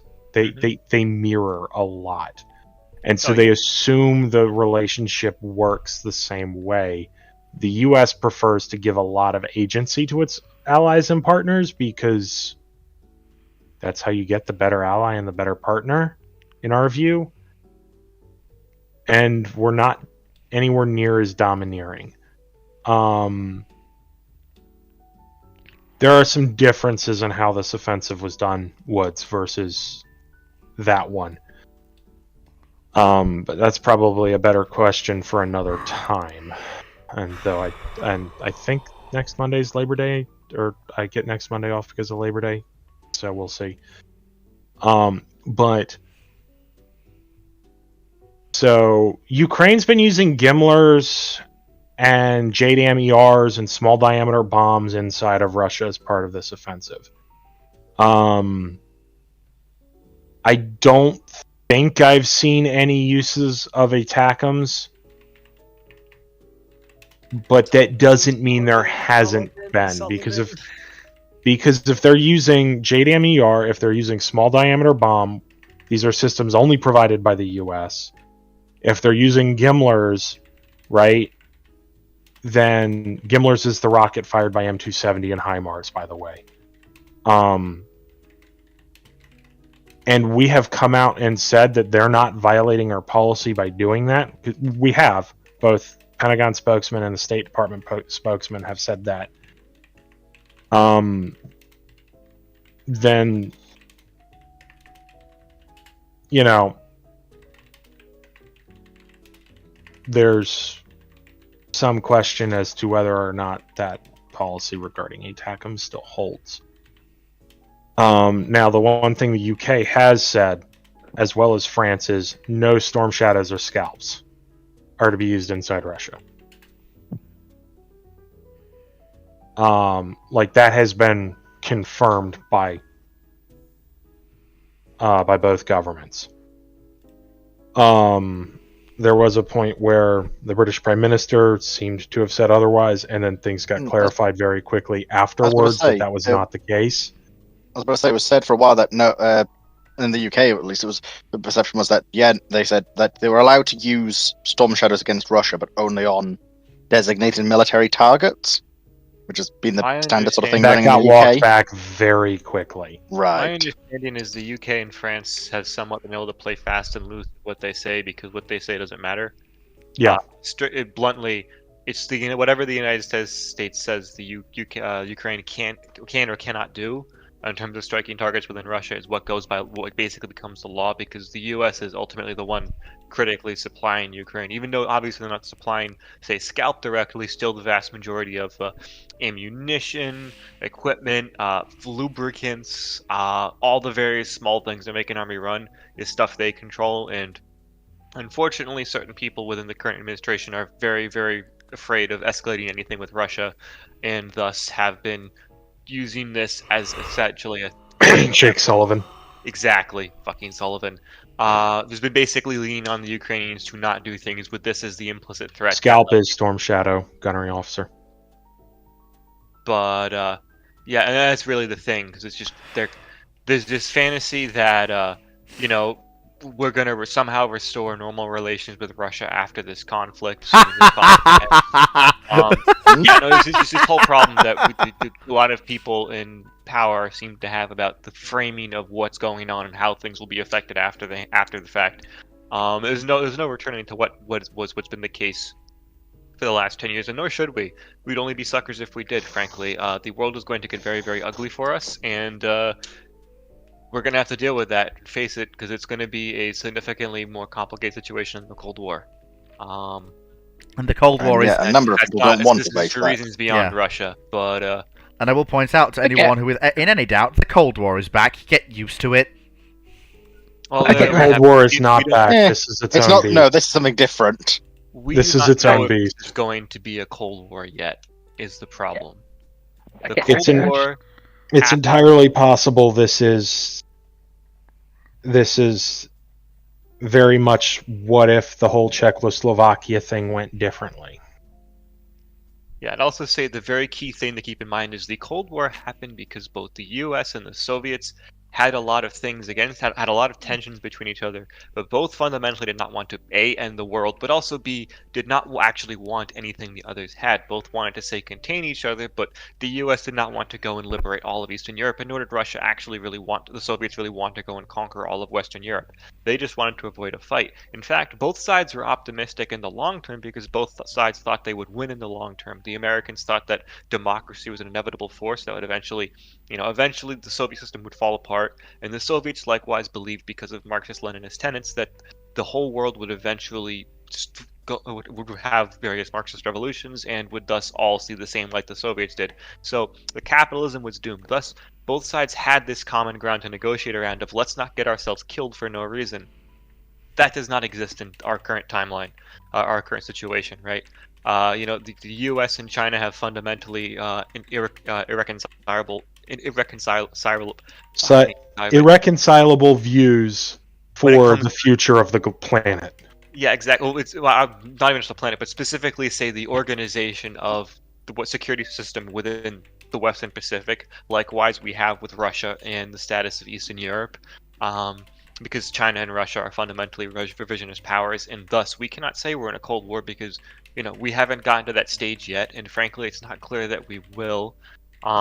So We yeah, could be we're- headed for we're- a conventional series of major wars that may or may not, in the future, get looked as a world war.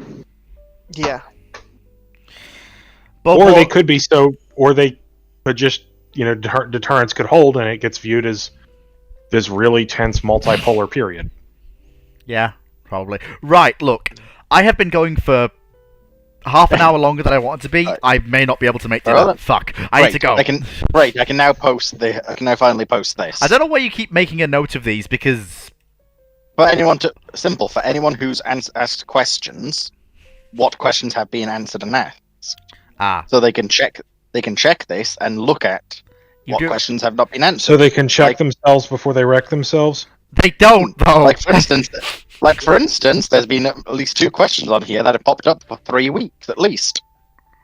So I expect to see them again at some point. Right, I need to go now. My planet needs me, and I'm not going to get to play any video games this evening. Real quick. If I'm around next week, we can revisit the Kursk offensive. If there's any more questions about that, or if stuff develops. Whoopee. But in theory, I should be, unless I'm really busy with a graduate application. Right. So. Okay, fantastic.